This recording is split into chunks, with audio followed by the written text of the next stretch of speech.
Hey everyone, welcome to Firescale Audiobooks.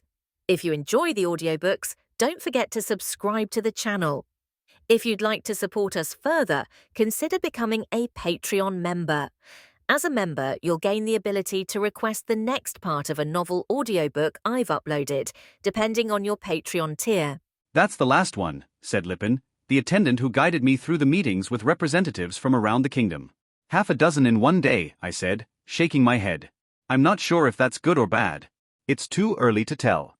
The ones that came today are just here to feel you out.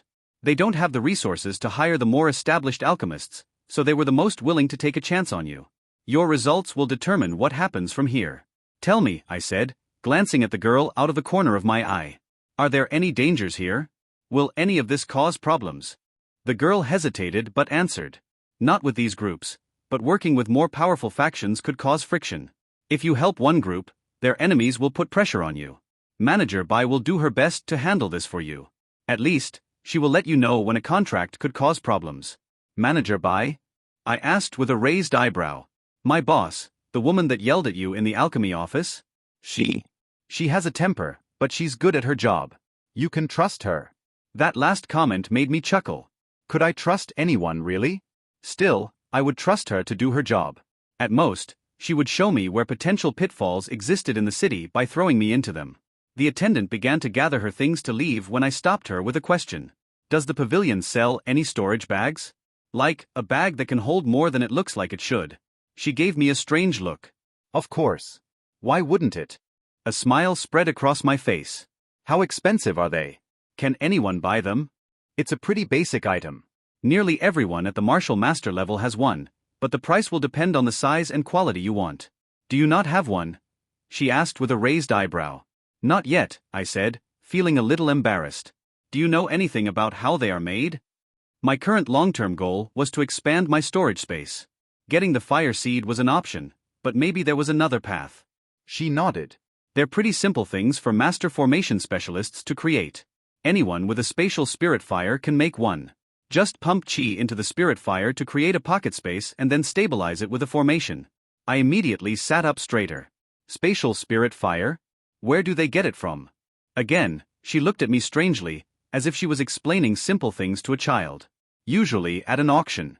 Spatial spirit fires are extremely popular for formation specialists, so they are sold frequently. A formation lord creates a jade box for storing a spirit flame. Someone with a suitable fire seed injects the flame into it, and it's ready to be sold off to anyone willing to pay the price. My eyes lit with excitement. This wouldn't help me expand my storage space. Since the space was located within my soul, I needed a fire seed because regular spirit fires only resided in the body, not the soul, but it still opened possibilities. Do you know where the spirit fires come from? Where the fire seed is? No, she shook her head. They are shipped down from the central region. The auction houses might know, but they have rules against sharing that information. Do they sell profound rank fires? Do you know the cost? I asked, thinking of another possibility. They do, but profound rank spirit fires aren't something you can buy with gold. No lord-level item is, really. You can only use spirit stones to buy them, and they won't be cheap. Spirit stones. She sighed at my constant questions. Spirit stones are the currency used by ruler-tier cultivators. Gold is meaningless to such figures, but spirit stones are not.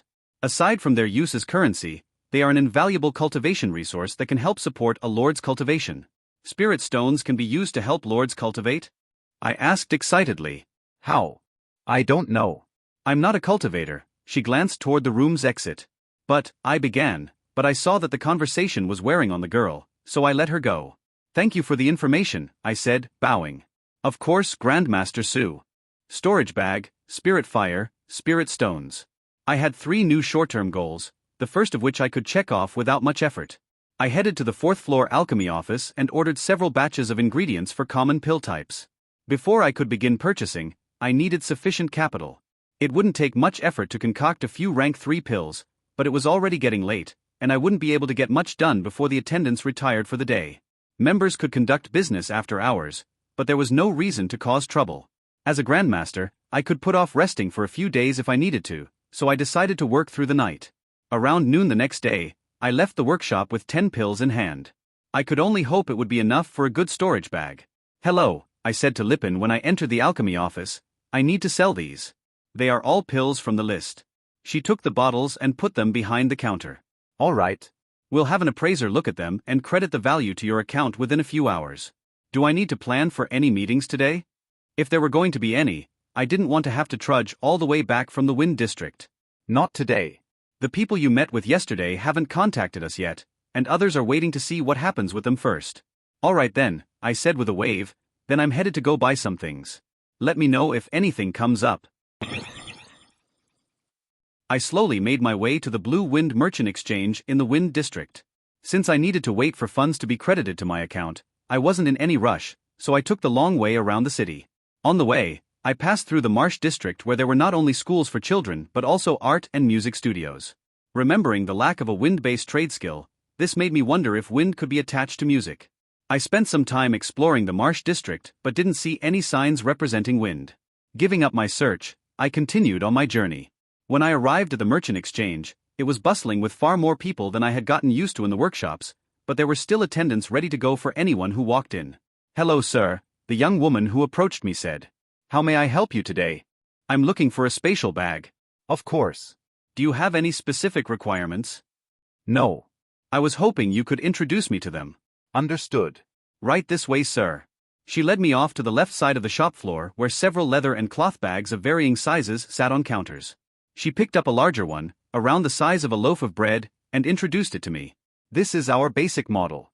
The storage capacity is roughly 10 cubic meters, and barring damage to the formation inside, we guarantee its performance for 5 years. For some reason, I had expected the bag to lie flat on the table as if it were always empty. Instead, this empty bag was bulging as if it were full to the brim. "How does it work?"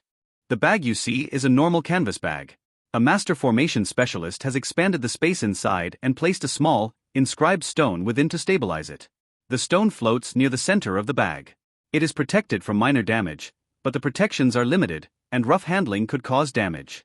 If destroyed, the expanded space within will collapse and all items placed within the bag will be ejected. When I move, will the items inside shift? If it's 10 cubic meters, how will I be able to retrieve anything? Yes, with this model, you must be careful how things are stored inside to avoid damage during transit, and you will need to handle the bag delicately to move items within reach so they can be removed." This bag seemed nearly unusable. It must have been placed here to prepare buyers for an upsell. "I would like a smaller bag I can comfortably carry on my waist even when full, where the contents won't shift around, and that lets me retrieve items through the use of spiritual force," I said, thinking through some of the features of my storage space. The attendant smiled. "Of course, sir. Right this way." She took me to a different counter with more richly ornamented bags. She held up a belt pouch that looked to contain little more than a large marble. "This is one of our more premium Grandmaster level options. As you can see, the external size has been greatly reduced. With other options," she said, gesturing to larger, fuller-looking bags, "upgrading to a Grandmaster level bag will provide significantly more internal storage. This one, though, retains 10 cubic meters, but decreases the external size. And it has the options I asked about?" Yes, sir. "The formation stone is designed so that items inside can only be moved through the use of spiritual force. Place your items inside and arrange the space as you desire. The items will stay right where you put them." This bag was even small enough to fit within my storage space. Was this a possible workaround? What happens if you put a storage bag inside another storage bag? The attendant smiled, picked up another bag, and placed it in the opening of the one she was holding. The second bag floated in the space, not willing to enter. As you can see, the two condensed spaces repel each other. When space is created for storage bags, it creates a natural spatial barrier.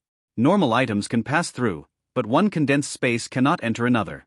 If you try to force them together, there is a possibility of overtaxing the formation stone within, leading to an implosion. Did the same hold true for my storage space? I wasn't sure, but was I willing to take such a risk when the space was located in the center of my soul? No, I was not. Better to check with the system before trying anything like that. How much? I finally asked. The attendant winced slightly but tried her best to hide it. People who could afford such high-tiered goods would usually not ask about prices. 100,000 gold. Please understand, this is a premium product that took a Grandmaster formation specialist a significant amount of time to create. I nodded but was unsure how much money I had. I hoped the value of the pills I turned in earlier had already been credited to me, but I wasn't sure, and I also wasn't sure how much they were worth. "Can you help me check how much is in my account, please?" I said, handing over my badge. The attendant's face dropped. My words told her I definitely wouldn't have enough money, but when she saw I was handing her a 3-star gold level badge, she regained her smile. Of course, but as a gold member of the pavilion, you are entitled to a loan sufficient for your purchase. Great, then I'll take the bag, I said with a smile, but I would still like to know my current balance. The girl took the storage bag and my badge to another counter and processed the purchase. When she arrived, she was in a much more excited state. Here you are, sir, she said, handing the items over to me. Your remaining balance is 510,620 gold. Is there anything else I can help you with today? I was stunned. Did that mean I started with over 600,000 gold? Where did it come from?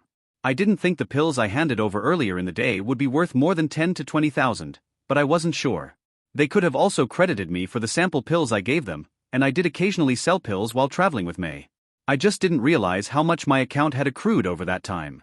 I thought about it and decided that since I was here and had the money, I might as well spend some. Show me the alchemy ingredients you have available. I'm particularly interested in any herbs connected to the secondary elements. Also, I would like to purchase any recipes available that utilize those herbs. Right this way, sir, she said, nearly jumping with joy. When I walked out of the Blue Wind Merchant Exchange, my account had shrunk by over 400,000 gold, but my storage bag was brimming with unusual herbs, and I had a dozen new recipes to study. Instead of returning to the Water District immediately, though, I went to find that old man's shop I had visited earlier. It took me a long time to finally remember where it was, so when I finally arrived, the sun had already set, but the door of the shop was still open. When I walked in, I saw the same old man in the same posture reading the same thing as last time. Hey old man, I said, trying to get his attention. He didn't respond. I walked up to the counter and tapped on it. What do you want? He asked, though his voice lacked any interest in my answer. I want to buy all your herbs. How much? Prices are on the bins, he said simply, refusing to engage with me. Did he expect me to do all the math myself? Or did he want me to bring up each individual bin? Old man, I want all your herbs. How much for everything in the shop? Prices are on the bins. I shook my head. I walked over, picked up 2 large bins the size of fruit crates, and placed them on the counter. I walked back, picked up 2 more, and dropped them right next to the first 2. This finally got the old man's full attention. What are you doing? He asked, annoyed. I want to buy these. How much? Just take what you want, don't bring the entire thing over here, you stupid boy. I told you, I want all the herbs in the shop. How much? That, he began but stopped when he processed my words. His eyes widened. I don't know. Please help me calculate it, I smiled. With him finally assisting me, I purchased his entire stock of hundreds of rank 1 and 2 herbs for less than 50 gold. Buying low-quality herbs was by far the best way to save money. Last time I was here, you told me to see Old Lady Moo. Where is she? Right this way, young master, the old guy said ingratiatingly. Old Lady Moo's shop was nearly identical to the old man's, but the quality of herbs on display was slightly higher. Importantly, she had many that were connected to secondary elements. This raised the price, so I had to spend over 1,000 gold, but I cleaned out her entire supply. When I finally left the Wind District, my storage bag was nearly bursting with possibilities. I spent the next several weeks locked away in my alchemy lab. A few new clients came to discuss terms with me, but most seemed to be waiting for the results of my first discussions. Those representatives had yet to contact me again after our meetings, but that wasn't too unusual. Even modest forces moved at slow timescales, and the elder councils that needed to approve any major decisions could spend weeks in discussion over the simplest matters. Likely, they weren't fans of handing me copies of all their techniques, but at the same time, they knew lending me as many manuals as possible would get them countless free pills. This clash of priorities was probably the biggest cause of the delays. This didn't bother me though. I had plenty to keep me busy. After acquiring the herbs I wanted, I had many new avenues to study and explore. I wanted to focus on learning how to improve shoddy herbs, but lacking sample pills of secondary elements would hamper my business prospects, so I resolved to take care of that first. I had bought 3 of every rank 3 herb the Blue Wind Merchant Exchange possessed, so I was well stocked to begin my explorations. I started by working through each of the recipes I had bought. Interestingly, this did not include the shadowed soul pill I had needed to make during the registration exam, but that made sense. The exam would be significantly less effective if someone could just buy the recipes beforehand. Instead, it tested an alchemist's ability to analyze herbs. The recipes included various types of pills, like a wind and thunder flashbang style pill and a temporary appearance altering pill that combined light, dark, water, and wood herbs. One strange recipe created something I could barely call a pill. It combined light and fire herbs to create a light source. When squeezed, the pill would begin emitting enough light to illuminate a decently sized room. I wasn't sure how bright the light would be, or how long it would last, but this seemed like an almost criminal waste of rank 3 herbs. While it was possible someone would use such a thing, I had to believe that it was a case of an alchemist stumbling upon a useless recipe and just selling it to anyone willing to pay for it. To me, this felt like the type of pill that would be labeled rank 0. Whether the pills were useful or not, having the recipes and practicing with them gave me valuable insights into how the medicinal energy in these new herbs worked and how their effects could change when mixed with different ingredients. I made one pill based on each recipe, then I began studying the results. I wasn't very happy with how most of them turned out. The medicinal energies didn't mix properly. Part of this was a result of not having the affinities to properly manipulate them during the process, but another problem was that the secondary affinity pairs were resistant to being combined. This was where the catalyst I used in the exam came into play. It assisted in creating proper mixes, and without it, I was struggling. Such a catalyst might have been necessary, but my gut told me there should be a way to make these pills without it. I just needed understanding and practice. The weeks passed quickly, and I made significant progress, but when it was time for me to leave my workshop, I still wasn't happy. There was more I could do, but it would take time. I took examples of the best pills I had managed to produce with the secondary elements and handed them over as samples to the alchemy office. I didn't bother giving them anything else I had made since it wasn't up to my quality standards, and I didn't want to sell subpar products. I would spend more time in research later, but now it was time to learn formations. The classroom I was taken to was a large open courtyard with a ground of packed dirt. 20 small plinths were arranged in a 4x5 grid, and a slightly larger one was placed on a podium at the front. On top of each plinth was a large slab of granite that had been neatly cut into a block with smooth sides and perfect edges. I was the 11th person to arrive, so I had a chance to check out my fellow classmates as I waited. Without exception, they were all earth chi cultivators, which made sense. They were also all martial disciples, and while their cultivation bases varied in quality, they were all relatively good, though far from being perfect. They all had to be using peak yellow cultivation techniques, but small deficiencies in their chi filters kept them from reaching the perfect chi purity they should have had. As the start of the class approached, more students filtered in, and they were almost all roughly similar to the students who had been here when I entered. The only ones that stood out were 2 young men who entered together. Instead of cultivating earth chi, they were metal chi cultivators. When the metal cultivators reached their plinths, they lifted the granite slabs and set them off to the side. Then, they each took a large metal sheet out of their storage bags and placed them where the stone had originally sat. Instead of stone, they worked with metal. After all the students had entered and prepared, a middle-aged man wearing a rich brown hanfu walked in and took up a position on the podium. "Welcome, everyone," he began. "My name is Hu Jiangwo. I am an outer elder of the Earth City Hu family and a master formation specialist. Today I will teach you the very basics of formations." Saying this, he propped up the granite block on his plinth and placed it so that the largest face was visible to us. He held his hand over the top right of the block and channeled his chi. I tried to watch exactly what was happening, but I didn't have the best vantage point. All I could see was small bits dropping away from where he placed his hand. When his hand was removed, 2 palm-sized inscriptions were visible. The inscription on the left was somewhat complicated, but the one on the right was a deceivingly simple-looking spiral.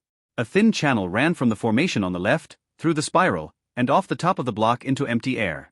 Both inscriptions existed in 3 dimensions. The left one had channels that ran into and out of the stone block, and the spiral on the right appeared to deepen near the center. These are the 2 most foundational formation inscriptions for you to learn. This one, the instructor tapped the complex inscription on the left, is a version of a chi filter you could find in a low yellow cultivation manual, while this one, he tapped the spiral, is an inscription to create a chi vortex similar to how a martial disciple cultivates. This is the most basic way of pulling in chi to empower a formation. The instructor channeled his chi into the spiral. It circled around the inscription, then passed through the block and dispersed into the environment. As his chi circled, though, environmental chi began to gather around the stone block. It was pulled in through the inscribed filter, and somewhat pure earth chi began filling the inscribed channel. It passed through the center of the spiral and out the other side, finally dispersing back into the environment when the channel ended. When the instructor stopped sending his chi into the spiral, the flow of chi into the filter and through the channel ceased. This is the simplest formation you can make. It requires active chi input and doesn't do anything with the energy it gathers. This will be your starting point for today. The instructor nodded at a younger man who had entered from the side holding a stack of papers. At the nod, the the younger man began handing them out to the various students. This has the 2 inscriptions I used. You all should have access to better chi filters from your cultivation techniques, but start with this one. Filters need to be adapted to work properly with formations, and it's best to start with the simplest designs until you have more practice. You may come up and look at the formation I created more closely, and as you work, my assistant and I will walk around to assist you. With that, he stepped down from the podium and gestured for us to begin. Instead of beginning immediately, I watched as other students raced to begin working. Several of them appeared to be quite skilled already, which made me wonder why they were in the class. Was it to catch the attention of the teacher? At any rate, their motives didn't matter to me. They provided me with exceptional examples of what could go wrong if a formation was made too hastily and had errors. The simplest of these failures was the walls of the formation stone collapsing, rendering the entire thing inoperable, but one young man had a buildup of chi that resulted in a minor explosion. I considered my situation. How should I create a formation? Earth chi was being used because stone provided a hard base layer on which to inscribe, and earth chi was good for carving it. I didn't have earth chi, but I did have access to wood chi. Earth chi manipulated earth easily, but earth was weak to wood, so wood chi should be even better for carving. I fixed the filter inscription we had been provided in my mind and began to work. I wasn't familiar with this particular filter, so I didn't hit all the angles correctly, but my chi control was enough to create a close facsimile of what it was supposed to be. After the filter was complete, I moved on and swiftly completed the spiral and channel. My wood chi made short work of the granite, and I was quickly finished. I was about to inject chi into the spiral to test my creation, but I had a sudden thought. The chi type in the spiral shouldn't matter. It will condense all the types of chi in the environment, and the filter handles separating out the earth element. If I used wood chi in the spiral, though, it might begin degrading the granite. It would be better to use fire chi, which might help strengthen the stone as it passes through. I began channeling, and the spiral seemed to function correctly. Chi gathered around the block and began passing through the filter. Only a moment later, though, the entire thing collapsed. The stone couldn't bear the strain of the chi passing through it. I frowned. Even if I made a mistake, it shouldn't have collapsed so easily. I looked around to see if the examples provided by the other students could shed any light on what went wrong, but there wasn't much to see. The most interesting were the 2 metal chi cultivators. They solved the problem of having the wrong element by changing the medium they used, but carving inscriptions into metal appeared far more difficult. Would it be a good idea to use metal as a base and carve with fire chi? That would allow me to start with a stronger material and may help avoid a collapse. As I stood pondering, the teacher's assistant approached me and looked at my failed formation. "What did you do?" he asked in a scornful voice. He picked up some of the crumbled remains of my formation and looked at them dismissively. "Wood chi? You tried to use wood chi to create a formation? What are you, an idiot?" The man's voice cut through the courtyard. Several of the other students stopped working to look at the commotion.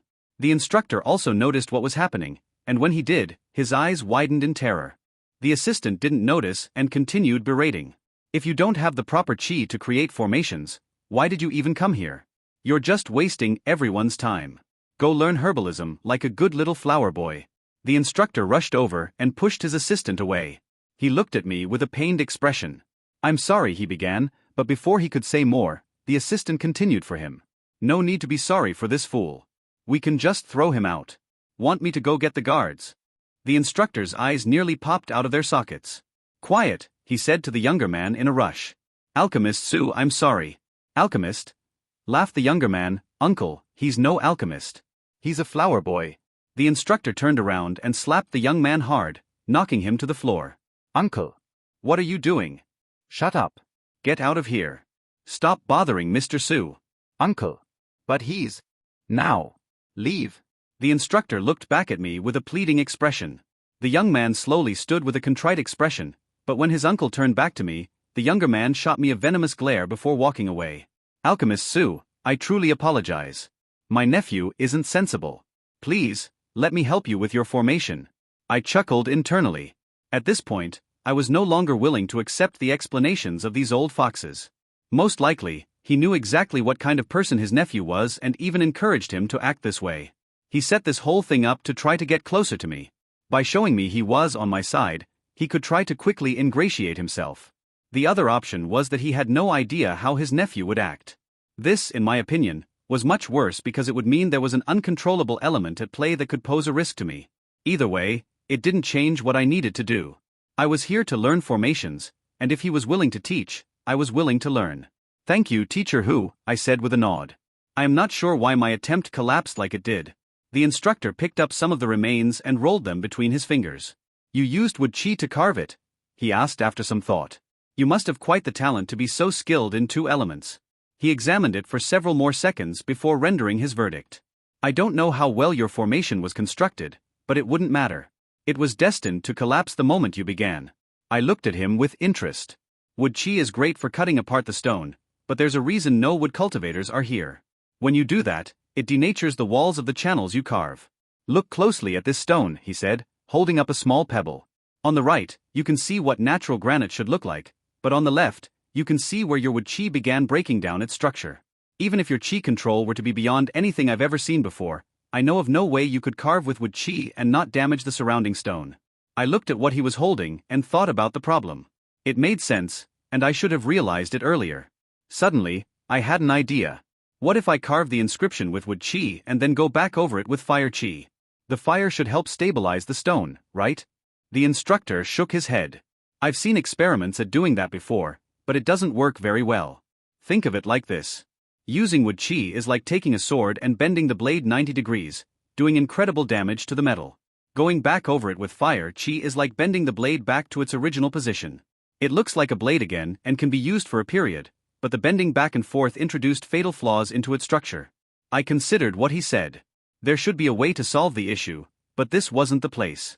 What about using a different material? I gestured to the metal cultivators. If I inscribed on wood, that should work, right? Again, the instructor shook his head. Wood is an organic material. It's not suitable for holding formations. Good rock has a very uniform crystal pattern, and well-treated metal is nearly as good. Wood, though, has a far more complex structure which can cause problems with formations. He tapped the plinth a couple of times before continuing. Not to say it couldn't be done, mind you. My family has been conducting experiments on using wood in formations for years, but it has to be used in specialized settings for unique purposes, not in standard formations. Thank you, Teacher Hu. I will consider what you've said. If I wanted to create formations, I still had the option of using my spiritual fire to do so, but I didn't want to show my skill with it in this setting. I would need to do those experiments in private. Of course, Alchemist Su. The class continued, and I spent my time focused on learning from the examples of others instead of practicing myself. I wanted to analyze the strengths and weaknesses of everyone's approach so that I could better adapt it to my own pursuits, and I relied on my purchased enhanced comprehension to assist me with that. After the allotted hour ended, the instructor dismissed us for the week and said his goodbyes. As I was beginning to leave, though, he called me over. Alchemist Su, if you are interested in learning more about formations, the Hu family would be happy to share its knowledge with you. Thank you, Teacher Hu, I'm very interested. Should we discuss the arrangements now? Unfortunately, that is not within my purview, he said with a sad expression. The elders have heard of the unique offer you have made through the pavilion, but they have some concerns about it. They would like to send a representative to discuss them with you. Of course, I said with a nod. I welcome any discussion with the Hu clan. Excellent, the instructor said beaming, I will inform them immediately. Good day, Alchemist Su. Good day. While I was studying in an alchemy workshop the next day, Lipin came to see me. Steward Mao had returned, and he was ready to make a deal. Alchemist Su, good to see you again, he bowed to me as I entered the conference room. Steward Mao, I nodded, I hear you have a deal ready for me. Yes, he winced slightly. The Mao clan elders have decided to accept your proposal for rank 0 pills. We are ready to hand over any mortal information you request in return for the equivalent value in pills. Only rank 0? I asked with a raised eyebrow. Yes. A worried expression crossed his face. For now, that is all the elders have authorized. I wasn't sure what the elders were playing at. They knew the relative value of the information they were offering, and by specifying that only mortal information would be traded, it could be seen as slapping my face. They might be testing me to see what my reaction was. They might just want to know if I will hold to my word. What I believed, though, was that they were doing their best to take advantage of me. I made a note to check if the information they paid me with was available in the public libraries. I wondered if they realized that while they were testing me, I was also testing them. It seemed to be a common belief that only old foxes could play such games, and younger people were just there to be taken advantage of. I may frequently allow myself to be taken advantage of, but I always remembered who was earnest and who wasn't. Looking at Steward Mao, I believed he understood everything, and he appeared genuinely contrite. He played the game from the front lines enough to suspect my motives, but the elders behind him were maybe too arrogant. Of course, I could be completely wrong in my suppositions. Wonderful, I smiled. I turned to Lipin. Can I entrust the pavilion to handle these matters? Just let me know what pills they need and in what quantities.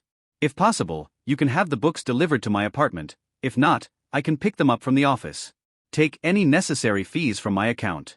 Yes, sir, she said, writing down my instructions. Alchemist Su, said Steward Mao, what information would you like? We have a wide range of books available for you to choose from.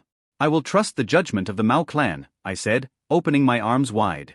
Any information you provide is appreciated, and you will know better than me what information you possess that will make this an equal exchange. Of course, it would be my privilege to do so, Steward Mao said, giving me a bow and a martial salute. As he lowered his head, I saw a pained expression flash across his face. The main reason I didn't care about getting a poor deal from the Mao clan was that I planned to make a large number of the rank 0 pills anyway. The ingredients to make them were far cheaper than regular pills, and I wouldn't be stepping on anyone's toes by purchasing them in bulk. If the Mao clan wanted to compensate me for something I was going to do anyway, I would accept it. I decided to first work on understanding the nutrition pill. I had been told that with only a few coppers worth of ingredients, an alchemist could make a pill that would solve any lingering problems in someone's body caused by malnourishment. I didn't have a great understanding of malnourishment, but I knew it was far more complicated than just being hungry. If someone was malnourished as a child, their bones will tell the story long after they grow old and die. A pill that could repair this kind of structural damage, even if it only worked on mortals, felt far more magical to me than simple cultivation pills.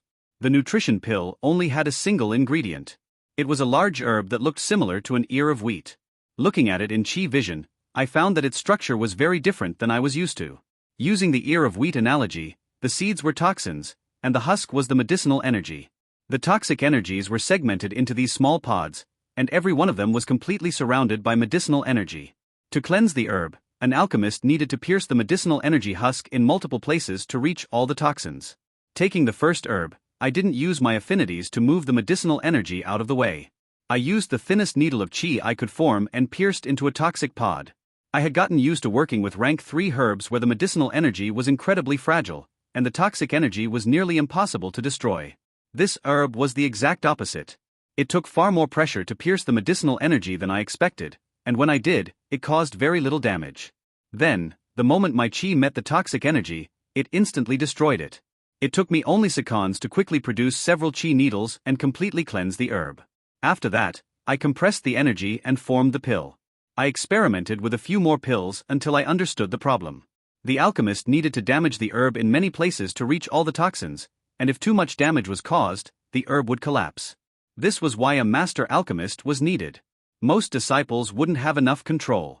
Very old disciples alchemists may have developed their soul sufficiently to succeed, but it wouldn't be easy, and they would still lose a lot of efficacy if they weren't careful. Wondering about my limits, I placed 10 of the herbs on the workbench and began manipulating them simultaneously. I found I had sufficient focus to correctly direct needles at 7 herbs simultaneously. After less than a minute, the first 7 transformed into pills, and the other 3 quickly followed. I tapped on the workbench in thought. I could probably make enough nutrition pills for the entire kingdom in only a few days if I tried, but that seemed suboptimal. If I were a lord, I could probably spend 1 day a year stocking a warehouse with sufficient pills for my entire domain. But what if I ascended to king or emperor? As emperor, I would need to constantly make these low-value pills to supply my entire domain. I could hire other alchemists to do it, but I would run into the same problem there that existed here. No one would want to make them for me without excessive costs. There had to be a better way. In the old world, how would people handle this situation? I had a job that needed doing, but no one wanted to do it. There were a few options. Immigrant or slave labor could both be discarded. The first because skilled immigrant alchemists wouldn't be any easier to find than local ones. The second because it was morally reprehensible. There was another way that came to mind though. When there was a job that people didn't or couldn't do, you could always try to automate it. Could I find a way to automate pill production? Creating mechanical alchemy robots seemed like a non-starter, but what about formations? Was it possible to create a formation that could make a pill? The nutrition pill was incredibly simple to make. Melt the herb, target the toxin, touch the toxin with qi, compress, and you're done. It felt like it should be feasible, but I wasn't sure. If it was so simple, people would have already solved the problem, but even if it was difficult, that didn't mean there wasn't a solution. I made a note to begin focusing on formations that could help me automate concocting pills. I worked through the other pills Steward Mao had requested. The energizing pill, which would give mortals boundless energy for several hours, was simple enough to make, and the strengthening pill, which provided mortals with about a quarter of the strength of a peak disciple in every muscle group, also didn't pose any problems. If I could automate nutrition pills, I could easily automate these too. The beauty pills he wanted were much more difficult though. From what I knew, beauty pills were available at every rank, and you had to take the rank of pill that matched your cultivation level. So, rank 0 beauty pills would only work on mortals. Their effect was to return you to your flawless state. This meant healing any damage or scarring, fixing any dental problems, and removing any unsightly blemishes. For older people who took the pill, it also restored a youthful appearance of someone in their mid-20s. The combined effects of beauty pills were incredibly complex, and to make them properly, an alchemist needed an equally complex list of ingredients. Beyond the number, though, beauty pills were unique among the pills I had so far concocted in that one did not use the entirety of each herb. Instead, the herbs had to be balanced against each other for the best effect, and that balance would be different for different people. Elderly people would need stronger youth-enhancing effects, while a burn victim might need better healing properties. Truthfully, I saw no benefit to making such a pill. It wasn't that I didn't understand the societal pressure to be attractive, nor did I look down on people who needed such a pill in any way. No, my problem was that it seemed crazy to put all these effects into a single pill when making 5 different ones would significantly simplify the process. Still, I set my doubts aside and made several of them to understand the process. Automating such a complex array of ingredients would be difficult, but if it could be done, it would be incredibly beneficial. Only a peak grandmaster alchemist would be able to make this pill, and no mortal I'd ever heard of could purchase one's services. After I finished making a batch of each type of pill, I returned to the nutrition pill. This was the simplest and cheapest to make, so it was where I wanted to start my experiments. I quickly used my affinities to open holes in the medicinal energy and eradicate any traces of toxic energy. That done, I began studying the remains. It was in far worse condition than most rank 1 herbs I'd seen before. The extremely low cost meant that farmers had very little incentive to care for it properly, so the energy structure was damaged nearly everywhere. I tried to massage the energy into a uniform pattern, but it didn't seem to do much. The medicinal energy of this herb was far more robust than I was used to, and it resisted changing its shape. That being the case, I became significantly more forceful and began trying to drag various pieces back into their proper position. Sometimes it worked, but most of the time it failed. I didn't give up though. This first experiment proved to me that this was the perfect herb to practice on. Its robust nature made it far easier to try different methods and understand where they were lacking without the herb instantly collapsing. I didn't leave my workshop for even a moment until 2 weeks had passed. This caused me to miss my formation classes, but that didn't worry me. Instructor who seemed interested in teaching me privately anyway. The progress I made on mending herbs was small, but it was very real. I had tried dozens of different ways to maneuver energy back into proper alignment, and several of them showed promise. I was beginning to realize that there wouldn't be a single method here. Instead, I would need to develop a complex toolkit with specialized methods to deal with different structural abnormalities. While I was focused on learning, that didn't stop me from making a mountain of pills. To prepare for this stint in seclusion, I had placed a couple dozen large jade boxes into my storage bag. They were large enough to hold 100 pills each, and I thought that would be sufficient to last me a long time. I didn't expect making most of the rank 0 pills to be so quick though. Even with my concentration on improving the herbs, I still made over 2,000 pills. If I were focused only on making pills as fast as I could, I would have been able to make tens, possibly hundreds, of thousands of rank 0 pills in the same time, but that wasn't what I cared about. Making 100,000 pills for the Mao clan would bring me very little benefit, so I focused on improving myself. When I entered the alchemy office, Lippin was about to speak when I started placing box after box on the counter. Her eyes widened at the sight. "Please have these sent to Steward Mao," I said with a smile. Right? Of course. I turned away, but before I could leave, she spoke up. "No one new has contacted us, but several of the other groups you met with previously have stated their intention to purchase rank 0 pills." "Only rank 0? "Yes," she said with a concerned face. I understand, I nodded. It seemed like someone might be orchestrating tricks behind the scenes, but I would let it play out. I thought about how to respond. Tell them to go through the Mao clan. I'll provide all rank 0 pills to them, then they can distribute them. At this, Manager Bai, who had been busy with her paperwork, spoke up. That isn't a good idea. I raised an eyebrow. Why not? I'm not certain who the troublemaker is, but he is definitely a Grandmaster Alchemist, and they are possibly a member of the Mao clan. If they are, this strategy will play right into their hands. If they aren't, this could cause things to escalate unnecessarily. I thought about what she was saying. Allowing things to escalate would give me potentially useful information for the future, but learning to play kingdom politics correctly would also be good. Any idea why they are doing it? Manager chuckled. They are fighting for the position of king. Contribution to the kingdom is a major factor in that decision, and they don't want you to accrue any merit. Wait, what? Why does being the king have anything to do with this?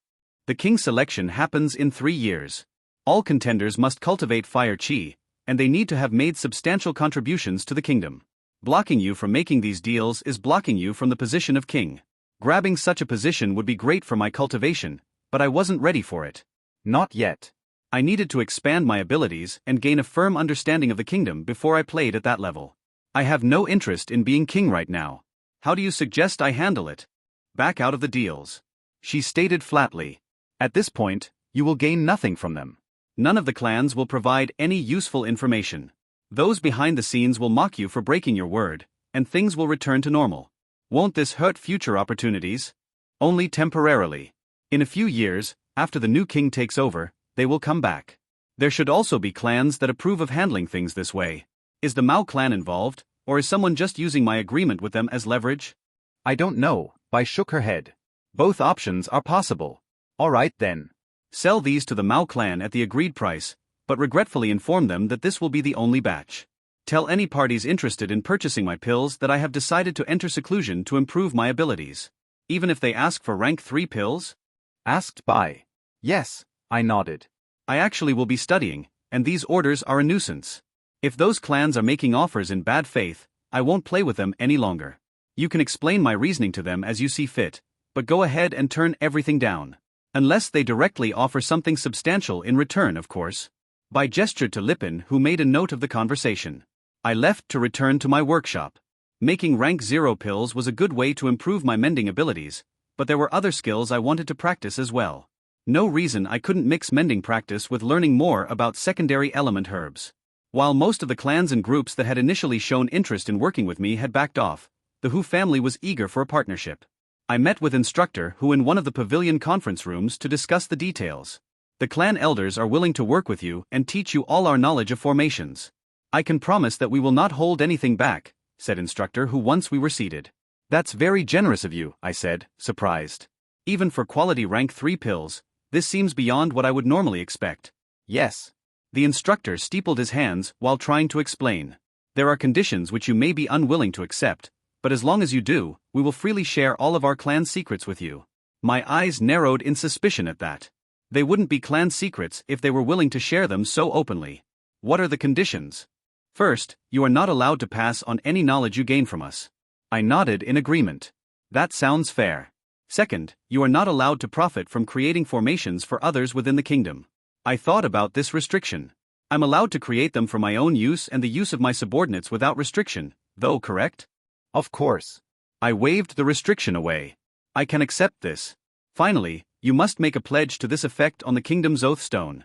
When saying this, Instructor Hu seemed to get slightly nervous. It seemed he expected me to be unwilling to accept such conditions. What exactly does that mean? I asked, cocking my head to the side. As you know, I'm new to the kingdom. I've never heard of an oath stone. It's considered the most valuable artifact of our kingdom. A pledge on the oath stone connects you with the kingdom's Bagua formation and through it to the heavenly Tao. If you break your oath, the heavenly Tao will pass the information to the formation, and the formation will annihilate you. If you are too far away, the formation may not be able to reach you, but once you return within its range, you will be destroyed. I tapped the table in thought, then turned toward my regular pavilion mediator. Lipin, is swearing on this oath stone safe? Are there any hidden dangers the pavilion can tell me about? She hesitated before speaking in a somewhat strained voice. The oath stone is well known, and we have no information about hidden risks associated with it. Beyond what Master Hu has stated, when you are close to breaking an oath, you will feel it, so you will not be able to break one accidentally. However, it is possible to force someone to break an oath. If you swear never to say something, you could be tortured to the point where you are forced to speak. At that point, your oath would be broken, and you would be killed. So, I said, returning my focus to Instructor Hu, you are willing to teach me your secrets, but you need to ensure I can't pass them along to others. That's correct, he responded. I couldn't get any kind of read of whether this was intended as a trap or as an open offer, but no matter how it was intended, it was a double-edged sword. Still, I could try to navigate the oath to my benefit. I can agree to this, but I need a few changes and clarifications to the oath I take. The instructor seemed relieved. You said I can't teach the knowledge you give me to others. Let's make that pledge stronger. I will swear to never teach anyone anything about formations, but my pledge will only last until the day I die.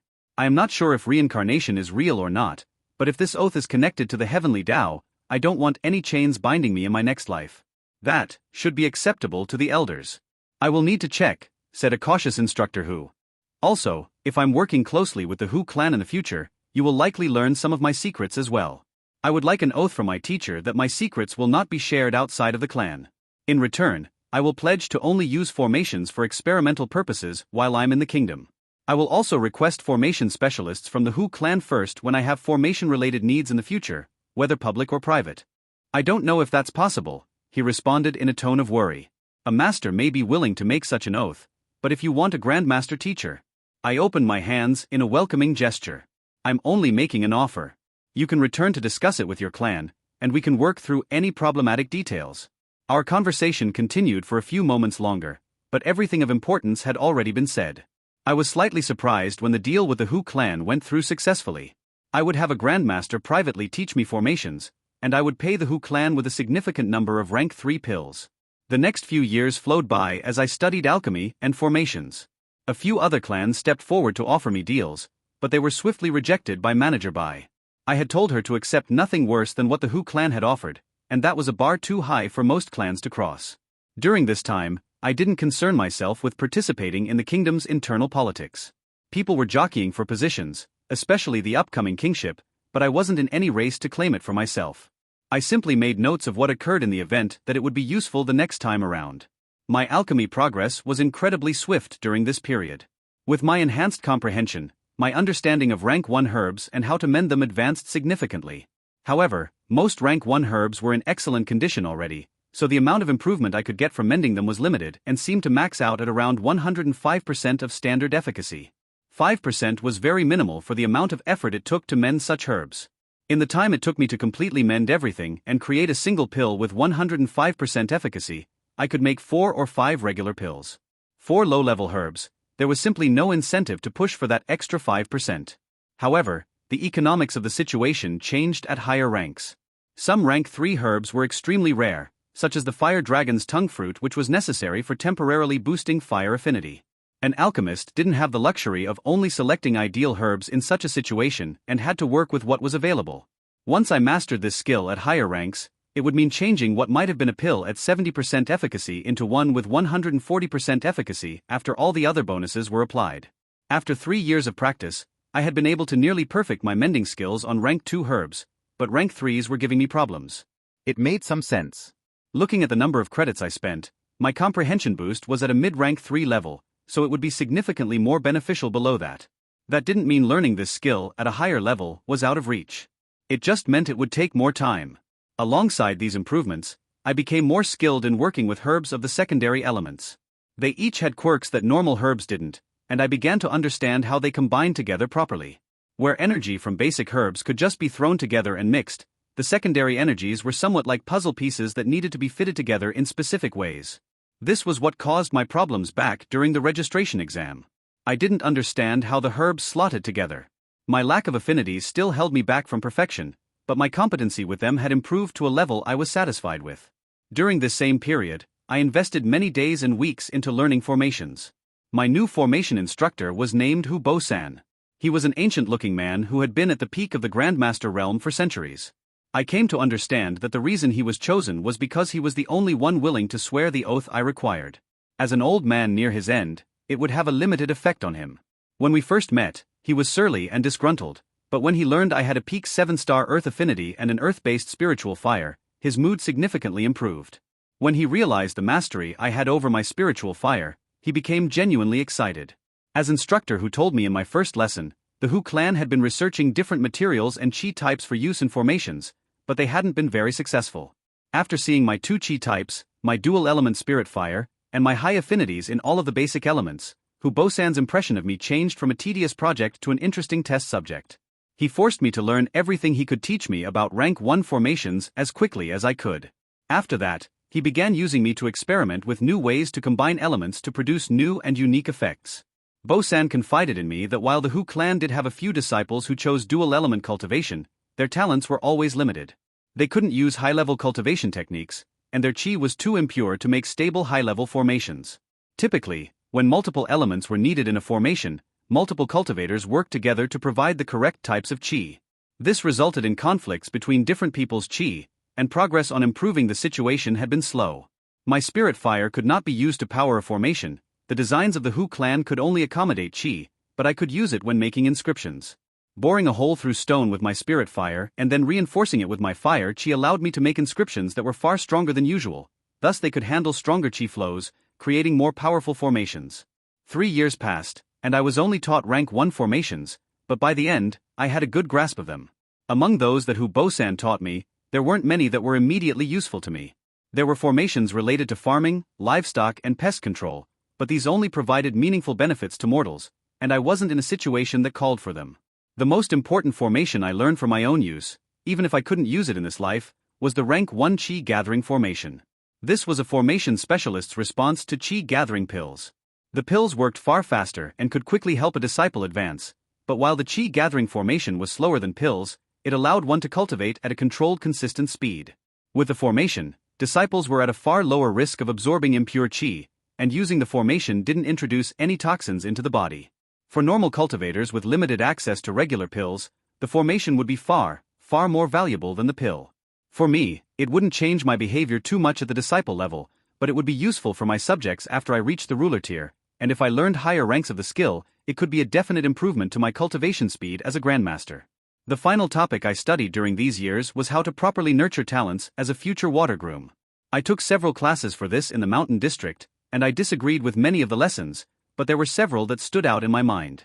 The first was focused on how to manage a domain. According to the teacher, the key was maintaining a proper hierarchy.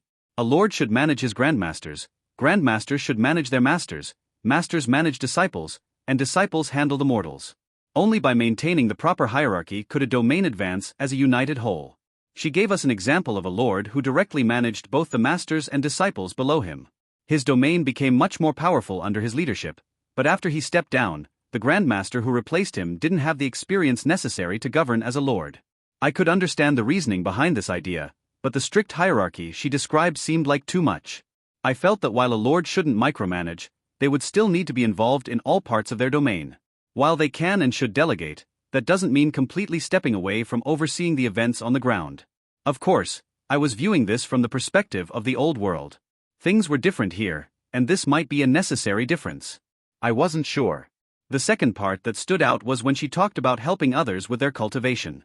It was made clear that what I did with Mei and Su-yin was considered extremely improper, especially regarding Mei. I directly controlled her qi during her master and grandmaster advancements. According to the instructor, this would lead to a cultivator not understanding their own cultivation base. While excessive assistance wouldn't do too much damage, it would lead to the one helped being unable to properly function as a lord. They wouldn't have certain experiences considered necessary for nurturing followers. This made me wonder how Mei was handling things. If it was as bad as the instructor implied, she might be struggling to improve her domain, but her blessing should be providing some assistance at least. The final part that stood out was when the instructor talked about the proper role of a flower. Once a groom becomes city lord, his flower steps back from leadership and becomes his strongest pillar of support. She will be your consort and wife, giving you all of her affection and love, but she will also be your grand chancellor, ensuring the smooth functioning of your domain by using her knowledge and experience to assist you. I thought about Mei in this kind of role. Her blessing would certainly be of use in the political sphere. She would be able to easily manipulate her rivals. I snorted internally. I wasn't sure if relying on her for such a thing was smart, but she was made for those situations. I wasn't. She will have 11 years of experience, and you should rely on it to help you, but keep in mind that she is your wife, not your servant. She is there to support you, but you are the one who is in charge of running the city. After a groom ascends to lordship, the flower's primary duty is to nurture her seeds while you are in charge of governance. The teacher handed us each a paper that contained a historical account so we could better understand the role of a flower. In the story, the new water groom ascended to his position and began leading the city. He wanted his reign to be marked by significant changes and improvements to the city, so he worked with his ministers to craft a series of proposals for new street layouts, improved roads, and a sewage system. His proposals would have affected nearly every significant interest in the city, and if he had implanted them directly, the major clans would have rioted. This is where his flower helped. She did not mediate with the clans directly. Instead, in her role as chancellor, she advised the groom on how clans would react and gave suggestions that would improve his ideas and make them welcomed by everyone involved. The groom created the plan. The groom implemented the plan. But the flower was in the background, lending her experience and guidance. 3 years after coming to 100 Flower City, the king's selection took place. While I did take notes about it, I didn't involve myself in the festivities. I had no interest in pursuing a position as 8th Flower King in this life. The day after the new king was crowned, Lippin met me in my workshop. "Several clans wish to meet with you to discuss a deal," she said frantically. "We've had over 24 organizations contact us today. Manager Bai is dealing with it, but you need to be prepared." She isn't in a good mood. A dozen new potential clients coming to my door the day after the new king was appointed made me feel like these were not clients I would be particularly happy about having. Instead of meeting with them on an individual basis, I entrusted Manager Bai with handling most of these requests with a direct rejection. While they might be interested in having me make pills for them, if they were poised to make an offer as generous as the Hu clan, they wouldn't have ignored me for several years. She wasn't exactly happy to be delegated these responsibilities, but she still accepted the task. With the pettier parties taken care of, she gave me a rundown of some of the bigger clients available. We set up a meeting to discuss these offers in detail before entering negotiations, but when it came time to decide how to proceed with these negotiations, it was not Manager Bai who came to talk to me. It was Alchemist Li, who I hadn't seen since my registration exam when I first entered the city. Su Fang, how have you been? "Has 8th Flower been treating you well?" he asked in a grandfatherly manner. Alchemist Li. I bowed to the older man. Thank you. "I have been very well. Come and sit, let's talk about your future," he said, guiding me to sit in one of the conference rooms. "I have been paying close attention to your progress. It seems you have made great strides in filling those gaps in your knowledge." "Thank you, Alchemist Li." I cupped my hands in salute to him. "I have done my best to learn what I can hear. There are many new herbs to explore." The older man took out a small pill bottle, poured out the pill inside, and held it up to the light. "You have indeed been progressing very well," he said in admiration. "I must admit, your ability to mend medicinal energy has even surpassed my own, and I've been studying for centuries." That comment made me wince internally, but I tried to hide my reaction. "So, what are your plans?" he asked. "You've reached the peak of Grandmaster Alchemist, and you are only a few decades old. How do you plan to move forward?" This was something I had thought about for a long time, and while I had made my decision, it still made me anxious.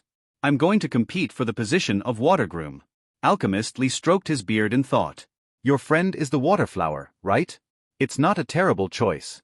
"You will have a solid position as a lord, and with your skills, you may reach peak lord by the end of your term. As long as you are willing to do the necessary work, that is."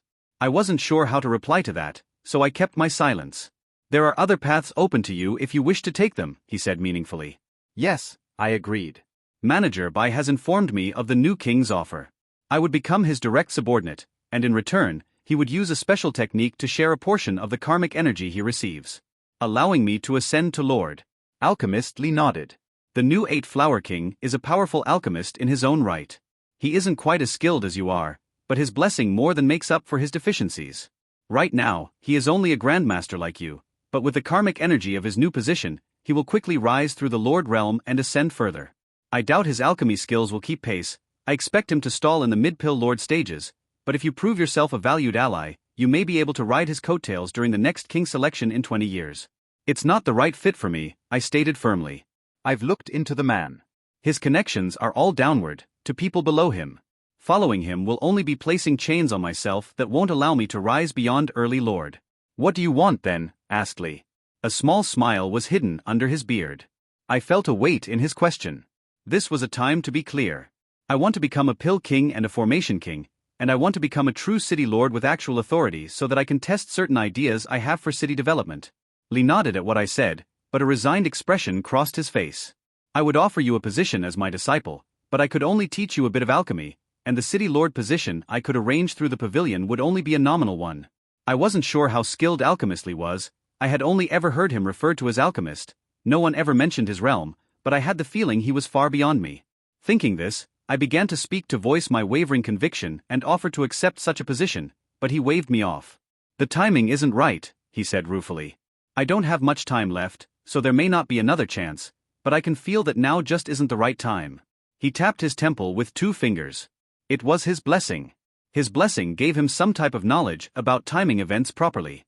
It was an interesting blessing for an alchemist to have, and I could see some great potential benefits depending on the specifics of how it worked. For now, I'll do what's proper for an old man like me when meeting a young up-and-comer like yourself and give you 3 gifts. He grinned widely. First, do you know what separates ruler-tier alchemy from warrior-tier alchemy? I was thrown off by his change in topic but quickly regained my balance. Not exactly. The most I have been able to learn is that ruler-tier alchemy requires a profound rank spirit fire. Li shook his head. No, not right. You can get by with worse in the Lord realm, though you won't be happy about it. He took out a small cauldron and a strange herb from his storage bag. This is a rank 4 herb, he said, holding it up. It can be refined into a somewhat basic pill by itself. Please go ahead and try it.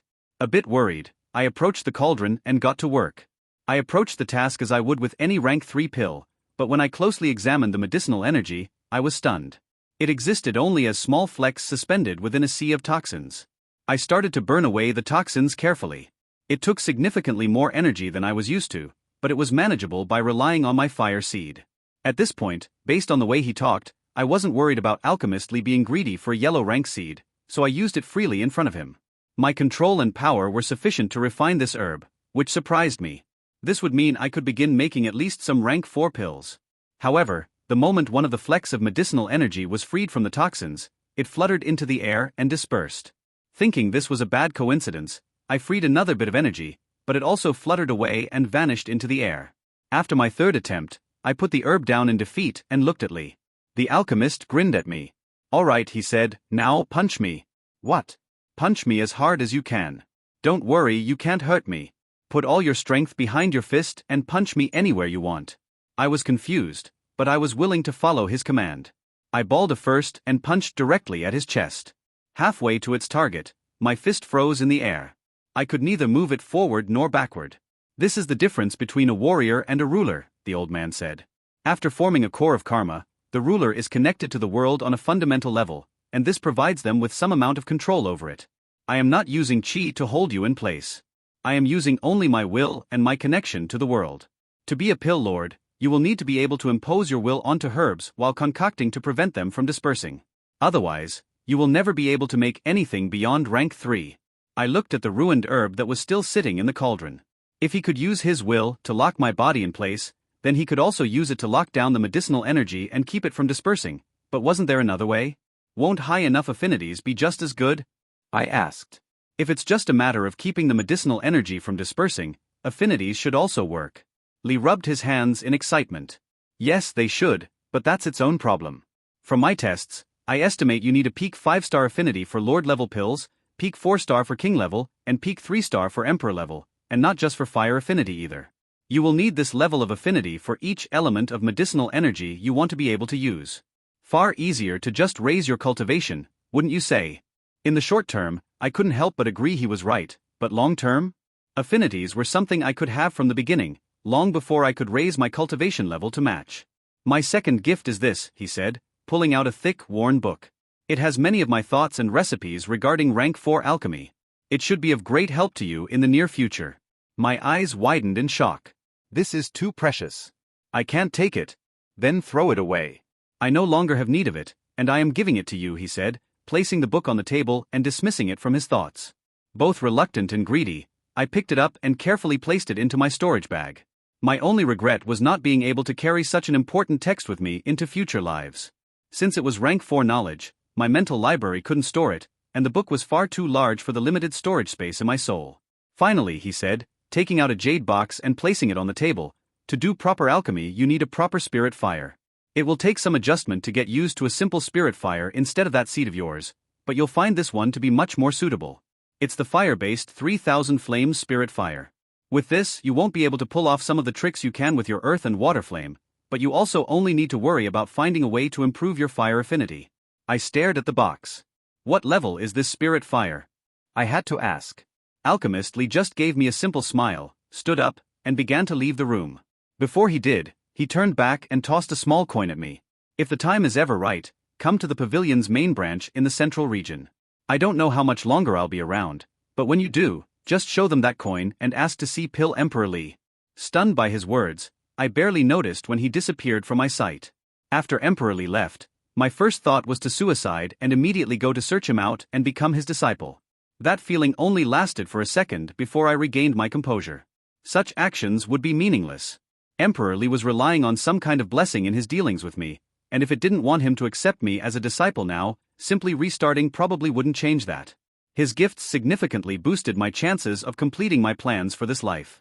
I would wait a few years, take over North Lake City, and see about transforming it into a haven of peace and prosperity so that it would produce karmic energy as fast as possible for me. After returning to my workshop, the first thing I wanted to do was switch out my spirit fire. I wished I could keep the new one for future runs, but the box it was stored in was too large to take with me, so that wouldn't be possible. Early on, I had trapped a portion of cold mountain fire in my body as a smokescreen for when I concocted pills in front of people so that they wouldn't know about my fire seed. Since it wasn't possible for a body to contain two spirit fires at the same time, I quickly dispersed the lesser fire, releasing its energy into the environment. I opened the jade box Emperor Li had given me, and the room was instantly filled with scorching energy. I used my fire affinity to keep the excess heat away from my body, but it was a struggle. My affinity was too low to completely control it. I nearly rushed to place my hand in the box and begin absorbing the fire, but a moment of rationality came over me, and I asked the system a question to help gather information Emperor Li had refused to give me. System, how much to learn to perfectly control the 3000 flame spirit fire? Mastery of Earth rank 3000 flame spirit fire. Cost 10 trillion credits. Earth rank. He had given me an Earth rank spirit fire for free. That immediately suggested one of two possibilities in my mind. Either Pill Emperor Li was absurdly wealthy, which if he was a 600-year-old monster, he most likely was, or he was so willing to give it away because he possessed the 3000 flames fire seed. My guess was that both were true.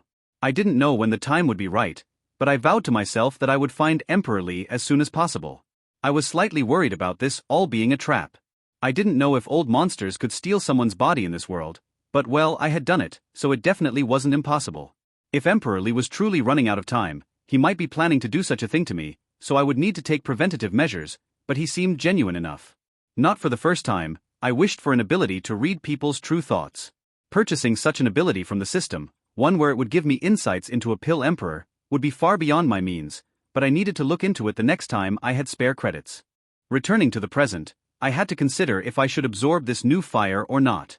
Nearly every fiber of my being screamed at me to absorb it as quickly as possible, but there was a catch.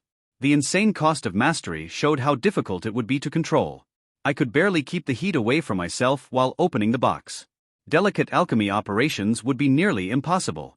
After several long moments, I finally closed the beautiful jade box and returned it to my storage bag. Absorbing an Earth rank spirit fire offered me no benefits, there were only downsides.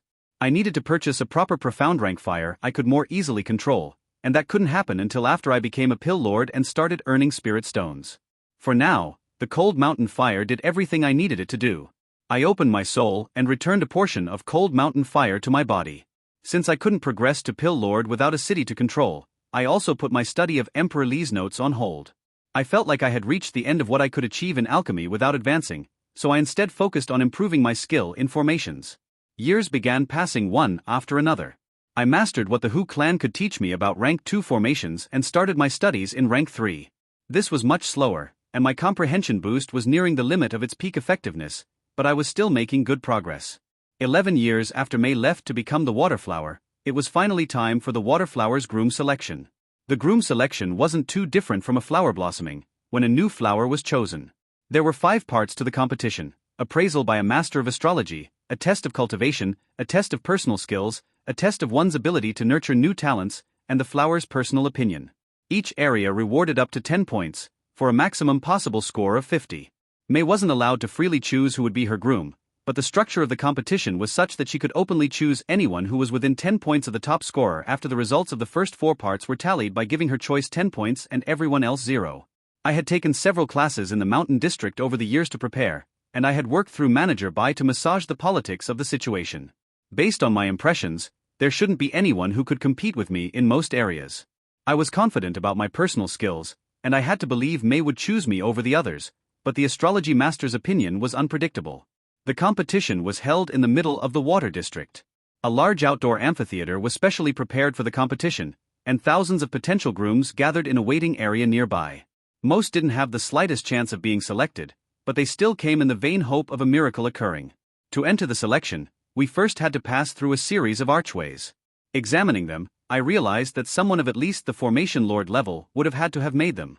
The first arch tested whether a person cultivated with chi, the second tested if they were a grandmaster, and the third checked if they were under 60 years old. A failure at any point meant disqualification. I didn't expect this check to stop anyone since these were the most basic qualifications and were widely known, but to my surprise, at least half of the aspiring grooms were rejected at this point. After that, we were separated into different rooms to be checked by an astrology master. The one who tested me was an older-looking man in a fantastical black robe embroidered with silver and gold stars. I wasn't clear about the specifics, whether he had a blessing or some kind of trained skill, but he placed his hand on my forehead and started muttering to himself. "A dog wants to marry a rooster? What a joke," he snorted as he muttered to himself. "At least it's a metal dog for an earth rooster. It's not going to be a happy marriage, but he will profit from it. Will it be good for the kingdom?" He turned and looked at the scribe. "Give him 3 points and pass him on. Let him compete." The scribe noted it down and then asked me for my name, age, and exact cultivation level.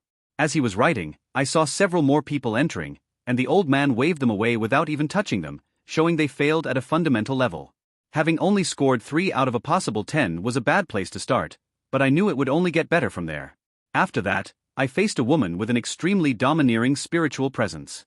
My soul had grown extremely strong over the years, but in front of this woman, I almost felt like a child. She had to have cultivated her soul to the extreme and probably had a blessing boosting it. She looked at every inch of me and examined my cultivation level. When she was done, she turned to the scribe. "Pass him. 8 points." The people who passed these 2 tests were gathered in a hall behind the amphitheater. After the archways and both tests, the pool of competitors was narrowed to only 40. Inside the amphitheater, hundreds of people waited for our performances. In the front rows and along the left and right sides of the seating area, important members of clans from across the city were in attendance. The center area was completely taken up by rows of private boxes. Nearest the bottom, each of the current flower and groom pairs was given a box to view the competition up close. Above them, in larger, more lavish boxes, former flowers and grooms watched the proceedings in small groups. Finally, seated above everyone else, the king and queen sat on golden thrones and oversaw everything. We were brought onto the stage one by one to demonstrate our personal talents. Everyone was a wood chi cultivator, and we were competing for the position of water groom, so nearly everyone displayed talents in herbalism. They took out various plants they had grown, discussed why they were special, and talked about the fields under their control. Breaking the mold, a handful of people demonstrated martial or healing skills, but considering the role the water flower and groom played in the city, those didn't seem to impress the judges as much. When I went on stage, I demonstrated that while I was a wood cultivator, I also cultivated fire chi. I brought out a large assortment of pills I had made previously and performed a quick bit of on-stage alchemy. I considered creating a formation, but that would have been difficult without using my fire seed, and that wasn't something I wanted to flash around this crowd. The judges seemed impressed enough, so I waited for the next competition. The talent nurturing portion was not a practical test as I originally expected. There was no easy way to test such capabilities in a short time span, so instead, we were given both written and verbal exams. The written portion was handled backstage while competitors appeared on stage one by one for the verbal portion. This was challenging. Even though I had studied for it, the fact was that I didn't always agree with what my teachers had told me, so I had a hard time remembering the correct answer when it differed from my answer, but I still aced this test easily enough. I had a hard time remembering, so I just cheated. All the relevant material had long been stored in my mental library, and I had a good understanding of where to find any particular piece of information on this topic, so when I got a question, I just flipped to that book and copied the answer. It was slightly more difficult to do this during the verbal test since I needed to be quick and not give any physical tells, but I managed. Finally, it was all down to the final test. It was the one I both felt the most confident about and most feared. May would give each competitor points based on her personal preference. At this point, the highest scoring competitor had a total of 38 out of 40 points, and since May could only award a total of 10 points, anyone with a score lower than 28 was automatically eliminated. I barely passed this elimination round with a score of 29. A total of 11 from the first 2 rounds, 10 from the personal talent portion, and 8 from the nurturing test pushed me across the line, barely, but most others weren't so lucky. For the final selection, only 5 of us remained. The 5 of us walked out onto the stage as the audience looked on. In the center box, May stood up. She closely examined my competitors, but she didn't spare me a single glance. After looking at each contestant, I saw a brief flash of disappointment cross her face. Finally, she announced her decision. She could have graded each of us on a 10-point scale, but doing so was meaningless. We were the group of people deemed to be viable companions, and she had the choice of who she would marry from among us. Each of my competitors received 0 points, and I got the full 10. Watching May's reaction, it didn't feel like a victory though. The entire time I was on stage, she didn't look at me even once. I didn't know what she was feeling. If she was sad, angry, or even happy, I couldn't tell, but we would have time to figure it out together. After the competition, I was not taken to meet with May. Instead, I was whisked away to a small room near the top of the amphitheater for a private audience with the 8-flower king. When I walked in, I saw a powerfully built man with raven black hair and a short, tidy beard wearing an elaborate robe of reds and golds.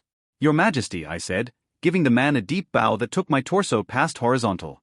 In an empire, it would have been proper to kowtow, and even in most kingdoms, it was appropriate to kneel, but in 8-flower, a deep bow was all that was required. I was forced to hold my bow for many long seconds as the man looked at me. "Rise," he finally commanded.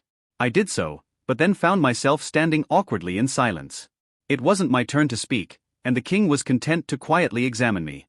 "Su Fang," he said, once his examination was complete, "I'm disappointed you didn't accept my offer. You would have made a fine subordinate, and your aid could have helped me a great deal these past few years. Still, it isn't a total loss. You are now my vassal, lord." He paused to emphasize this statement. "Unfortunately, I only have 1 year left as 8-flower king. I expect you to assist me during this time." "Of course, your Majesty. I will fulfill my duties as city lord to the best of my ability." The king fixed me with an intent gaze. "My cultivation has been far more limited these past 8 years than I had hoped. If you can turn that around, you will be well rewarded. My blessing allows me to concoct high-quality pills, but the number I can produce is limited. If the number of pills you made for the Mao clan when you first arrived is any indication, yours seems to be far better in this aspect. I know you have limited the clans you cooperate with due to our past differences, but I hope you can set aside past grudges to work for the betterment of the kingdom. Your Majesty, I didn't refuse the work because of a grudge but because I had far more important research to conduct. If everything works as I have planned, you should be very satisfied with the results." The king smiled thinly at that. Very good. "If you can improve my situation, our situation, sufficiently, I will consider assisting you during the next king selection if you wish." I cupped my fists in a martial salute. To a happy cooperation. I wouldn't believe any promises from him for a second, but I was willing to smile and agree. There was no reason to slap his face when we were both playing at being polite gentlemen, after all. Besides, to help achieve my ultimate goal of acquiring the spatial fire seed, I wanted to create something capable of boosting karmic energy production for an entire empire, and if it worked for an empire, it would be more than sufficient for a small kingdom. The only problem would be completing it soon enough to assist the king. Thankfully, his cultivation wasn't among my priorities. The king clapped his hands to summon a servant. "Take him to the oath stone and administer his oath of office."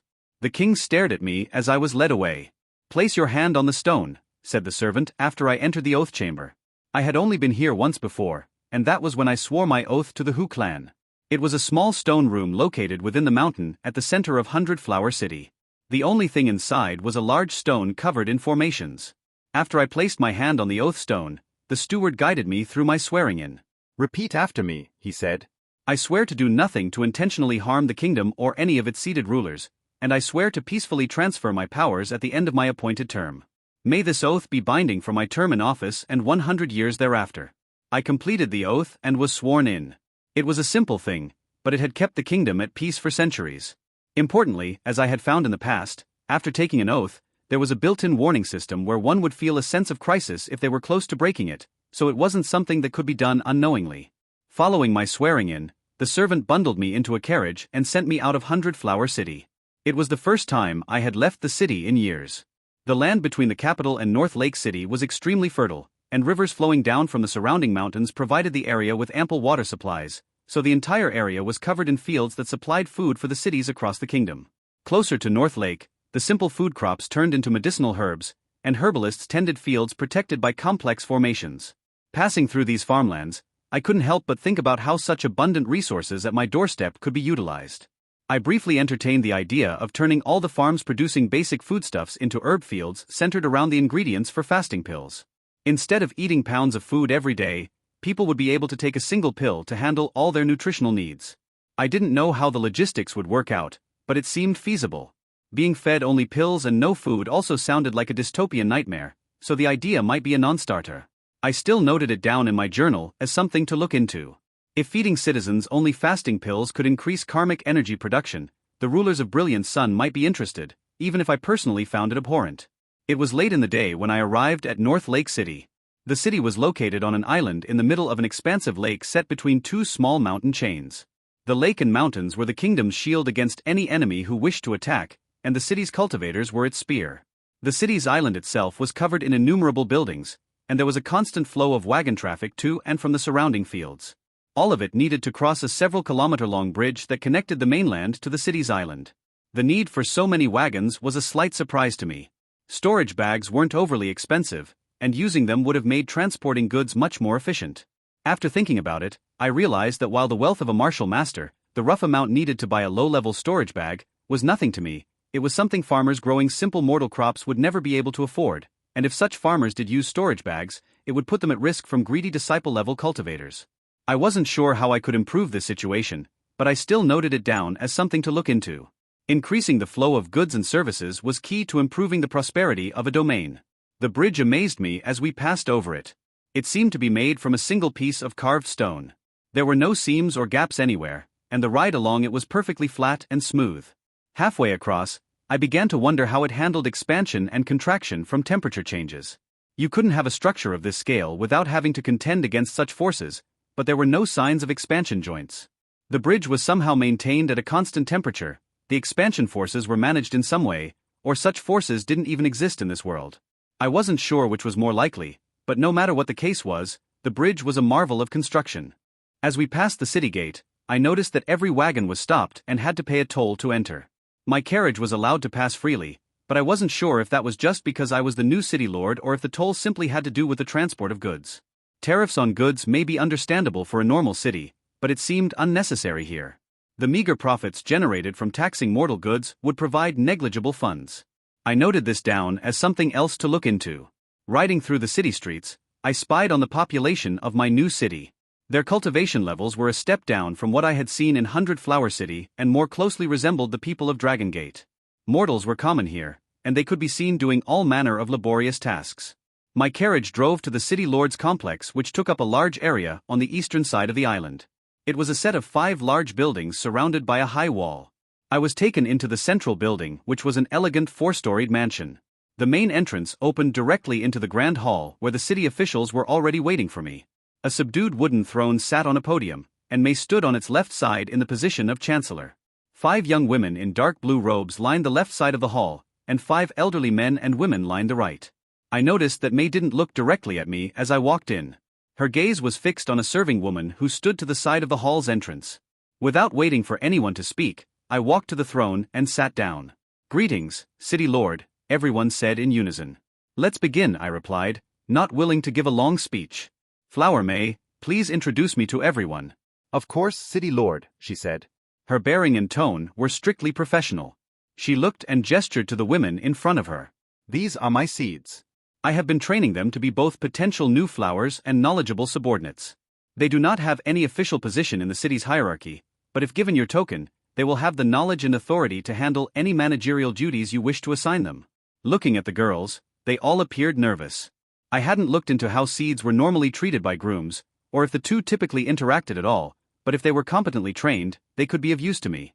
"These," May continued gesturing to the older people on the right, "are the city's ministers. They have held their positions for many decades and have a wealth of knowledge about how the city functions and why." The first man stepped forward. "Lord, I am Tang Li Hui, Minister of Public Works." The next man stepped forward. "Lord, I am Mo Siling, Minister of Justice." Then it was a woman's turn. "Lord, I am Jean Doin, Minister of Rights." Then another woman. "Lord, I am Lu Tingfei, Minister of Revenue." Finally, the last man walked forward. "Lord, I am Bei Nilong, Minister of Personnel." "Greetings, ministers, seeds," I said, nodding in acknowledgement to both groups. "First, are there any critical issues that need to be addressed immediately?" May responded while gazing across the room. No, everything is functioning smoothly for the moment. We have ensured the city is in a state suitable to implement whatever tasks you deem necessary. When May finished her report, Jean Duin, Minister of Rights, spoke up. Lord, Flower May has done an admirable job of ensuring the smooth functioning of the city, but there is an issue we must address. As a new city lord has just been appointed, there are observances which must be conducted tomorrow. We may need to discuss some details to ensure they are carried out to your satisfaction. I looked at May, and she shook her head. Minister Jean, I trust you to handle these matters. Unless there is something critical that I must personally make a decision on, you may arrange matters as you see fit. Yes, Lord, said Jean with a bow. I couldn't read her impassive face. I wasn't sure if this decision was what she wanted, what she didn't want, or simply what she expected. Are there any other issues that may need my attention? I asked. I wanted each minister to step forward of their own volition so that I didn't need to rely solely on May's report. No, Lord, they each said, one after another. Very well. Then there are a few issues I wish to put forward. Minister Tang, I wish to construct a large, open building on the island. The plan size is roughly 80 meters wide and 100 meters long. The ceiling should be at least 15 meters high. After an initial test, more of such spaces may become necessary, so I would like a plan for that in place. Lord, this may be difficult, the Minister of Public Works responded. Space on the island is limited, and there is currently no room for such a large structure. We would need to tear down several existing buildings to accommodate it.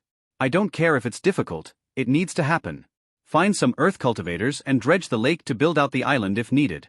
I did my best impression of an imposing lord since that's what I thought they needed at this point. This building had to be constructed no matter the costs. It would be the basis of my most important idea for how to improve a domain's karmic energy, an automated pill factory. If I could succeed in creating such a thing, I was confident I could use the designs to establish a close relationship with the ruling family of the Brilliant Sun Empire. Yes, Lord, he said resigned. What is the purpose of this structure? We need to know where to place it. Consider it a type of alchemy workshop. Placing it closer to distribution areas of herbs and pills would be best. Yes, Lord, Minister Tang bowed. I will see to this immediately. Lord, said Minister Liu, stepping forward, such construction may strain our current resources. The city's revenue is in good condition, but we do not currently have the necessary funds for a project on the scale of island expansion. Yes, Minister Liu, I understand, but I need this to happen. I have prepared sufficient funds for most eventualities, and I will be financing this operation personally. Lord, the Minister of Revenue gave me a worried look. A city lord should only personally fund a single project during their term. Any more than that would be frowned upon, as the city should be capable of providing for itself. You may wish to wait until you have a better understanding of your new domain before making this decision. I understand. Thank you, Minister Liu, but I consider this project of utmost importance, and it needs to be completed as soon as possible. I turned back to my Minister of Public Works. Minister Tang, as Minister Liu has reminded me, I am only allowed to fund a single building, make it as large and tall as possible. At least 5 floors, but consider going up to 10. Bring in earth and metal cultivators to make the structure as sound as possible. I will leave the details of its location in your hands, but I am not short of gold. Do not hesitate to hire Grandmaster Earth Chi cultivators to build out the island for this if you think it is for the best. His face turned grave, but he nodded in acknowledgement. Yes, Lord. Flower May, I said, turning to the woman. Please assign a seed to be my intermediary with the Hu clan representatives in the city. They are based out of West Marsh City, but they should have a significant presence here too. I will need a team to oversee several complex formations ranging from rank 1 to 3 after the building is constructed. Yes, Lord, she answered. If there are no other matters to attend to, everyone is dismissed. After I dismissed everyone, I was ready to get to work finalizing the details for the building and formations I needed, but I was stopped by the Minister of Rights. Lord, regarding tomorrow's ceremony, there is an issue we must discuss. Yes? What is it? I asked. I tried to present a calm facade even though I didn't care about rituals. I wanted to focus on my plan for a pill factory, but I needed to appear diplomatic. While you will be at the center of the ceremony, there are also 5 positions for your subordinates, similar to the flower seeds. Do you have a list of individuals you wish to fill those positions? I shook my head. No, I don't have anyone selected. You can have the Minister of Personnel, Minister Bay, she provided. Yes, Minister Bay. You can have him appoint people to those positions at his discretion. Do you have any requirements for the people he selects? No, let him choose as he thinks best. The conversation was wearing on me, and I wished she would leave as soon as possible. Over the past years, my nascent plan to automate rank 0 pill production had become the cornerstone of my plan for acquiring the spatial fire seed, and I was getting close to the finish line.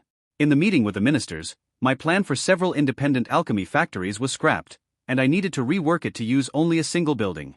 Worrying about rites and rituals was the last thing on my mind. I could feel my cultivation technique driving me, pushing me to focus on perfecting my plans, but I didn't even try to rein it in. Over the past years, the effects had started increasing in intensity beyond what I experienced in my past life. I theorized that the small errors in my dantian were potentially exaggerating the effects. The technique's effects might have also been somehow resonating with my own desires. Either way, it didn't matter. This was what I had wanted when I chose focus and dedication as the main aspects of my technique. The only saving grace was that it also commanded me to try to maintain the appearance of civility through the personability modification. Of course, Lord, she said. Do you have any requirements for how? Minister Jean, I said, trying to put an end to this. I trust you to handle the details as you see fit. I have no requirements for the ceremony. You have more knowledge than I do about how it should be carried out, so I leave it in your capable hands. Of course, Lord. But I apologize, Minister, but there are urgent matters I must attend to. Leaving the minister to attend to her duties, I had a servant guide me to my new office, which was large and empty. The space hadn't been used in a decade, and the previous groom had cleared out almost everything when he left, but it had a desk, table, and chairs. That was all I needed. I reached into my storage bag and brought out several blueprints I had made over the past years. How would it be best to change these to work with a multi-story building? I could treat each floor as a completely independent area, but that felt like it lacked finesse. If everything was in one building, there should be a synergy that comes from it. The problem was I didn't know what that would even look like. Sitting down, I started sketching out ideas for potential changes to my blueprints. The night quickly passed, and I didn't realize how long I had been working until a servant interrupted me to introduce Minister Jean. Minister, I said with a nod. Is this about preparations for the ritual? Yes, Lord. The ceremony will begin in 1 hour. We should leave immediately. Of course, one moment, I said. I looked down at the blueprints on my table and made a few final notes. Realizing what those changes would mean, I flipped to another page and scribbled an idea. With that, I needed to change. My lord, said Minister Jean. Right. I placed my notebook into my storage space and followed the woman out. She took me to an ornate coach that carried us through the city. Even though a new city lord was about to be sworn in, the city didn't rest. Wagons were constantly moving goods to keep the city running. I watched as we passed one wagon that was pulled to the side of the road while workers unloaded its goods. An epiphany hit me. I'm doing this wrong, I muttered. If everything is in one building, the bottom floor can be a warehouse for storing and shipping goods. Automated lifts could carry supplies to where they are needed. If I do that, I'll need more floor space though. I pulled out my notebook and started writing. I didn't notice that the carriage had stopped until the minister spoke up. Lord, we have arrived. I placed my notebook away and donned the mask of a lord. This was an official occasion, and I had to take it seriously. Even if I didn't want to be here, I knew it was necessary, and I would play my part. The ceremony for inducting a new city lord was held in the water temple, which was the oldest structure in the city and among the oldest in the entire country. The water temple was constructed at the exact midpoint of the kingdom's original northern border, and because of its importance, North Lake City grew up around it. As I stepped out of the carriage, I studied the temple. It was made of old, weathered rock, and while it did show signs of aging, it was still in excellent condition. When viewed in chi vision, I saw thick bands of chi spreading out from the building. I couldn't be sure, but I guessed that they were headed in the direction of the other temples, connecting the formation together. Regarding formations, there was what seemed to be a thick layer of chi fog covering the entire temple that prevented me from seeing the details of how the structure was supposed to function, but it wouldn't have made any difference if I could see. The Bagua formation was created by someone of at least the formation king level, and I was barely starting to grasp the basics of a formation grandmaster, so whatever formations had been inscribed here were far beyond what I could understand. The outer structure of the water temple was a perfect stone octagon with steps on every side leading up 10 meters to an unroofed platform surrounded by a thick wall. When I ascended to the platform, I saw May, her seeds, the other ministers, and important members of various clans and organizations from around the city. In the middle of the octagonal platform, there was a smaller square platform. In the middle of the square was a pentagonal platform, and in the middle of that was a final circular platform. The innermost circle was large enough for only one person, and the pentagon and square each provided sufficient space for a single person on every side. May approached me, gently linked arms with me, and guided me to the platform, but she did not step onto it. I separated from her and I walked alone to the middle of the circle where I knelt down. 5 men I didn't know stepped forward and took positions around the pentagon, and 4 of May's seeds took positions around the square. May and Minister Jean stood in front of me at the base of the platform, and the other onlookers gathered around them. As the seasons turn, flowers grow, began Jean. The hour has come for the flower to take a groom. Lord Fang has been chosen to fulfill this duty, and so the burden of lordship over North Lake City passes on to him. May all bear witness this day. When he finished, the minister and May placed their hands on the base of the square platform. It began to glow with a faint light, and the seeds on that platform each placed a hand on the pentagonal platform. As it began glowing, the 5 men each placed a hand on the circular platform I was kneeling upon. A bright light covered my entire platform, and a beam shot into the air. Unseeable from my position, that beam was greeted by 8 others from the other temples around the kingdom. Encased in a brilliant beam of light, I couldn't see anything, but I felt my body beginning to change. Energy flooded into my system. It felt nurturing, like it wanted me to expand beyond what I was, but it wasn't kind. There was life and growth but also death and decay. It was a cycle that forged and reforged the world through countless evolutions. The cells of my body began dying away, but each time they did, they were replaced anew. When the beam of light faded, I felt worn out. I had not been prepared for such an experience. I could have looked into this ritual and found out what it was, but I hadn't. I was too focused on my own project and had considered this a meaningless exercise in pageantry. Because of that, I couldn't even be sure what had just happened to my body, but I had a good idea. The Minister of Rites stepped forward and crossed to the innermost circular platform where I was recovering. She removed a large affinity testing orb from a storage bag and placed it in front of me. Knowing what was expected, I stood shakily and placed my palm on the orb. I wasn't sure what would happen. Usually, these things had problems with multiple affinities, and they wouldn't work well unless one was far higher than the others. I channeled my chi inside it. As I expected at first, I was greeted by nothing but a chaos of twisting lines. The more I channeled into the orb, the more that chaos disappeared until only a few lines were left. As those gradually faded, a small stylized tree came into view. The more I pushed, the clearer and more colorful it became. When I was finally spent, the tree was a vibrant amber hue. Peak 6-star wood affinity, announced Minister Jean. May North Lake City prosper in the coming years. The people around the stage clapped politely, but they weren't too excited. It wasn't their affinity that just got a major boost after all. They were respectful of the new ruler though. Speaking of which, the moment Jean finished this pronouncement, karmic energy began slowly entering my middle dantian. I had finally been officially recognized by the city. Gaining a new appreciation for such rituals, I determined to be far more patient with Minister Jean when she insisted on discussing them with me. I wasn't sure what those 5 men gained from their participation, but I didn't believe for a second that it was nothing. If I went through this again, I needed to be better prepared.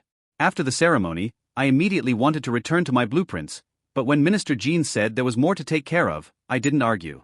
She took me to one of the 4 buildings within the City Lord's complex I hadn't yet visited. This is the Water Library, she explained as we entered. It is the repository of techniques maintained for the City Lord's use. While it does hold a variety of cultivation techniques, the main purpose of this library is to store key crafting techniques for the various professions. Flower may previously established rules for gaining access to these techniques, but as the new lord, changing such regulations is within your purview. I gazed at my new treasure trove. Follow May's guidance on this for now, I said without needing to think about it. What is the quality of the techniques here? They vary from low yellow to peak profound, but don't expect too much, Minister Jean warned. These techniques have been accumulated by various lords over the centuries, but if there was anything rare or outstanding, it wouldn't have been placed in the library. The main function of these manuals is to guide craftsmen without clans or other backing. I bobbed my head, but I didn't care too much about quality. Quantity had a quality of its own. With enough techniques that tackled the same problem from different angles, I could begin working on refining and improving them. Did you just bring me here to show me the place? I asked. I was glad she did, but it seemed a little strange if that was her only purpose. No, Lord. Please follow me. She led me to the top floor of the building where a heavy door was closed and guarded by a deadly formation. She placed her hand in the center of it, and the door opened smoothly. Inside was a much smaller library. To the side, there was a small stone block that Minister Jean gestured toward. Place your hand here. I did, and the stone lit up. You can now access this room on your own. It contains the library's rank 4 techniques. There are only a few, and each one is precious. She walked to a plinth in the middle of the room that held a large tome. This is the cultivation technique designed for the North Lake City Lord. Do not remove it from this room. You must come here to study it. What grade is it? I asked with greedy eyes. Yellow? Profound. The minister shook her head. Ruler techniques do not have such grades. Every technique is beyond valuable, so grading them in the way of lower techniques is not possible. At best, I could say it is a yellow technique, because it is one of the worst I have ever heard of, but by the same measure I could call it a heaven technique because it is also one of the best. Thank you, Minister Jean. If there is nothing else, I will begin my studies. That is all, Lord. Good day. After the woman departed, I walked up and placed my hand on the technique to try and see if I could get some information from the system. The answer wouldn't change anything, I would have to cultivate it no matter what, so I hoped I could get my answers for free. System, how much would it cost to raise this technique to peak yellow? Cost 1.1 billion credits. How much for high yellow? Cost 400 million credits. How much for mid yellow? Cost 0 credits. So, it was a mid yellow technique. It made sense. If people here only had access to this level of technique, it was almost certainly one of the worst possible. Was this just a problem of this kingdom? Were ruler techniques only so rare here? If that was the case, they should still know the rough grade of their techniques, shouldn't they? Setting my questions aside, I read the introduction of the manual but stopped after only a few pages. It was clear I needed to let my karmic energy build before I could proceed. Since I couldn't take it with me, and I couldn't copy it to my technique library, I set aside further cultivation until I was better prepared. Note, edit to chapter 84 that is somewhat important. The lesson Su Fang gets about being a groom has been updated so that the final piece of advice is now about the proper role of a flower. This is to give you context to understand what is normal for a flower to do and what isn't. The relevant section is in the spoiler below. Spoiler. After everything was settled with Minister Jean, I once more became engrossed in designing an alchemy factory. The idea of making the entire first floor a kind of warehouse had benefits, but it also necessitated changes and extra formations to help move goods from one area to another. I had just been appointed as the new city lord, so maybe I should have been more concerned about my new duties on that front, but that was a job I entrusted to my ministers. They knew the city far better than I ever would, so I did the responsible thing and stayed out of their way. If any issues came up, I was sure May could handle them, as she had been running the city for years. 1 week after our original meeting, Minister Tang sent me a message requesting a meeting. He wanted to discuss the plans for the factory. The ride to the location the minister specified took far longer than I expected, and I was getting impatient by the end. The city streets were crowded with people going about their daily lives, and while they quickly got out of the way for my carriage, it still limited our speed. I was taken to the far southwest corner of the island. The closer we got to our destination, the more the foot traffic thinned out until the streets were nearly empty. The buildings in this part of town were not elegantly designed. Instead, they were simple large stone boxes. As I watched, wagons were constantly entering and exiting them, delivering or retrieving goods. In this area, the edge of the island was a steep cliff with a drop of 2 or 3 meters. Minister Tang was waiting for me at a low stone parapet that overlooked the lake below. "Lord Su, you have arrived, excellent," he said in greeting. "Minister Tang," I acknowledged, "what did you want to discuss?" The minister gestured with a hand at the lake before him. "I need you to decide if this is a good place for the structure you wish to build, Lord. Considering the requirements you gave me, it appeared to be the best option, but it is good for you to see the area in person in case there were any details we missed." My mind instantly clicked into gear and began considering the location based on my current designs. "You have decided to go with island expansion instead of tearing down old buildings?" I asked, wanting the reason for the decision. "Yes, Lord. While it is more expensive, as long as funds are no object, it is by far the superior option. It allows for a far more suitable location since it would be difficult to find a sizable enough location otherwise. Forcing the demolition of several buildings for your personal project would be frowned upon by the locals, but building out the island would be praised. The reasoning seemed sound, and I would accept the minister's judgment. I need to expand the area of the structure slightly from what we discussed in the past, so we need to ensure that the expansion is large enough.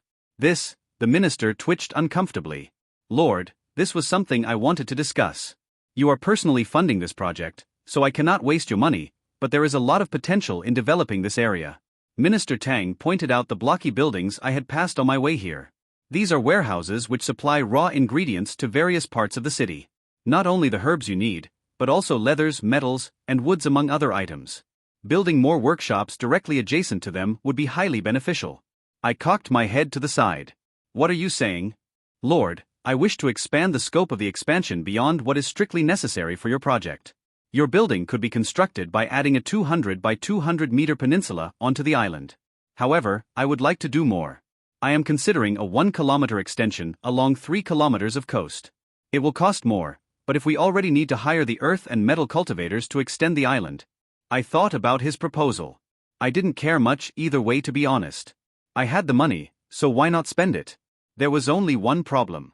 What about the rule for personally financing projects? Minister Tang winced slightly. I've talked to the other ministers about this, especially Ministers Jean and Liu. They have accepted that an extension of the island that looked more natural would be better, as a blocky peninsula suitable for only your project would hurt the feng shui of the area, but they warned me that there were limits to such a rationale. I nodded. If the ministers approve of your proposal, I have no objections. As long as the project doesn't require anyone above the Grandmaster level, I will be able to fund it. Thank you, Lord. This will greatly benefit the city, Minister Tang said with a bow. I dismissed his bow and refocused on the project. Do you have plans for who will do the work? No, Lord. My men have been working on drafting the contract, but we have not published it yet. I would like to offer the right of first refusal to the Hu clan. I have some connection with them, and we work well together. Lord, Tang hesitated. This is somewhat improper.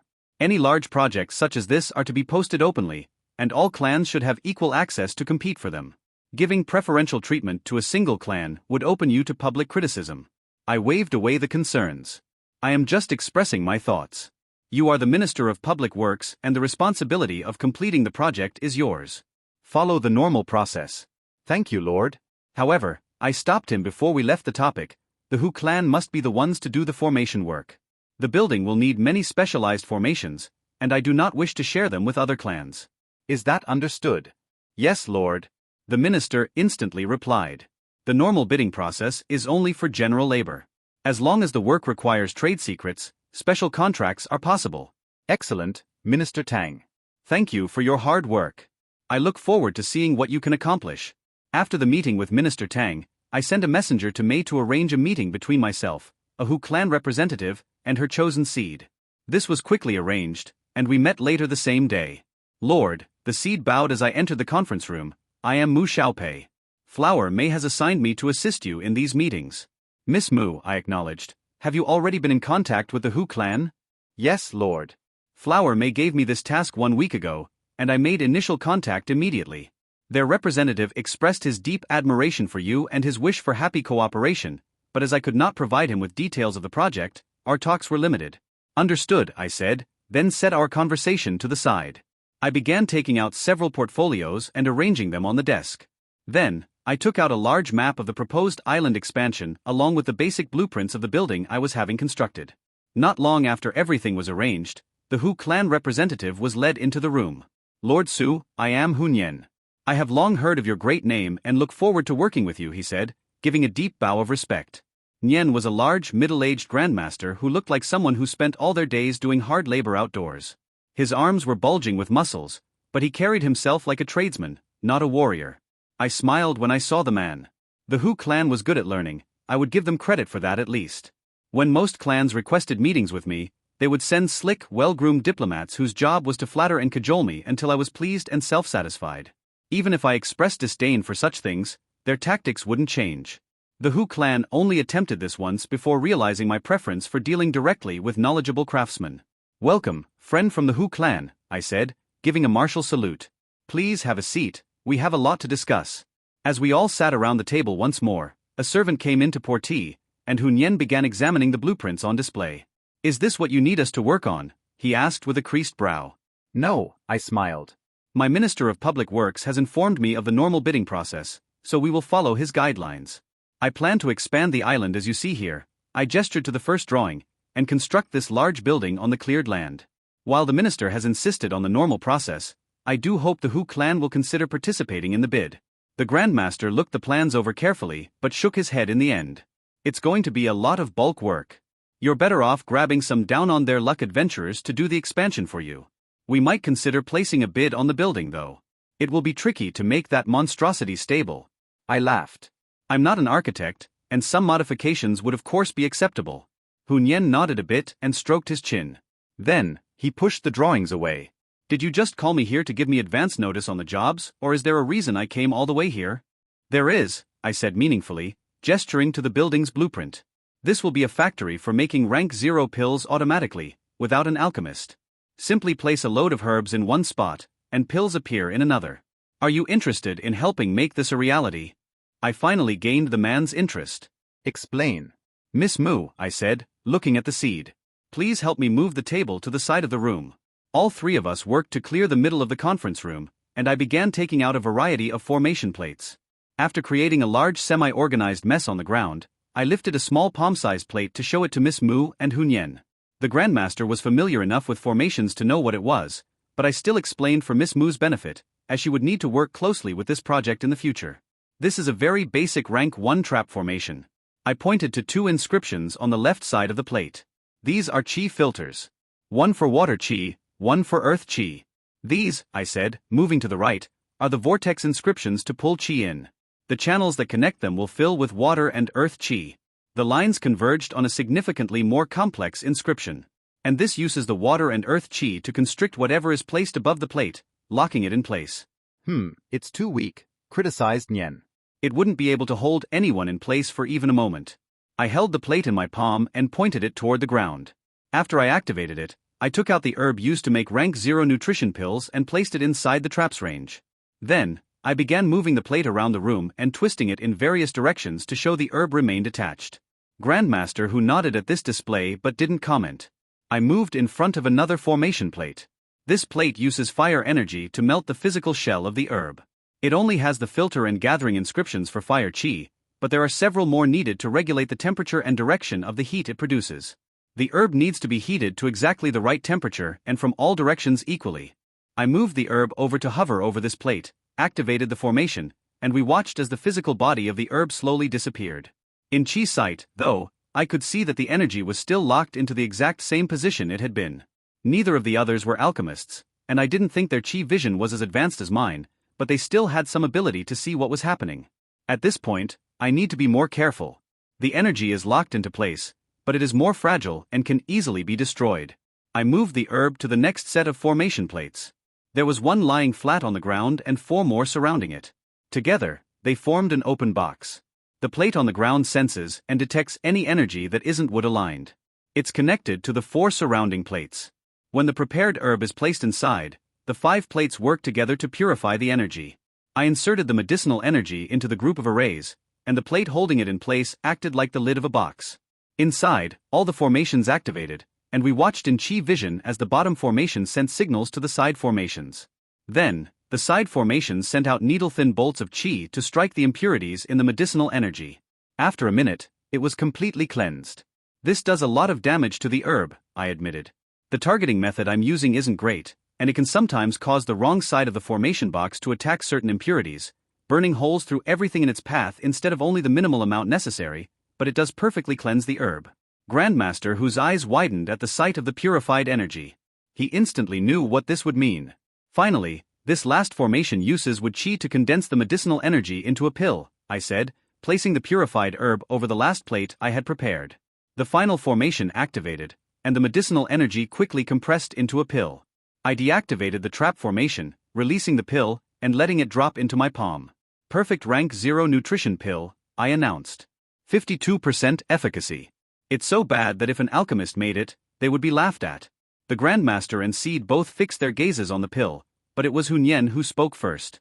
An alchemist didn't make it though, and you can make countless pills with no effort. That is the plan, I confirmed.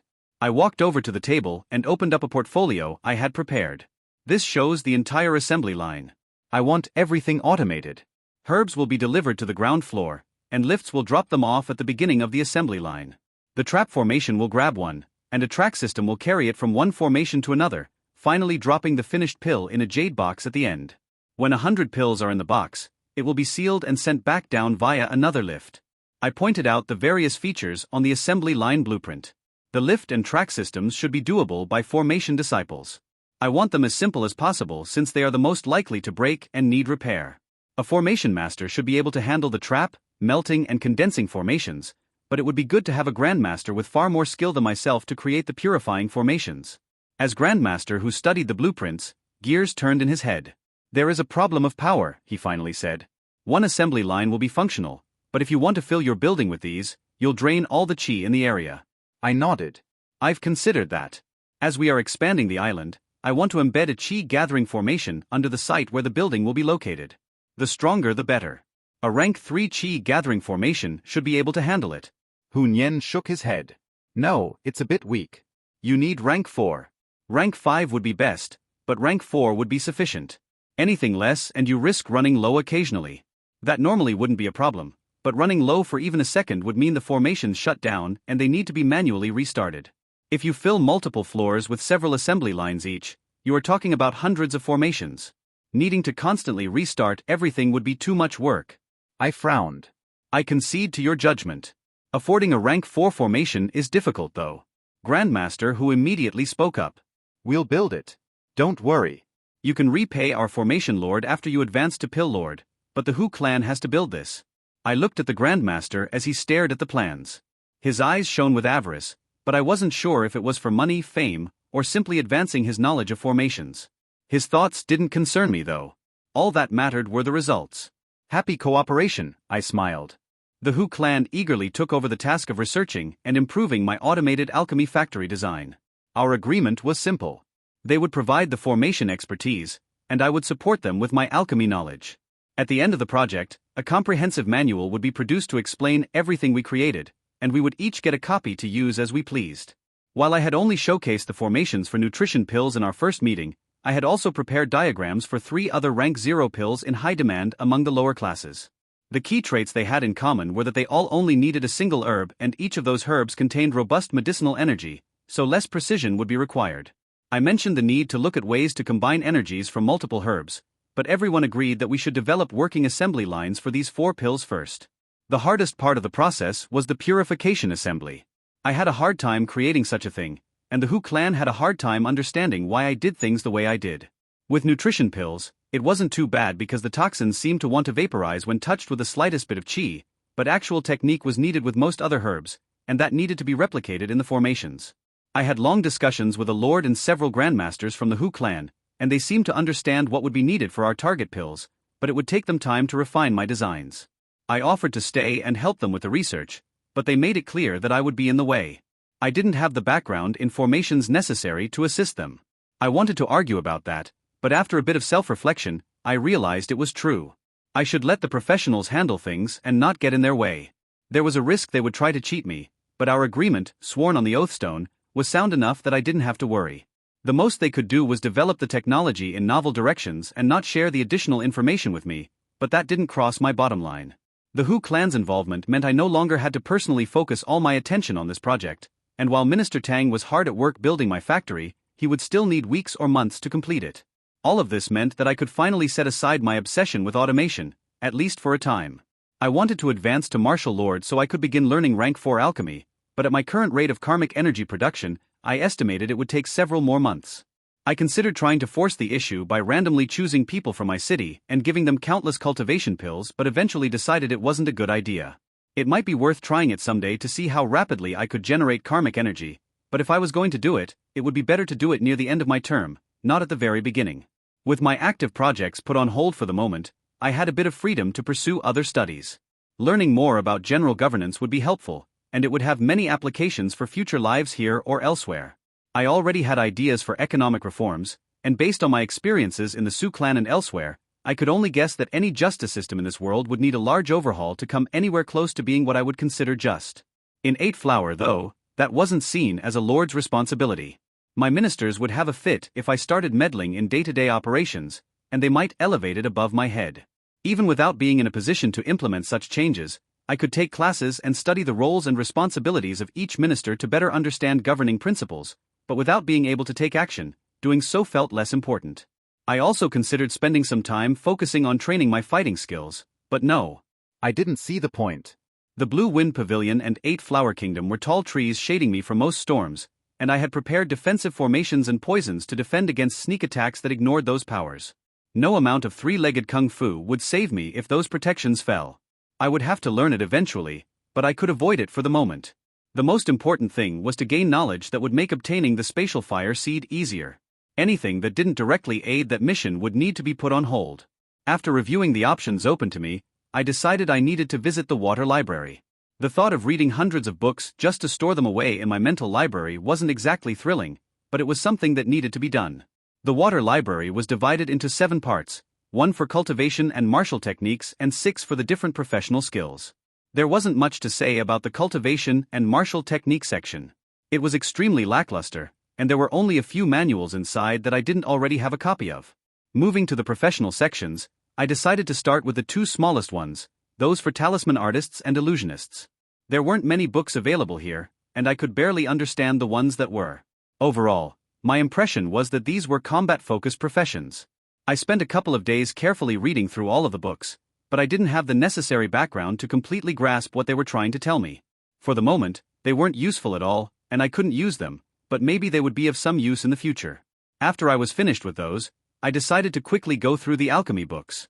Minister Jean had said the information here was basic and that there wouldn't be anything rare or outstanding. He wasn't lying. There were some books with very slight variations on what I already knew, but reading through the alchemy books provided me with almost nothing. The formation section was where things started to get interesting. Among the many books, there were 3 subsections with specific information that caught my eye: using formations in alchemy, using formations in herbalism, and using formations in beast taming. Each of these subsections had formations that were of particular use for the different professions. In addition to formations for assisting other professions, I also found several types of formations requiring reagents. These included alchemy concoctions, herbalist-produced plants, or parts of beasts. I realized that formations had a deeper connection to the other professions than I previously considered. The herbalism section had several simple techniques for assisting in growing plants, but what caught my attention were 2 simple manuals. The first described growing plants needed for formations, while the second focused on plants used as feed by beast tamers. Again, this showed me how herbalism was connected to the other basic professions. Beyond herbalism helping the other professions, I also found books about using manure from beasts to boost the productivity of fields. Seeing a pattern here, I took out a piece of paper and wrote down these 4 basic professions at the corners of a square. I had already established the connection between formations and the other professions, so I drew a 2-way arrow between it and the other 3. With herbalism, I found information about how it was beneficial in raising beasts, so I drew a 2-way arrow there. I also already knew that herbs were used in alchemy, so I drew a 1-way arrow from herbalism to alchemy. One of the rank 0 pills I was working on producing with the Hu clan was a powder that acted as a type of fertilizer when spread onto fields. While it was only useful with mortal crops, there had to be variations for higher-level plants. I opened up my mental library and began quickly flipping through various recipe books. Sure enough, I found powders for assisting rank 1 and 2 herbs grow. I completed the 2-way arrow between alchemy and herbalism. Looking at my chart, I found that there was only one connection missing. 2-way arrows connected each of the 4 basic professions except for alchemy and beast taming. Did such a connection exist? Yes, it had to. I began reading the beast taming section, trying to find how alchemists interacted with tamers. An obvious answer was that there were pills that could be used to help beasts gain power. However, reading through various books, I couldn't find any references to alchemical pills or powders specifically for beasts. Neither the beast tamer section nor the alchemist section referenced any method of the 2 professions interacting. Was it possible that every other profession would be interconnected, but there was simply no connection between alchemy and taming? I rejected that immediately. There had to be a connection. Beasts could use pills, and alchemists must somehow use parts of beasts in their concoctions. I had never heard anyone discuss the idea of using beast parts to make pills before, and the area of the pavilion that sold things to alchemists didn't have any animal parts for sale, but I could feel it had to be possible. 2 important questions suddenly appeared in my mind. System: how much to complete my mastery of rank 1 alchemy? Cost 9 million credits. Why so expensive? It could teach me countless herbs and recipes, but I doubted doing so would have much meaning. At this point, I had an extremely well-developed innate sense of how to use low-level herbs. Even if there were hypothetical herbs of rare elements I'd never seen before, it didn't make sense to me that learning to use herbs I may never see in 100 lifetimes would be so expensive. Also, if the herbs were that rare and powerful, could they really be considered part of rank 1 alchemy? It might teach me some new way to boost efficacy, but again, that idea felt underwhelming. I had already spent time learning to boost most herbs, but doing so rarely justified the time and energy required. There might have been a crazy trick technique to make herbs infinitely better, but again, even if that trick existed, how could that be considered rank 1 alchemy? There had to be something else, and now I had the lead I needed. I didn't need to ask. I already knew what the answer would be. Even if the system told me I had to pay to learn the price, it wouldn't change my conviction. Even if the price it gave me was different, I was already convinced of the truth of my answer. Still, I asked anyway. System, how much to learn everything possible about the connection between beast taming and rank 1 alchemy? Cost 9 million credits. I smiled but decided to ask one more question, just to be sure. System, how much for a complete mastery of rank 1 alchemy excluding its connection to beast taming? Cost 21,562 credits. So, a few bits of knowledge in the margins, but everything else was tied up with beast taming. I didn't want to pay for what I could learn by myself, and 9 million was a high asking price in any case. I wanted to figure things out on my own, but I wasn't sure where to start. Beast taming had to have some way to supplement alchemy, that was clear to me. How? The obvious answer was parts from demon beasts could be used as herbs. Nothing like this was mentioned in any alchemy book I had read, so I highly doubted taking any kind of alchemy class in the mountain district would provide answers. I could scour the various libraries around the city, but that also seemed like it would be fruitless. This wasn't common knowledge people would just leave out in the open. The pavilion might be able to provide me with some leads, but that was questionable. Aside from grabbing a beast and studying it myself, I only had one other idea for where I might find information about this. I opened the book Pill Emperor Lee had left me and started reading.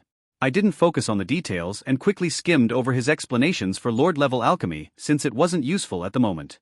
I only searched for any information about using parts from demon beasts when concocting.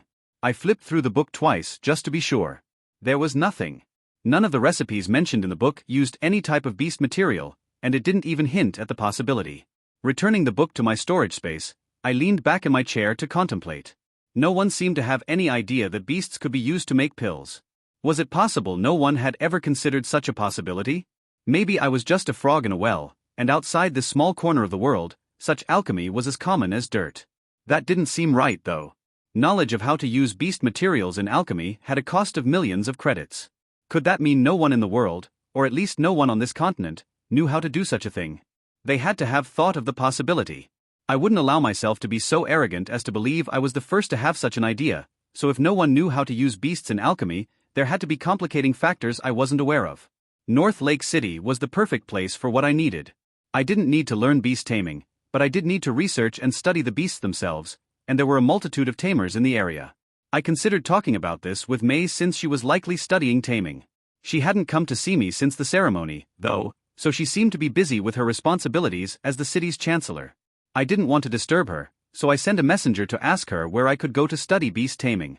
Shortly after, a different messenger arrived. May suggested I go to the Ouyang clan. While the Ouyang clan maintained a residence in the city proper, their main holdings were in the surrounding territory. The complex I needed to visit was located on the east side of North Lake where the foothills of the northeastern mountains began. This area had a very diverse ecosystem. There was access to the water resources of the lake, open plains in the south, densely forested foothills to the north, and slightly further north, tall mountains guarded the kingdom's borders. These different environments allowed them to raise, train, and support a wide variety of beasts. The Ouyang complex itself was styled like an open ranch. In front, large pens housed various beasts that appeared to be derivatives of common domestic animals, such as wind horses, horned sheep, stone bulls, and fire chickens. Throughout the area, I could see people of all ages feeding and working with the various animals. My appointment was with Ouyang Mengyao, a grandmaster tamer, but as I approached the main complex entrance, a large group of women caught my attention. In the center of the group, May was leaning over a large lizard of some kind, examining it. It was nearly tall enough to come up to my waist and at least 3 meters long. I thought about walking over and talking to her. It seemed strange that she would be here at the same time as my appointment, but everyone looked busy, so I held off. I wouldn't interrupt professionals while they were working. As soon as I approached the main building's entrance, the doors swung open and a man who didn't look too much older than myself walked out. Welcome to my Ouyang family's primary beast taming compound. I hope you are well, Lord Su. Grandmaster Ouyang? I asked. He gave a slight bow. Yes, Lord Su. How may I assist you today? This was one of the youngest grandmasters I had met so far, which suggested he had great potential for future development. If his personality was good, he might be someone worth keeping an eye on. Grandmaster Ouyang, I wish to learn more about the beasts you raise here. Is the Lord interested in studying beast taming? He looked genuinely surprised at the idea.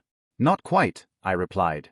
I'm looking to gain a better understanding of how alchemy and taming can be more mutually beneficial.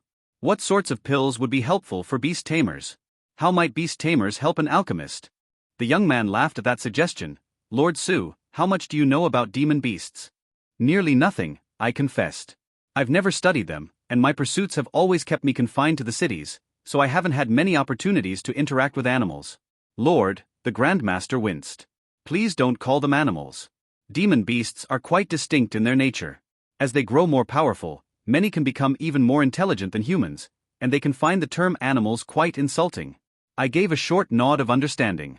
Ouyang Mengyao thought for a moment, then came to a decision. Let me introduce you to someone. I think he can help you understand things better than I could. He led me to the backside of the manor where there is a large open pasture. It held beasts of various shapes and sizes, and they all mixed with each other. It was strange to see so many different types of animals, some herbivores and some carnivores, casually sharing the same space. Grandmaster Ouyang walked me through the field until we ran into a large tiger with fur so orange it glowed. This is Hu Xiao, he introduced. He has been my companion for several years now. I met him when he was only a rank 1 cub, and he's grown up with me. He's now a rank 3 wildfire tiger. You will find that in martial combat, he is easily a match for nearly any Grandmaster cultivator. I stood awkwardly. I wasn't sure how to react to being introduced to a large tiger, but Hu Xiao handled things better than I did. He walked up to my side and forced his head beneath the palm of my hand, making me scratch it. I obliged him and then gave a short bow. Nice to meet you, Hu Xiao. How did you raise him to be so powerful so quickly? As I understand it, normally, beasts take far longer to grow in strength than humans. Did you use pills and formations? The Grandmaster chuckled at my question. That's one of the things you need to see. Meng Yao gave a few short whistles, and a pair of wind horses swiftly approached us. Climb aboard, he said. Without waiting for me to move, he leaped up and mounted one of the horses. Neither had tack or saddle, so I wasn't sure how to proceed, but I did my best. Thankfully, the horse was well trained, and its skill made up for my lack. As I jumped to mount it like Meng Yao had, the horse twisted its body slightly and hit me with a gust of air, forcing me into a proper seated position.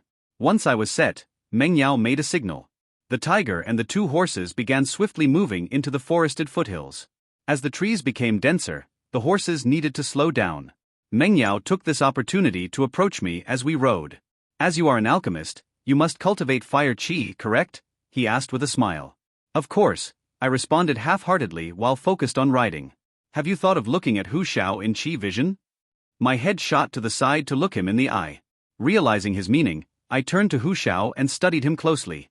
His body was filled with dense fire energy. Its structure was markedly different from a martial grandmaster. It seemed to flow through his body naturally, without the need for constructed meridians. More importantly, I realized something that shook me.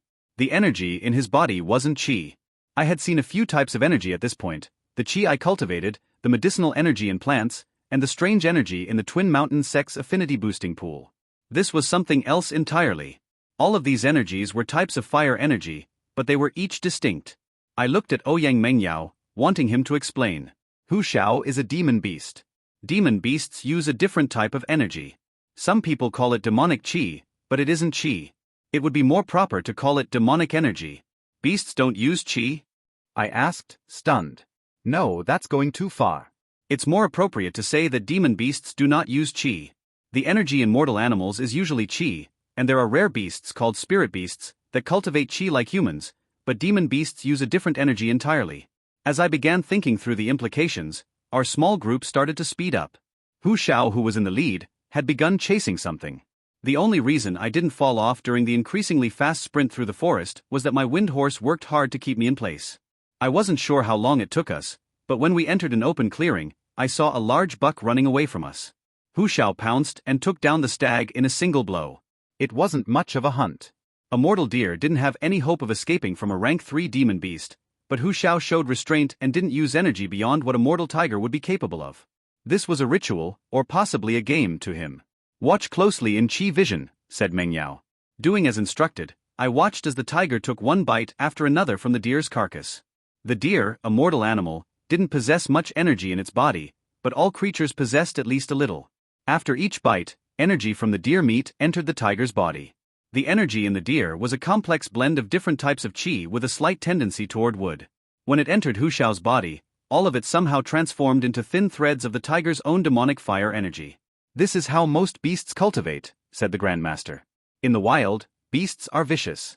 They hunt anything with qi, humans especially. They do this to absorb the qi in the bodies they consume and convert it into demonic energy. I watched in awe as I saw the process unfold. I didn't understand the process at all, but somehow, one energy type was transformed into another. This made me think about when people took pills. The medicinal energy in the pill transformed and blended into a cultivator's body. This seemed to be somewhat similar. It goes both ways, said Meng Yao. If you take down a demon beast and kill it, you can eat it. Eating the meat of a high-level demon beast does wonders to improve your body. Not only does it integrate with your qi, but it also strengthens your muscles beyond their normal limits. I tried to pay closer attention to exactly what was going on in the tiger's body. Meng Yao said that it both enhanced one's energy and body, but how did that happen? The qi was being converted into the tiger's demonic energy, but what was strengthening its body? It took me time to notice, but finally, I saw it. What I had considered impurities in the deer corpse were entering the tiger's muscles and strengthening them, not the qi. These impurities seemed to be blends of various other energy types. The process was fascinating, and it had clear implications for how alchemy affected the body, but I wasn't sure exactly what Meng Yao's intended lesson was. Demon beasts don't cultivate qi, he restated. So, what do you think a qi gathering pill will do to a demon beast? I thought about it but answered in a simple way to allow Meng Yao to expound freely. If a demon beast can absorb qi from a carcass and convert it into its own energy, a qi gathering pill should work the same. It should allow the beast to gather environmental qi and convert it into demonic energy. I knew my answer couldn't be correct or we wouldn't be having this discussion, but stating this openly seemed like what was wanted. Meng Yao shook his head. Unfortunately, it doesn't work like that. Demon beasts cannot gather qi from the environment properly. If you give them a qi gathering pill, it will force qi into their body, causing serious blockages and impurities to accumulate. This does a lot of harm in many different ways. None of the effects are good. If not qi gathering pills, what about others? Healing pills should be fine, shouldn't they? Meng Yao again just shook his head. I don't know how it works, but I can tell you that any pills meant for cultivators will not work properly on demon beasts. Trying will only cause more harm than good. One phrase he said stuck out to me: pills meant for cultivators. Was it possible to create pills that were not for cultivators but were designed specifically for demon beasts? I hadn't encountered such a thing before, but I didn't see why it shouldn't be possible. A big hurdle might be trying to concoct a pill intended for someone with demonic energy while using qi. Demon beasts cannot use pills, he continued, interrupting my thoughts. You asked how Hu Shao grew so quickly. First, hunting. As long as beasts are fed regularly, they can grow faster since the energy they absorb enhances their bodies. Second, formations. We have specialized formations for enhancing the growth and development of beasts. Finally, eating raw herbs. While pills are off the table, several herbs do wonders for demon beasts. The last bit surprised me. It was generally a very bad idea to eat raw medicinal herbs as the toxic energies in them could cause havoc in a person's body. Only if they were grown to be exceptionally pure should anyone even consider eating them raw. Were beasts immune to these toxins? On a ride back to the complex, I started to consider again. This entire discussion had led me astray. Right now, I wanted to focus on what beast taming could do for alchemy, but it seemed like everything had been about how alchemy could help beast taming. Grandmaster Ouyang, I said, coming out of my reverie. This might be a delicate question, but I am trying to explore new avenues of alchemy. I wanted to know if it would be possible to acquire the bodies of some demon beasts. Meng Yao chuckled and nodded. It's a common enough request. You can try buying entire beasts, but we have found most of their energies are stored in specific locations within their bodies. For Hu Shao, his paws and neck are where it's most concentrated. If you can isolate the body parts you need, it will make things far easier on your suppliers. Thank you for the advice. We cannot supply you with anything here. Our beasts are raised as companions, and we don't do any hunts from this location. Since you are part of the pavilion, I would recommend going through them to set up contracts for adventurers to gather supplies for you. I haven't heard of alchemists doing so before, but they are used by both beast tamers and formation specialists. We made a little more small talk on the trip back, but my mind had already left. I was ready to return and get back to work. Upon returning to the island, my first stop was the Blue Wind Pavilion. The services offered in local pavilion branches were generally more limited than in the capital, but since North Lake City was home to so many of the kingdom's craftsmen, it had a robust system to serve the various tradesmen. Hello, sir. How may I help you today? Asked an attendant as I entered. I felt slightly awkward but tried to appear confident. I need to purchase a variety of parts from beast carcasses. Of course, right this way. She led me to the back of the shop floor where there were several counters. These counters only held an assortment of jade boxes of various sizes. It seemed that what I needed had to be stored carefully to remain fresh. This is the selection that we have in stock, she said. You can purchase anything here directly, but I must caution you that our selection is somewhat limited. If you need something specific, we may need to place an order with a branch in the capital, and if it is particularly unique, we will need to special order it. I looked at the labels on the various boxes and saw that they were mostly parts from rank 1 beasts. These included various parts from Flame's chickens, chicken heads, chicken wings and chicken feet, as well as parts of various horses, sheep, bulls, bears, tigers and several other beasts. The selection of higher parts from higher rank beasts was much more limited, but my focus was only on rank 1 anyway. What about entire carcasses? I asked her. We don't keep those in supply. That's something that will need to be ordered. I didn't know what I needed, and from what I read about beast parts while in the library, they seemed to lose effectiveness relatively quickly. Storing them in jade boxes helped, but they still couldn't be maintained indefinitely. I needed to plan to use whatever I bought within a week. Coming to a decision, I returned my focus to the attendant. Give me one of everything from rank 1 beasts. She confirmed my order and began working with the attendant assigned to these counters to arrange it. Will there be anything else? She asked once everything was handed over. Yes, I want to order 3 complete flame chicken carcasses. After arranging for delivery of the special order, I went upstairs and searched through the local pavilion library to see if there was anything about using parts from demon beasts in alchemy. As I expected, I didn't find anything, but I submitted a request to the librarian to see if she could order any books on the topic. I didn't expect to get any information from the kingdom branches, but I hoped that there might be something available in the main branch. With all my purchases stored away, I returned to the City Lord's complex to begin my research. To begin my research, I started with a straightforward idea. Parts for demon beasts were a type of herb. They were a strange herb that I knew nothing about, neither what types of pills they could make nor how to use them to make said pills, but they were definitely some kind of herb. So, I decided to treat them exactly how I would any other herb.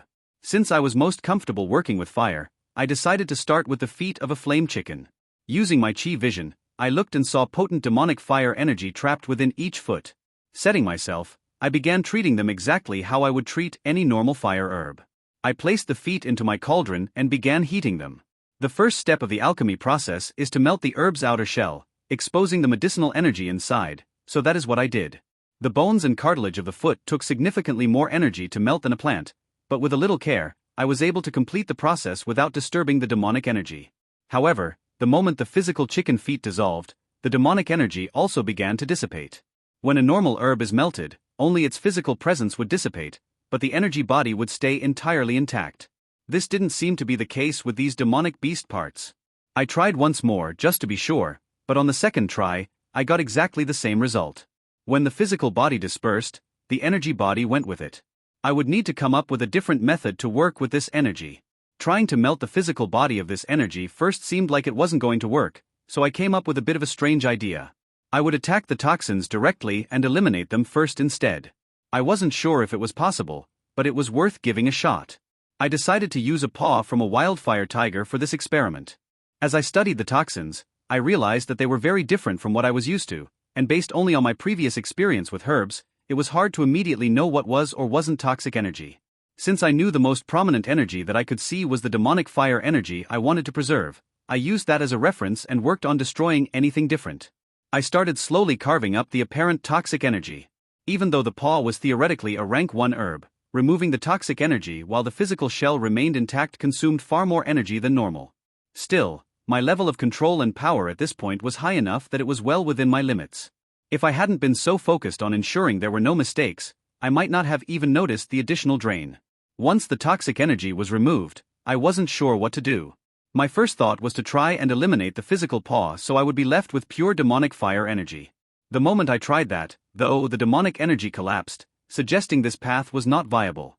Choosing a paw from another type of beast, I tried again. This time, when the paw's energy was completely purified, I decided to try physically grinding it into a powder to see what would happen. I used a small mortar and pestle to do the work, but after only a little grinding, the energy body of the paw collapsed once more.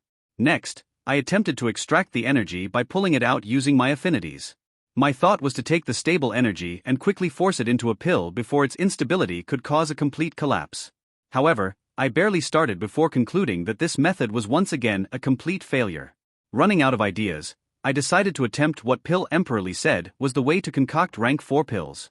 My fire affinity was low 6-star, and my wood affinity was a 6-star peak. Deciding to use the higher one for added safety, I searched through the materials I had purchased and found the heart of a rank 1 moss bear. Using my wood affinity, I concentrated on the demonic energy inside the heart and focused. I used all my strength of will to keep the demonic wood energy locked into place. I didn't have the will of a ruler to help me, but my affinities far surpassed what should be required for a lowly rank 1 herb. I melted the heart using a high-temperature fire, but I made sure to keep it away from the heart's energy body. When the heart disintegrated, I felt a strong tug from the demonic energy. It wanted to dissipate as well, but with my high affinity, I was able to keep it trapped in place. I began cleaning up the chaotic, toxic energy that was spread throughout the demonic energy until it was pristine. Unsure of how to continue, I decided to treat it like any other pill. I didn't have a recipe to work from, so my first thought was to try and create a single-ingredient pill. I began condensing the heart's demonic energy. It kept wanting to fight me, but I slowly coaxed it down into an ever smaller size. During the normal concoction process, once the pill energy is condensed sufficiently, it crystallizes into a solid pill. That is what I hoped would happen here, but it didn't. I pushed more and more, making the heart's energy smaller and smaller, but even after I reached my limit, it still refused to crystallize. Sighing in disappointment, I began releasing my hold. Without the pressure from my soul and affinities keeping it in place, the energy expanded rapidly and then vanished in an instant without leaving a trace. I felt like I was on the right track. I had the energy, and I could purify energy. There might have been another way to do it, but as long as I had the energy isolated, I just needed to find the right combination of different energies that would compress down and form a proper pill. Since the energy from the moss bear heart alone wasn't sufficient, I needed to start investigating other beast parts it could combine with. Rank 1 pills generally did not use the elemental cycle. Most of them focused on combining several herbs of the same element to create a pill, so that was the premise under which I began to experiment. Deciding to make this easy for myself, I chose to first work with wood-aligned parts since that was my highest affinity. I contacted the pavilion and cancelled my order for the chicken carcasses and instead placed an order for multiple parts from rank 1 wood-aligned beasts. I gave them a sizable upfront deposit and told them to bring me anything they could. Settling back into my workshop, I got to work. I focused hard on this project for several weeks, but I didn't make any more progress than I did on the very first day. No matter what combinations of ingredients I tried, when I attempted to compress them into a pill, they all refused to crystallize. After exhausting the possibilities with wood, I tried branching out into the other elements. They were slightly harder to control, but my affinities were high enough that any rank 1 beast's energy was still within my capabilities, for the basic elements at least. However, it didn't matter. No matter what element I tried, none of the energies were willing to condense and form a pill. Deciding to experiment with some other ideas, I started combining parts of different elements. I tried combining them within the elemental cycle. I tried using subsets of elements that were found in other recipes that I'd made in the past. I tried combinations that I thought might work for random reasons. None of this had any effect, and I was never able to make a single pill. This led me to the ultimate conclusion that it was impossible to make a pill from pure demonic energy. Demonic energy had to be usable in pills, but if I was going to use it, some extra ingredients were needed, something to act like a binder. Thinking about it more deeply, I realized a potential mistake. I was trying to make a pill out of demonic energy, but did that make any sense? While I hadn't heard of making one from demonic energy before, I had also never heard of making pills out of qi. Instead, pills were made from medicinal energy, which was a completely distinct form of energy. While demonic likely had different properties, it seemed to be more closely aligned with qi than medicinal energy. That pushed me on another path in my reasoning. There had to be pills that used demonic energy. If that were true, then it was also likely true that pills incorporating qi had to be possible. I remembered what Ouyang Mengyao told me about spirit beasts. They were a rare type of beast that had used qi instead of demonic energy. That would mean my question about combining beast taming and alchemy could include both demonic energy pills and qi pills, depending on the beast used. So, how do I create such a pill? It seemed impossible based on all my experiments. Pure demonic energy did not want to form a pill. That meant there must be something missing. I decided that something must be medicinal energy. Instead of only making a pill out of pure demonic energy, I began trying to use a blend of demonic and medicinal energies to form a pill. I spent another several weeks on this topic, combining beast parts with various herbs, but in the end, it got me no closer to my goal. Tapping my workbench in thought, I remembered asking the system about purchasing rank 1 herbalism knowledge long ago. It had a price of 10 million credits, similar to the cost of rank 1 alchemy. Was this where the trick was hidden? Were there rank 1 herbs that were as unknown to herbalists as beast parts were to alchemists? If so, it was probably those herbs that I would need if I wanted to successfully concoct a pill using demonic energy. Unfortunately, I didn't have any more ideas for how to proceed. I didn't know what would be hidden under that herbalist purchase, and from all my experiments, I had no idea how to incorporate demonic energy. My cultivation technique drove me to focus on this topic, which was the only reason I was able to persist for as long as I had, but even I had a breaking point. After zero progress in my research, I had to call it quits. I had no way to make any further advances. Possibly the only real answer I got from my weeks of research was an answer as to why I had never found any information about using beast parts in alchemy. Such a thing was close to impossible. While this was a letdown, spending time on this topic did accomplish one thing important. It made me spend enough time that my factory building was complete. I wasn't sure exactly where the Hu clan was in their research of my formation diagrams, but with the factory ready to go, I was ready to start implementing the more basic automated pill production lines. The first sight of my new factory left me standing with my mouth agape. I'd been told that it was ready to begin installing the formations, and I had assumed that meant the building was complete. Instead, what I saw could only be called a building if I was being generous. In reality, it was little more than a shell. The island expansion was still underway, and only the area that was needed for the factory had been entirely completed. No permanent roads had been built, but there was at least a shoddy wooden path that could allow limited wagon traffic to and from the factory. The building itself looked like the worst example of brutalist architecture I'd ever seen. There were zero adornments, and the walls were solid, raw stone. The windows had no glass, and the floors were bare rock. It was in rough condition, but it was a starting point. While there was still a lot to do to make the building usable, it would at least allow me to begin working. I met Minister Tang and a representative from the Hu clan to discuss how to move forward with the construction. When I entered the factory, I was struck dumb by the density of qi inside. I hadn't noticed anything before walking in the door, but as soon as I entered, the incredibly qi-dense environment created by the formation under the building felt nearly overpowering. When the Hu clan representative saw my expression, he chuckled. "This is your first time experiencing a rank 4 qi gathering formation, isn't it?" he asked. "Yes, it's very impressive," I replied. "I didn't even notice it from the outside." The representatives gave a light snort. "That's because the formation is full, so it can't draw in any more qi. Once your production lines are up and running, they'll start using up the qi here, and there'll be no way you can miss it when the formation really gets going. It's designed to pull in qi from above, so it should only have a limited impact on the area directly surrounding us, but you probably won't want to use this neighborhood for cultivation in the future." I looked to Minister Tang to get his impression. "Is this going to affect the plans for this area?" "No, Lord," he responded quickly. "The existing buildings are all warehouses, so they're not going to be affected by this formation, and we can use the new land for mortal workshops which do not need qi. This might upset some people if they have to move to the edge of the island, but having close access to distribution warehouses should mollify them." I looked back at the clan representative. "Grandmaster, are we ready to begin working on the formations for the factory?" "Yes, Lord. We have prototypes ready to be installed, and they should work to your satisfaction. However, our experts are still working on refining them further to make them more energy efficient. The less energy they need, the less impact this factory will have on the surrounding environment. That would make it easier to find locations to build more factories in the future, especially in areas with less natural qi density than the island." I nodded. I trusted the minister to know what he was doing and to approach me if he encountered any problems. Putting these potential issues to the side, I looked to the Hu representative. "Let's get to work." I spent the following week watching as the formation masters and grandmasters began installing everything necessary for the factory's first production line. I used this as a chance to study what they were doing and how they were doing it. I was very excited to study the formations for the lifts that would carry ingredients to the proper floor and the tracks that would transport them during the alchemy process, since these were the two sets of formations that I hadn't created prototypes for. I was impressed by their ingenuity and was looking forward to the completion of the entire system, so that workers only had to place large quantities of herbs in a single bin on the ground floor for the alchemy process to begin. The production line had a formation that picked up one herb and took it through the various stages of the alchemy process. At the end, what started as a simple herb had transformed into a small pill. It was then dropped into a chute that carried it to a large jade box.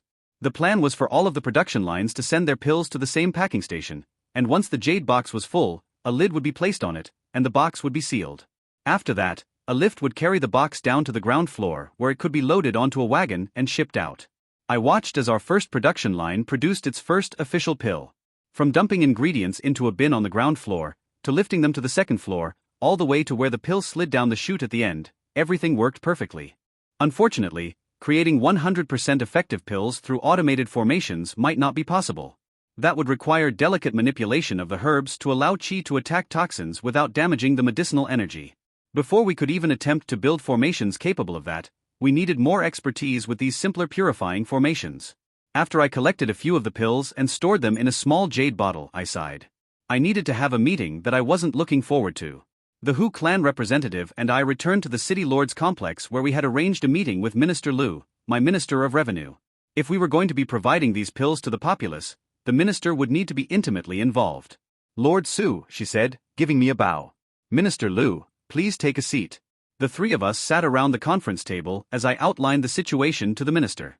We had a single active production line that would be capable of making one pill every 5 minutes once the factory was fully operational. We planned to have 5 production lines on the second floor, and all of them would be making nutrition pills.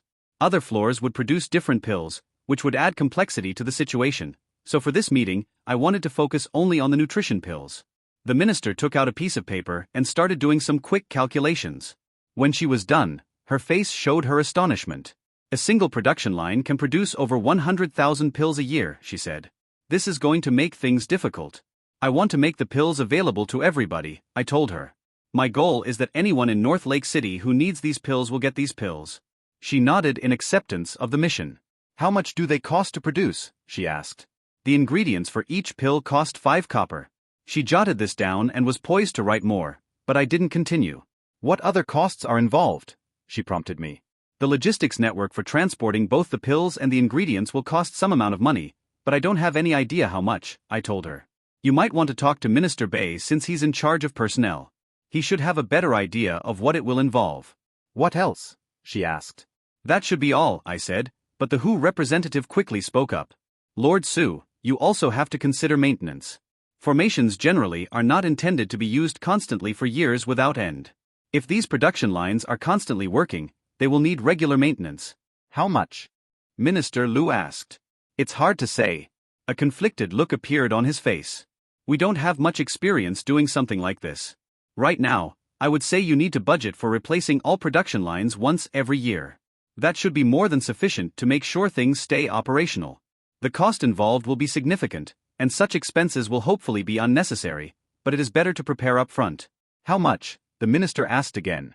If it were a one-time expense, our clan might be able to reduce the price for you as a sign of goodwill, but we cannot absorb such a discount indefinitely. I will need to talk with our elders before I can guarantee anything, but expect each production line to cost around 20,000 gold a year. Again, this is just an estimate. I have very little information to work off of. If the factory was going to have dozens of production lines, this would equate to hundreds of thousands of gold spent on maintenance every year. This high maintenance cost was only temporary though. I could look into finding ways to reduce it in the future. For the moment, I just wanted the factory up and running. Minister Lu did some more math on her piece of paper. Finally, she worked out a number.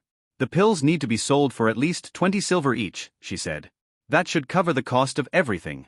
However, we might also want to raise the price further to increase the revenue they generate. This will be very helpful if maintenance costs end up higher than anticipated. I don't want to make money off of these pills, I said. The goal is only to benefit the people of the city, not to generate revenue. Lord, said the minister, there's something you might not have considered. If your factory has 5 production lines for nutrition pills, you will be making over 500,000 pills a year. The population of the entire kingdom is only a couple of million. 500,000 is more than double the population of Lake City. I hadn't considered that issue. My goal was to design something that could supply an empire, but for a modest city lord, this factory was an extreme form of overkill. This wouldn't stop me from making an empire-scale factory, but I did need to consider what justification I could use for building such a thing. What are you suggesting? I asked the minister. Lord, this factory of yours is going to produce far more pills than we need.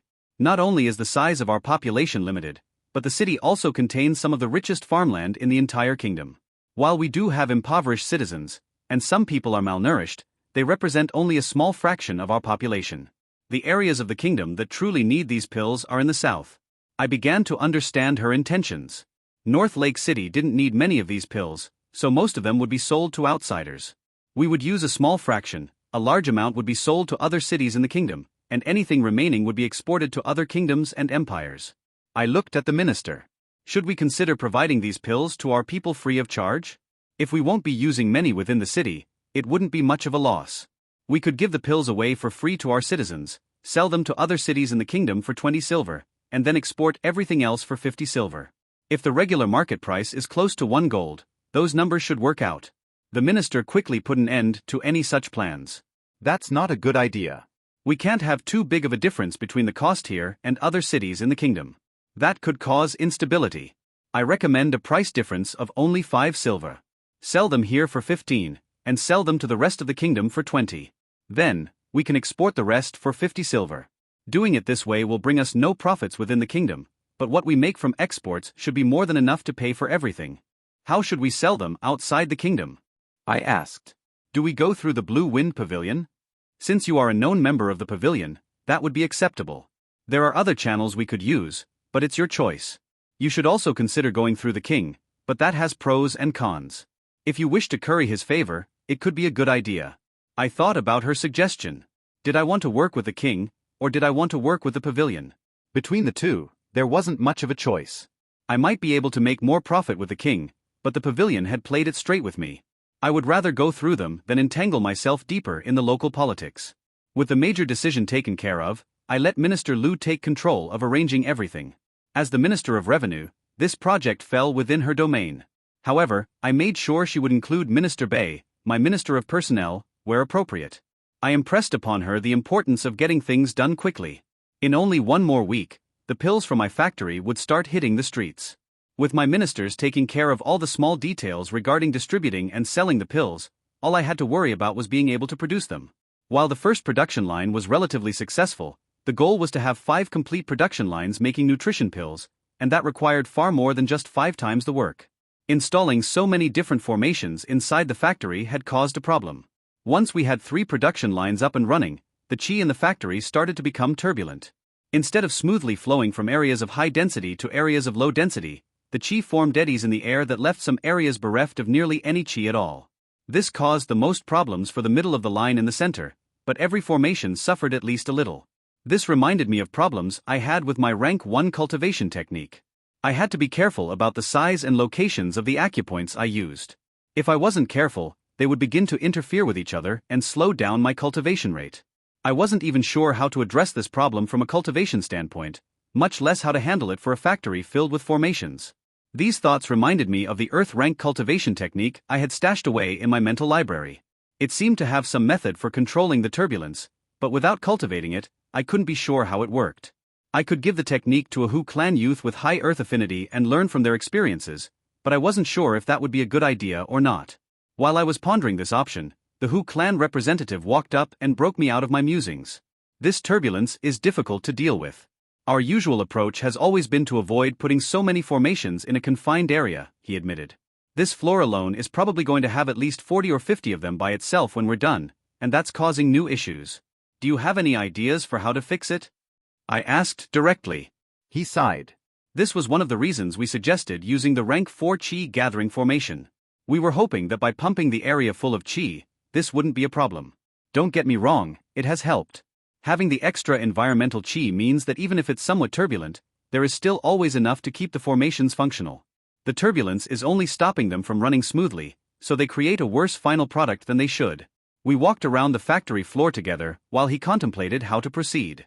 As I see it, you have 3 options. The first is to install a few formations around the walls. We can use those to generate a kind of laminar Qi flow over each individual production line. That would somewhat isolate the effects of each production line to its own stream and reduce the overall turbulence. That would require constantly moving large volumes of Qi, though, so it won't be cheap. We're talking at least Grandmaster level with high maintenance costs. I shook my head. With a high price and low effectiveness, this wasn't the way to go. And the other options? I asked. The second option is going to be even more expensive. This problem is caused by having multiple independent formations within the same room, each drawing upon the environment to power themselves. The straightforward method to solve this is to integrate them into a single large-scale formation. Think of it like this. Right now, each formation is drawing its own power.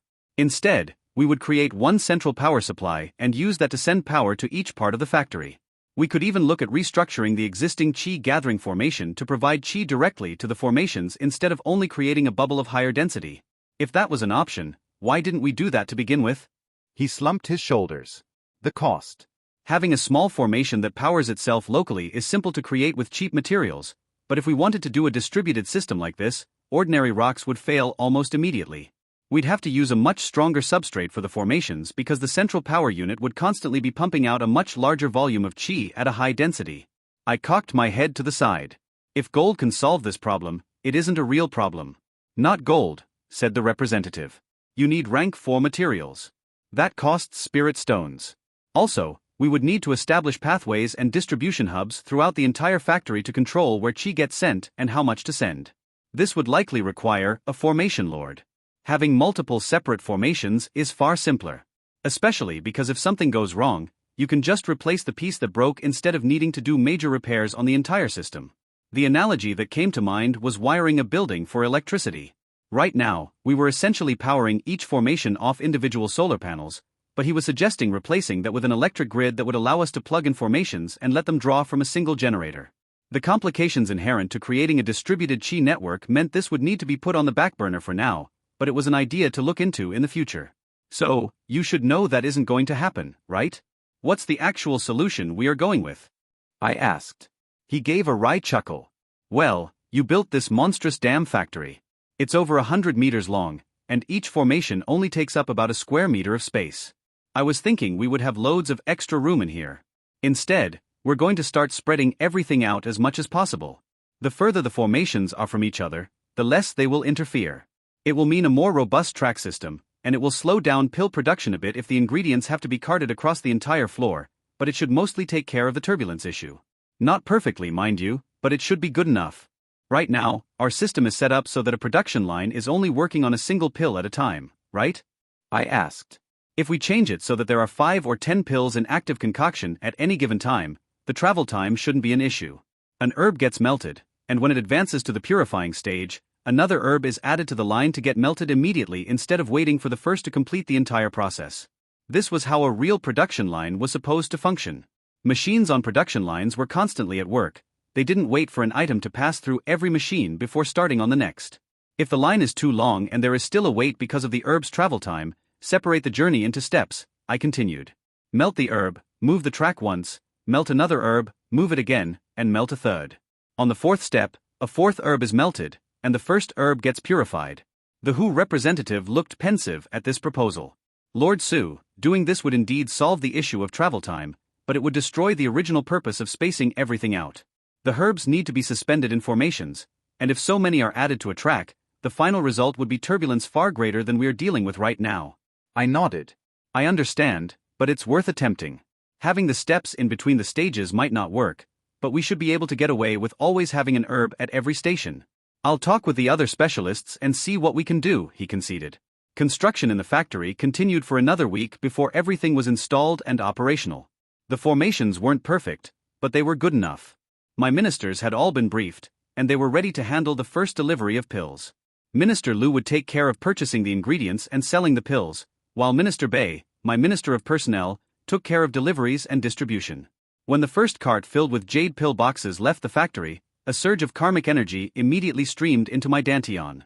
My subjects didn't have the pills in their hands yet, but the moment they left the factory, I was already credited with changing the futures of hundreds, if not thousands, of people.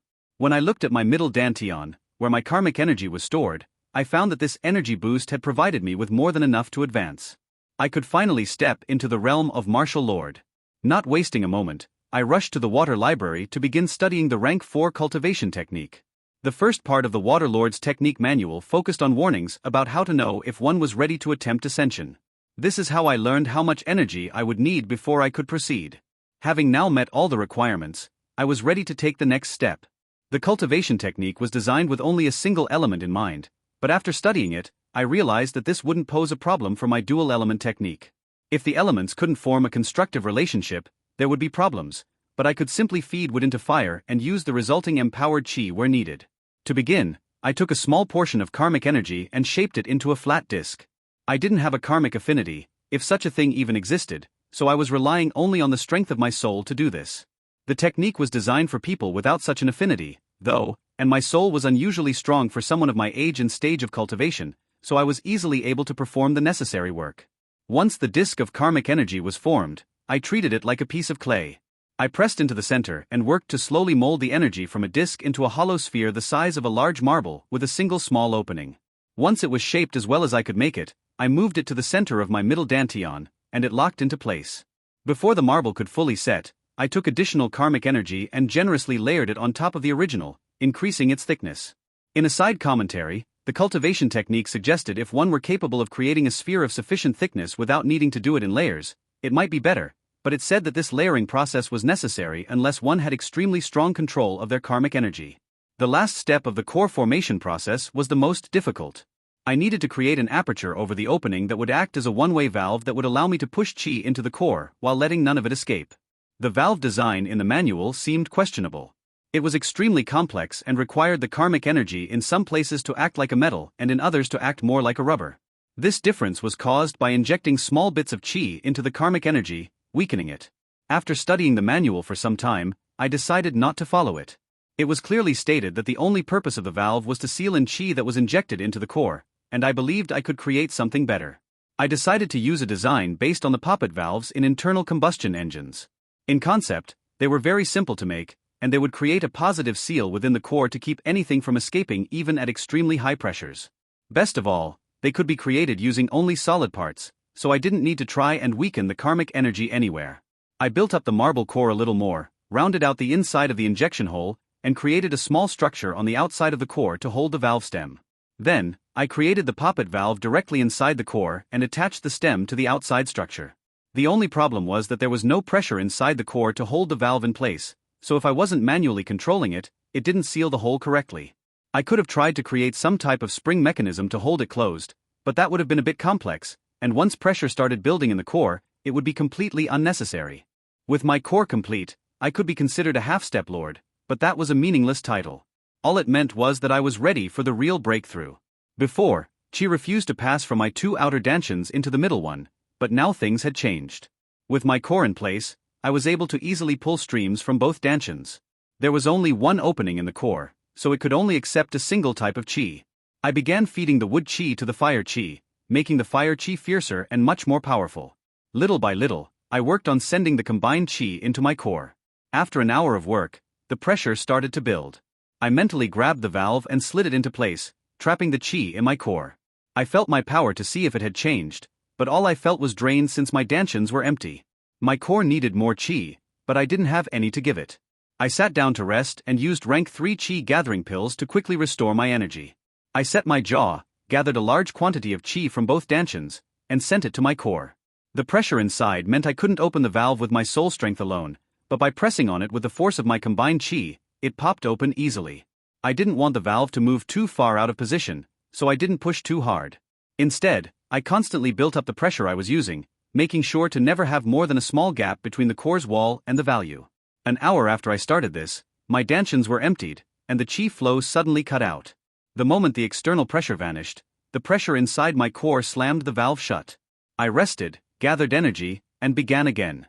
It took me several cycles, but after half a month of slowly forcing more and more chi into my core, I felt like I was on the verge of a breakthrough. I immediately cut off the stream of chi and allowed the valve to slam close. If I had kept going, I would have broken through with chi alone, and that would have given me a far inferior result. After taking time to refill my dantians, I centered myself and focused on my core. I pulled in strands of chi from both dantians and merged them, feeding wood into fire. Then, I grasped my last remaining strands of karmic energy. I could only hope it would be enough to finish the job. I started braiding them with my chi in the pattern the cultivation technique described. This bonded my chi with the karma of the city, strengthening and empowering it. I forced the braided energy into my core. It met resistance almost immediately, but I kept pushing as hard as I could. A slow, sluggish chi flow wouldn't work here. I need it to be sharp and forceful. When my energy was nearly depleted, I felt the world break. The compressed chi at the center of my core collapsed into a singularity, opening a small hole into the world beyond. A spear of braided chi and karmic energy pierced through that hole and attacked a chain forged from the laws of heaven and earth. With the power of that strike, one of the invisible chains that had been restraining my body shattered, and I gained a deeper connection with the world. I had advanced to Martial Lord. After ascending to Martial Lord and stabilizing my new realm, I immediately switched my attention to advancing my alchemy skills. There were other things that needed my attention. For instance, while the factory was operational, it still needed work. But for me, everything outside of alchemy was unimportant. I settled into a cultivation room within the City Lord's complex and began studying the book Emperor Li had left for me. He had previously demonstrated that the key to rank 4 alchemy was using one's will to influence the world. By channeling my thoughts and energy through my core, I was supposed to be able to affect reality itself. The first part of Emperor Li's book outlined a few simple exercises I could practice to improve my ability to channel my will. Following its guidance, I took a piece of paper and threw it into the air. As it began to float down, I focused my thoughts through my core and attempted to lock it in place. Shortly after, the paper landed on the ground. It took me many days to succeed in locking the paper in the air.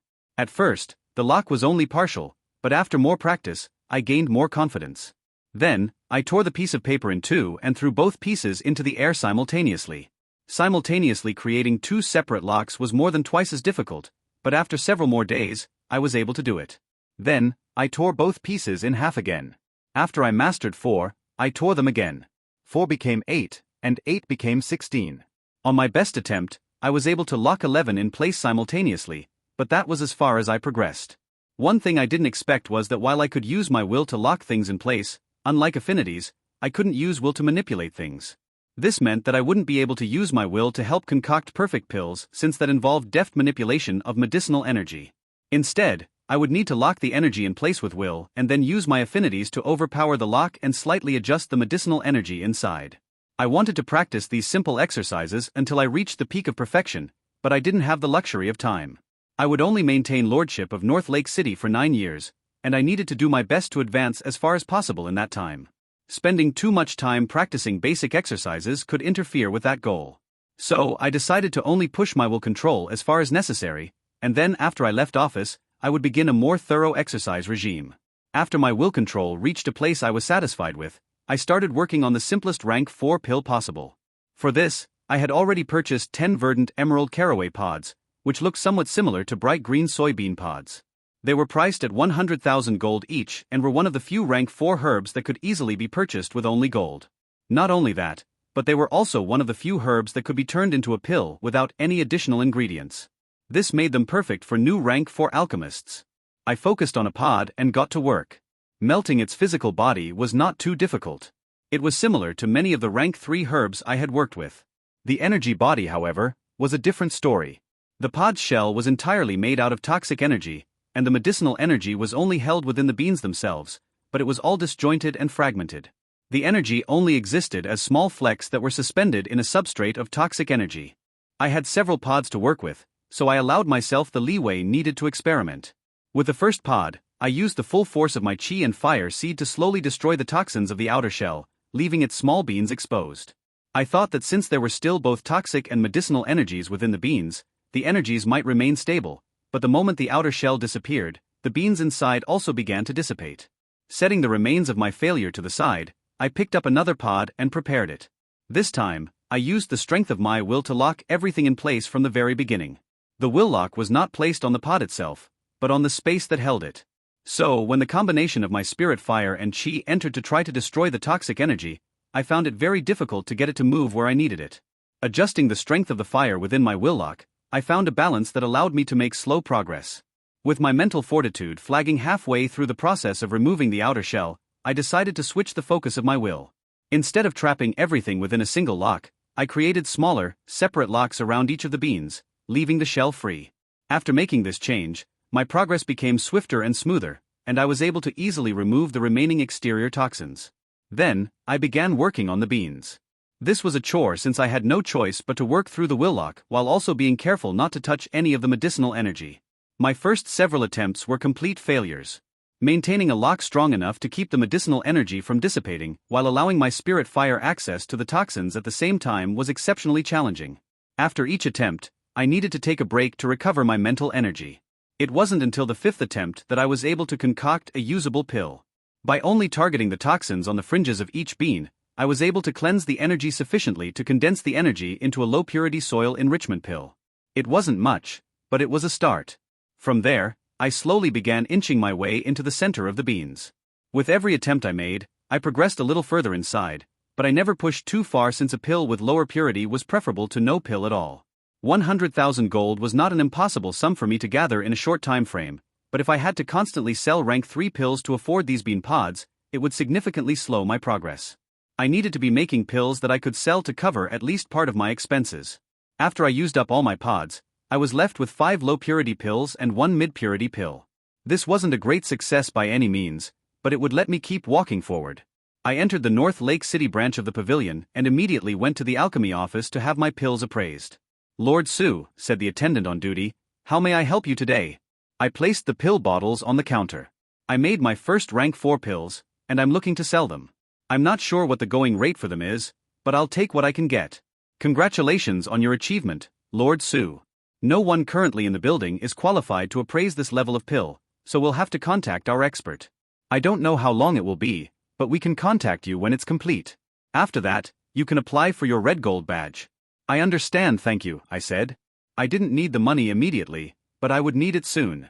I had built up a sizable cash reserve over the years while waiting to advance, but with the price of caraway pods, eventually, even my deep pockets would feel the pinch. I had enough to keep working for the moment, at least. I went downstairs and found the counter where special orders for herbalists could be placed. "Hello," I said to the attendant working there.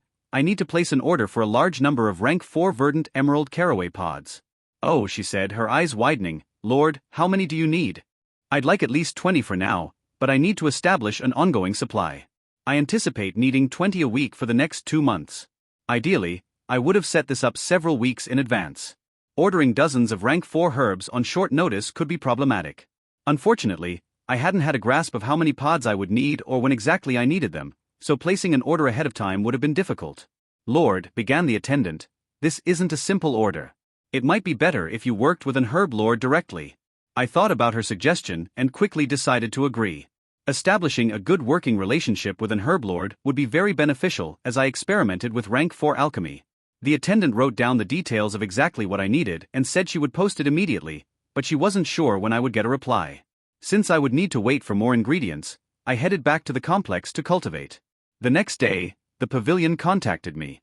Herb Lord Situ had requested a meeting. When I entered the conference room in the pavilion, Lord Situ and an attendant were already waiting for me. "Lord Situ," I said, giving a bow, "thank you for meeting with me." "Lord Su, please sit. I've been looking forward to our meeting." I took my seat, and another attendant entered to serve us tea.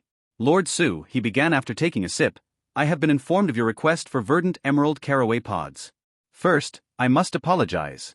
I do not have a sufficient supply to meet your needs. However, I am willing to enter into a deal for the stock I do have, which at the moment is only 15 pods.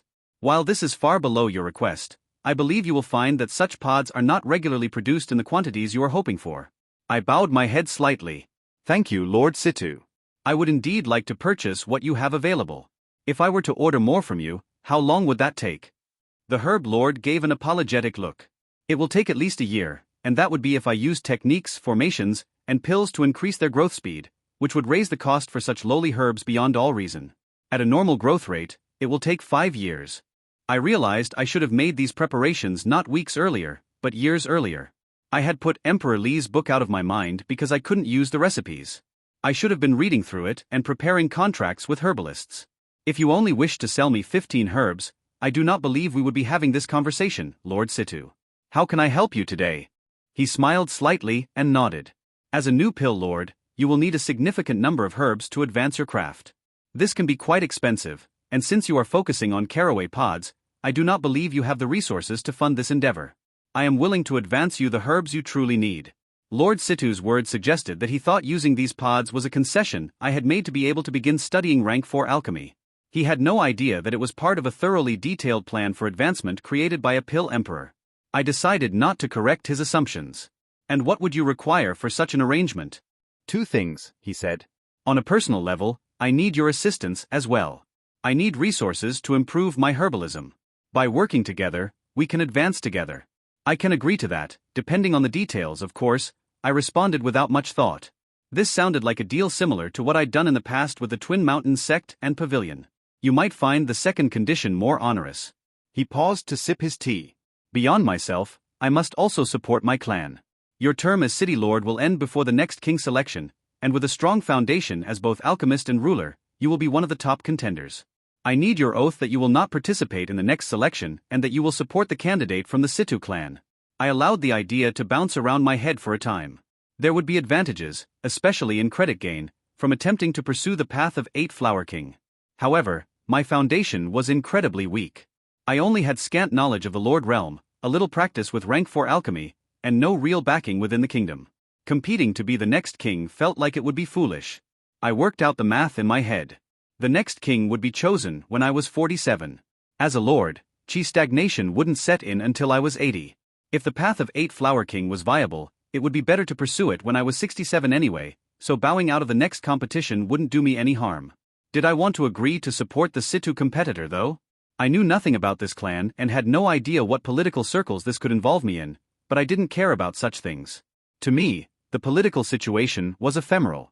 I only worried about whether it would impact my pursuits. What does supporting the Situ competitor look like, in your opinion? I asked the Lord. He looked me in the eyes. Starting 5 years before the competition, we would need you to cease supplying pills to any other clan that is competing. Unless they drop out, they cannot receive any pills you concoct. No, I responded instantly. I have a solid relationship with the Hu clan which I will not ruin over this. There are other sources of herbs and other clans that can provide them. The herb lord looked slightly frustrated at my prompt refusal. I thought a little more before reaching my decision. The Hu clan and the Ouyang clan. Our agreement will not touch my dealings with these 2 clans, but I will sever ties with every other clan that competes. This time, it was the Situ lord who needed to think. He excused himself from the meeting to have a quick, private conversation with others from his clan. When he left, I took out Emperor Li's book and a piece of paper to make a list of herbs I would need for learning rank 4 alchemy. The Lord re-entered the room shortly after I finished my list. I can accept those terms, he said without joy. I slid the paper over to him. These are what I need in the order I need them. The ones at the top are the most urgent. I look forward to working with you, Herb Lord Situ. With a steady supply of herbs arranged, I returned to the life of a recluse. Technically, as City Lord, I did have official duties to attend to, but from what I could tell, everything seemed to function well without my input. I was sure my ministers were more than happy with me leaving them alone and not doing anything that would create more work. As a kingdom of cultivators, rulers delegating away all of the rulings so they could seclude themselves for years was the norm, so my absence didn't cause any major problems. At least, it didn't cause any that I was aware of. I spent my days slowly working through the book left to me by Emperor Li. The sequence of pills it outlined for training one's alchemy ability was robust, with many options at every stage of advancement. This was important because the Situ clan had problems producing large numbers of any given herb. Without time to spin up large-scale production on a specific herb type, they could only provide haphazard assortments of herbs, so I had to constantly reference the book's information to know what pills to work on with whatever herbs they had on hand. The rate at which my alchemy skills increased during this time might not have impressed anyone, but I was making progress. After a few months of work, I was able to start breaking even with the cost of herbs, and after 9 or 10 months, I was beginning to make a small amount of profit. Since that profit was from rank 4 pills, a fraction of it was even in spirit stones. The agreement with the Situ herb lord was that I would help him raise his herbalism skills. In practice, that turned out to mean buying whatever excess herbs he had that were on the list I had given him at somewhat exorbitant prices. At first, the cost of herbs was simply deferred, but after I began making pills of sufficient quality, I would be paying him with the majority of the pills made from his herbs. In the slow process of advancing my alchemy, there was one important event that pushed me forward more than anything else. 11 months after entering seclusion, my store of karmic energy reached the point where I could break through to the next stage. For the past year, while my focus was on alchemy, I still found time to add small amounts of chi to my core every day. It took me half a year to reach the point where my core was saturated and I was at the peak of Martial Lord 1. I could have tried to make a breakthrough at that point, but using pure chi was a last resort. With enough karmic energy on hand, I enclosed myself in my cultivation room and began the process of breaking through. I braided my chi and karmic energy together in the pattern from my cultivation technique and forced it into my core. The combined energies shot through my core and slammed into the wall that blocked me from ascending. I formed the energy into battering rams and slammed them against that wall one after another. When half of my stored karmic energy was used up, small cracks had started to appear, but I was afraid I wouldn't have enough energy stored to complete the breakthrough. This was a problem. If I stopped the process, the cracks would begin to heal and all my efforts, and the karmic energy I had used to that point, would all be wasted. I rushed to empty my storage bag of the few spirit stones it contained. I hadn't been able to save many, but I could only hope it was enough. In preparing for this breakthrough, I had studied how to use them. I mentally attacked the stones, ripped the energy from them, and forced it into my central dantian. While the energy in spirit stones was far more potent than chi, it lacked the true might of karmic energy. It was like a middle point between the two. I began using the energy from the spirit stones to dilute the karmic energy I had remaining so that I could throw as many battering rams against that wall as possible. When I only had about 5% of my karmic energy stores remaining, the wall blasted inward and the energy in my core pierced through reality. The world shattered. Another chain forged from the laws of heaven and earth which had bound my body crumbled to dust. I was a martial lord too. The main perk of advancing was that it significantly strengthened the will I could exert on the world. Herbs that were a challenge before became simple to control. Of course, that meant I had to start working on new herbs that were even more challenging, but that was okay. I was advancing. After a year of seclusion, I decided I needed to understand how my domain was prospering while I was away. I was an absentee city lord, but I still had to play the part sometimes. To gain a quick overview of the situation, I called for a full council session. I again entered the main hall to see May, her seeds, and my ministers waiting for me. After I took my seat, I started the session directly. I have been secluded for an entire year. Since no one has requested my presence, I hope that everything is progressing smoothly. Flower May, are there any urgent issues we need to address? Her gaze stayed fixed across the room, but she seemed to flinch when I addressed her. No, Lord Su. North Lake City is prospering, and no major matters require your involvement. I nodded at this. Thank you, Flower May. Ministers, is there anything the council needs to address? The first to step forward was Minister Tang. Lord Su, I am happy to announce that the island expansion project has been completed. The land and roads are all in place, and we have started constructing workshops for artisans who wish to move to the new area. Has the factory also been completed? With Flower May's assistance, our tasks have been completed ahead of schedule. It has been fully furnished and decorated. The nutrition pill lines are all fully operational, but installation of the other production lines has not yet begun. The seed who acted as my intermediary with the Hu clan stepped forward. Lord, the Hu clan has completed formation designs for 2 more pill types and is awaiting your approval before moving forward with full-scale deployment. Understood, I said, nodding to both the minister and seed. I will discuss this further with the clan. With no more issues to bring before me, Minister Tang stepped back, and a man I barely recognized stepped forward. Quickly flipping through my mental notebook, I remembered he was Minister Mo, my Minister of Justice. Lord Su, he said bowing, there are no immediate issues that require your involvement. However, a couple of young scions of 2 minor clans recently got into an argument. This is well within our abilities to manage, but both clans have lords. If the lords become involved, we will need you to step in to help mediate the situation. Understood, Minister Mo, inform me if things take a turn for the worse. He seemed to hesitate, but he glanced at May who nodded at him. He stepped back into line without further comment. Next, Minister Jean stepped forward. Lord Su, she said in a concerned voice. We have a problem.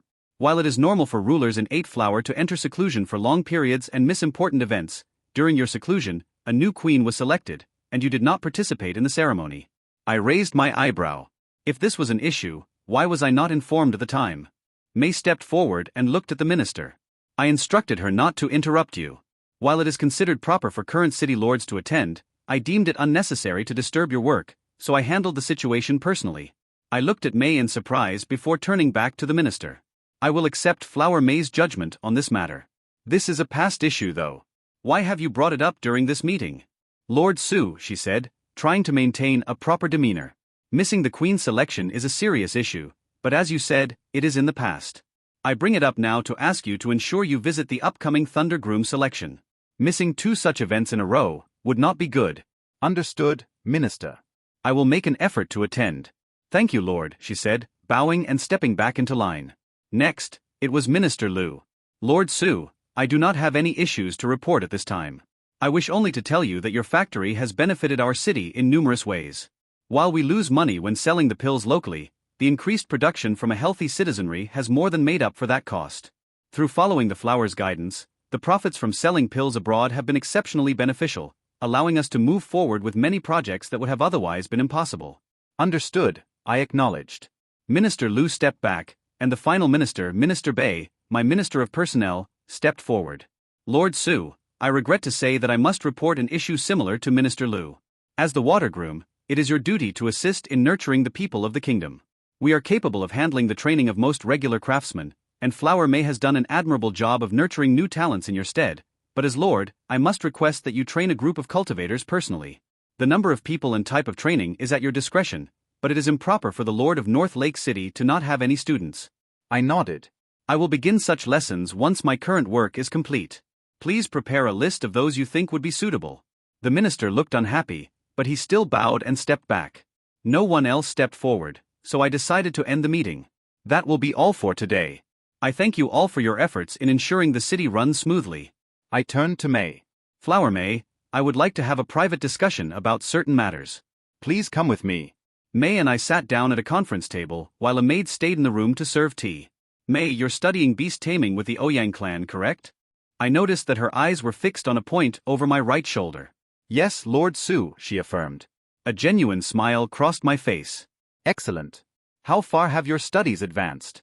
I have only reached the level of a high master tamer. While I have worked to study the craft, I have not been able to devote sufficient time and energy to take it further. Right, I muttered. How much can you tell me about low-level beast taming? How do you take control of them? Her eyes drifted toward mine, but with a sudden jerk, she once again focused on that point over my shoulder. It isn't taking control, Lord. Tamers use a series of techniques to connect with beasts on an instinctual level and influence them to behave as desired. At low levels, this means only giving very basic commands like attack. However, the more powerful a tamer grows, the deeper connection they can form with beasts. I bobbed my head up and down as I thought. My water affinities are decent, and I have access to a spirit flame with water energy.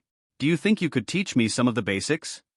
Sorry, Lord, but if that is possible, it is beyond me. I only know how to interact with beasts through water chi. Water is important because it acts upon the blood of the beast when sending commands. I do not know if becoming a tamer is possible without cultivating water chi. Alright, I said, setting the issue aside. Can you tell me anything about using herbs or pills to help beasts grow? I talked with Ouyang Mengyao some time ago, and he seemed to suggest using normal pills was impossible. We have been instructed to never give a demon beast any alchemic concoctions, she confirmed. They can have severe deleterious effects. The Ouyang clan uses several formations to improve cultivation rate, healing rate, growing speed, and various other factors. Where cultivators can consume pills, beasts must make do with only formations. This causes their progress to be slower than may otherwise be, but it also means we do not need to worry about the buildup of pill toxins. And herbs? I asked. There are a variety of herbs we feed our beasts, but we have to be careful. Too many too quickly can cause the same buildup of toxins that we avoided by not using pills. As it was explained to me, since the herbs retain their natural form, the vast majority of the toxic energies will be expelled through the normal digestive process. Toxins from herbs are only an issue if too many are fed to a beast too quickly. I hadn't heard of this before, but I never looked into consuming herbs directly. Was there a trick here that I could use? May continued, while feeding herbs to beasts is expensive, herbalists will offset a portion of the cost if we provide them with the beast's manure. Manure. I interrupted her. It is supposed to help them to grow their crops. Manure, I muttered. I looked down at the table in thought. May seemed to slightly shift her glance when I was no longer looking at her. Fan. I suddenly stood up and raced out of the conference room. The beasts were eating herbs, and a large portion of the physical herb, along with some part of the energy body, was being excreted. If manure could be used in herbalism, that meant it contained some form of energy. I didn't know if it was demonic energy from the beast or medicinal energy from the herbs. It could potentially be a mix of both.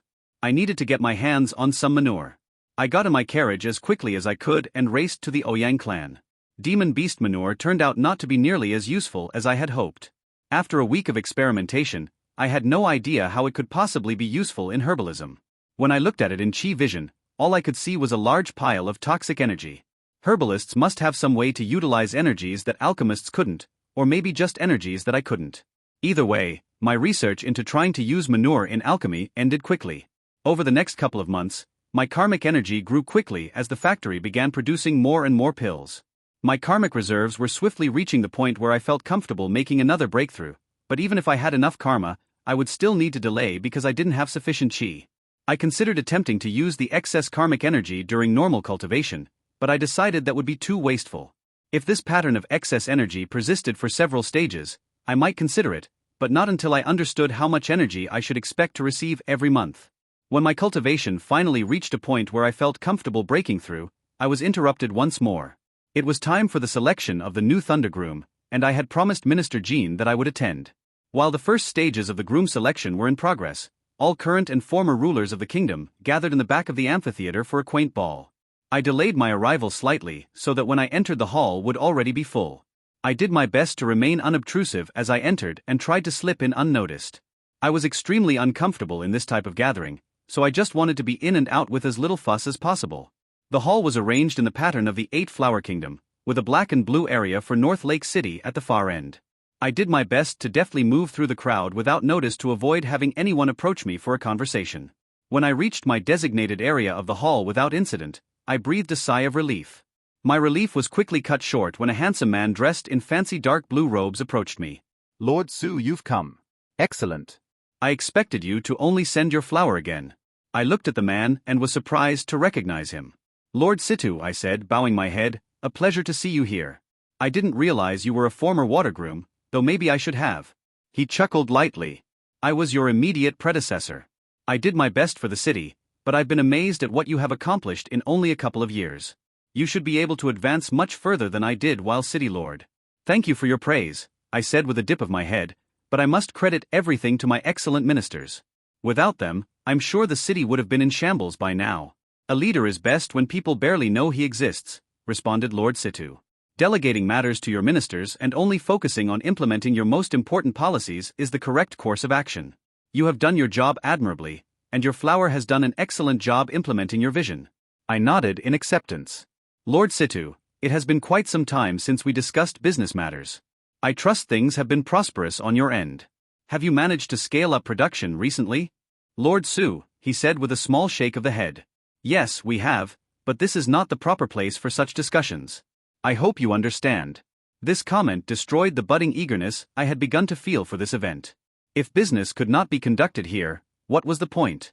I made a little more small talk with the herb lord and then excused myself. I wandered to a far corner of my section and just stood there to observe the festivities. Since I wasn't paying too much attention, I was surprised when May approached and grabbed my elbow.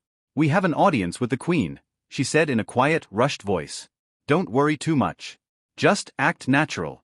She wants to thank you for the improvements to the kingdom. She may make an offer of some kind, but you should be hesitant about accepting it. Don't outright reject it, but consider it carefully before moving forward. She hauled me by the elbow to the center of the ballroom where the queen was waiting. When we arrived in front of her, we both gave deep bows but did not speak first. Lord Su, nice to meet you. Flower May, a pleasure as always, said the queen with an impassive face. Queen Duj, it is my honor, said May with a pleasant smile. Queen Duj, I acknowledged. Lord Su, the nutrition pills from your domain have done wonders for the kingdom. Not only have they improved the lives of our people, but they have also provided a nice increase in tax revenue. I thank you as both a queen and as a cultivator. You are welcome, I said, bowing slightly. I wasn't sure what else to say in this situation. Lord Su, are you aware of my background? No, Queen Duj.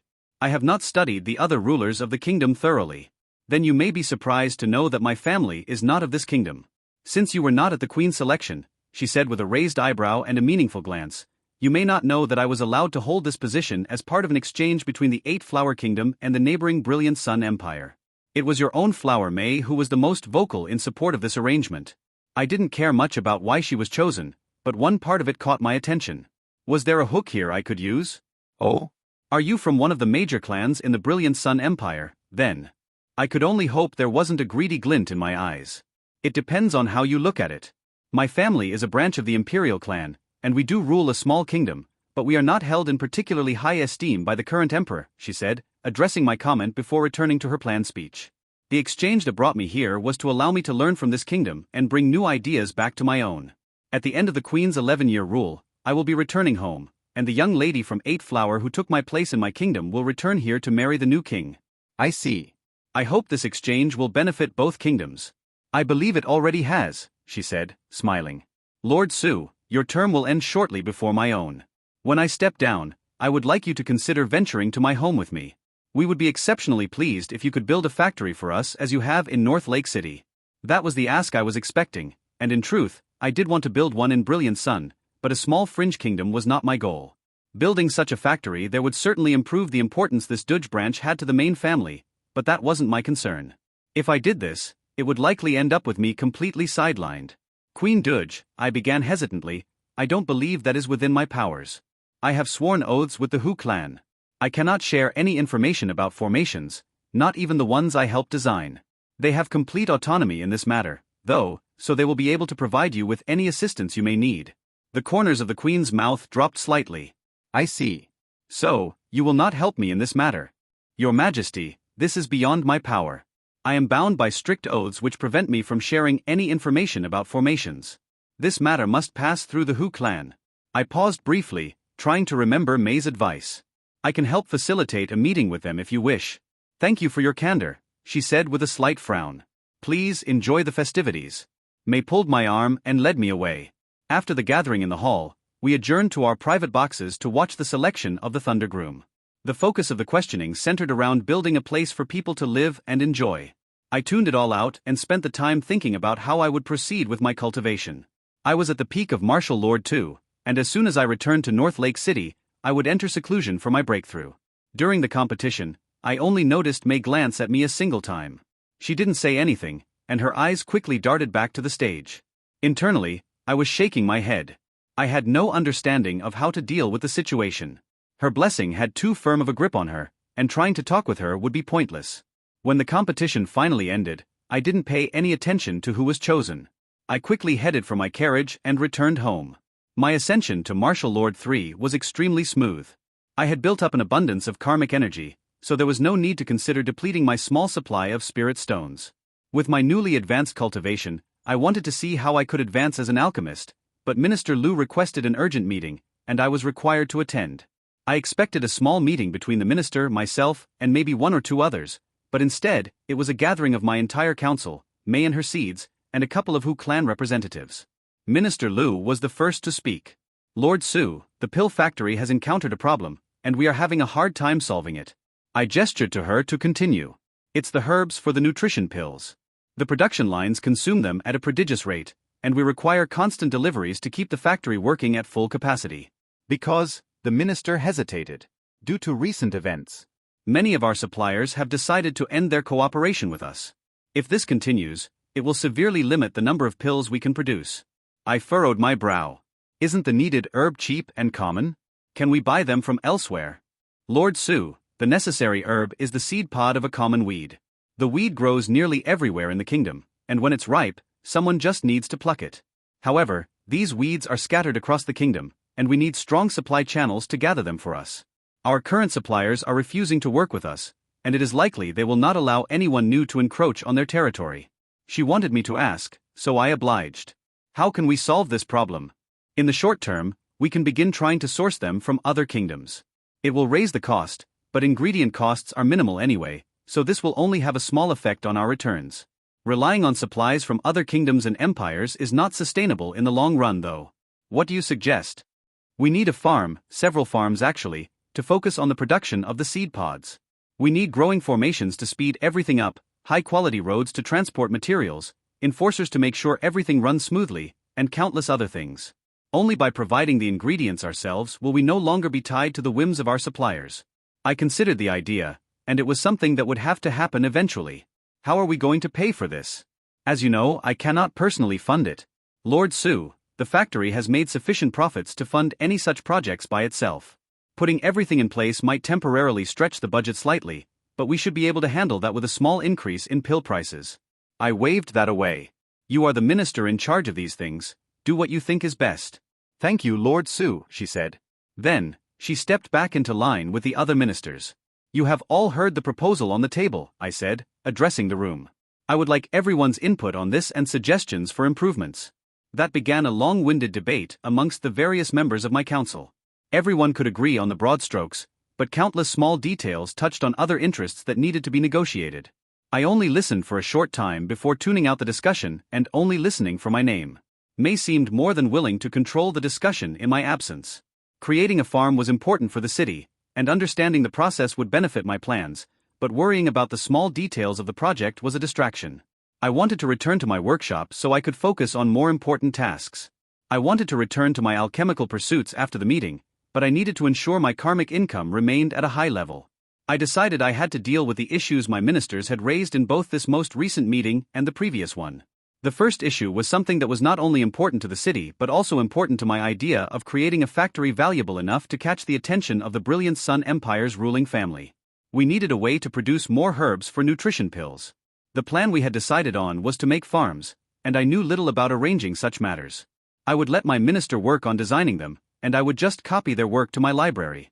There was one thing I could help with though.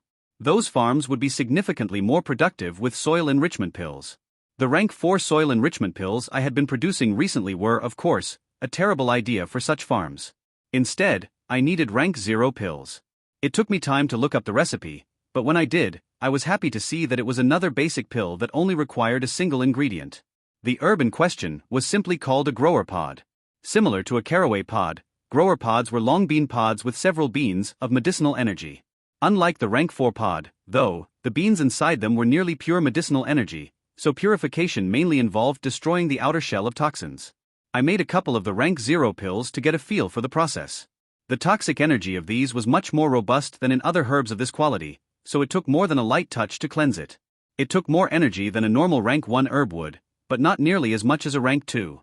The entire process made me slightly confused by the rank 0 rating the pill was given.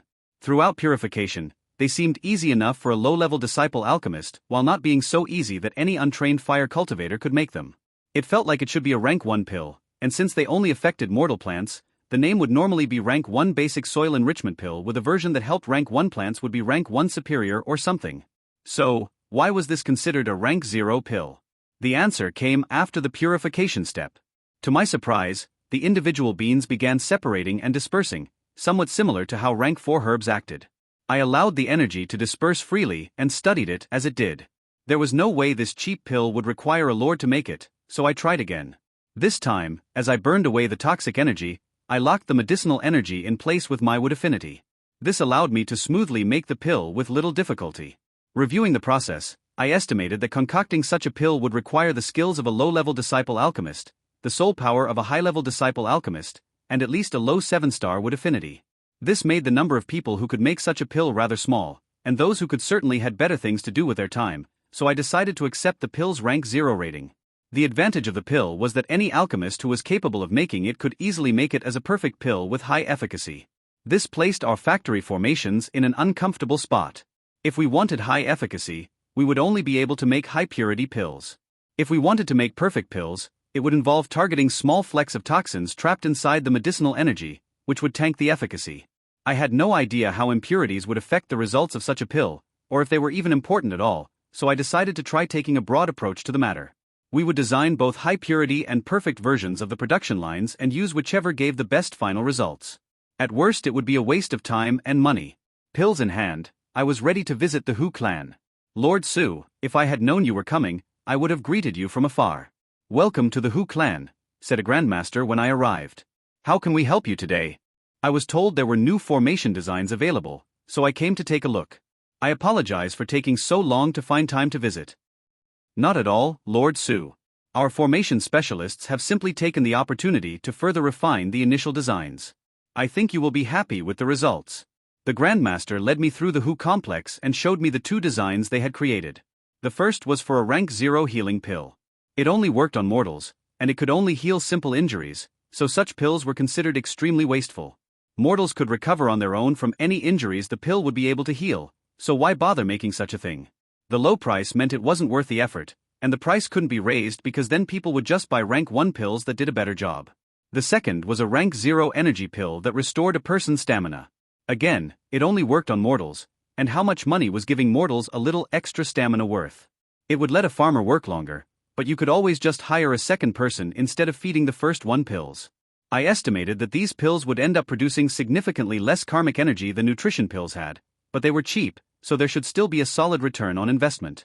The main difference between the designs for all the different pills was the purifying formation. It had to be specially calibrated to target impurities in a way that would create results with maximal efficacy. Creating a formation that could handle the variations within a single type of herb without ruining any of them was extremely challenging. Grandmaster Hu, these designs look excellent to me. What are your results? Thank you, Lord Su, he said while taking out a pill bottle and handing it to me. These are the pills we have made with our prototypes. I appraised them and found them excellent. They were both perfect with efficacies in the high 80s. Excellent job, I said, taking out a bottle of soil enrichment pills. Here is your next challenge. I spent the day working with grandmasters from the Hu clan. First, I described the process of refining the pill and the various difficulties I could foresee in automating the process. Then, I began demonstrating for them. I concocted the pill as slowly as I could and allowed the grandmasters to closely observe the entire process. The first time I made a pill for them, my process of concoction was somewhat organic, and I sent qi in places I deemed appropriate using whatever means I felt best. This resulted in complex qi movements to conform to the curvatures of the various energies within the herb. After that, the Hu grandmasters gave me instructions on how to make the process easier for formations to handle. I followed their guidance and concocted a second pill, but the result of doing so was a steep drop in efficacy.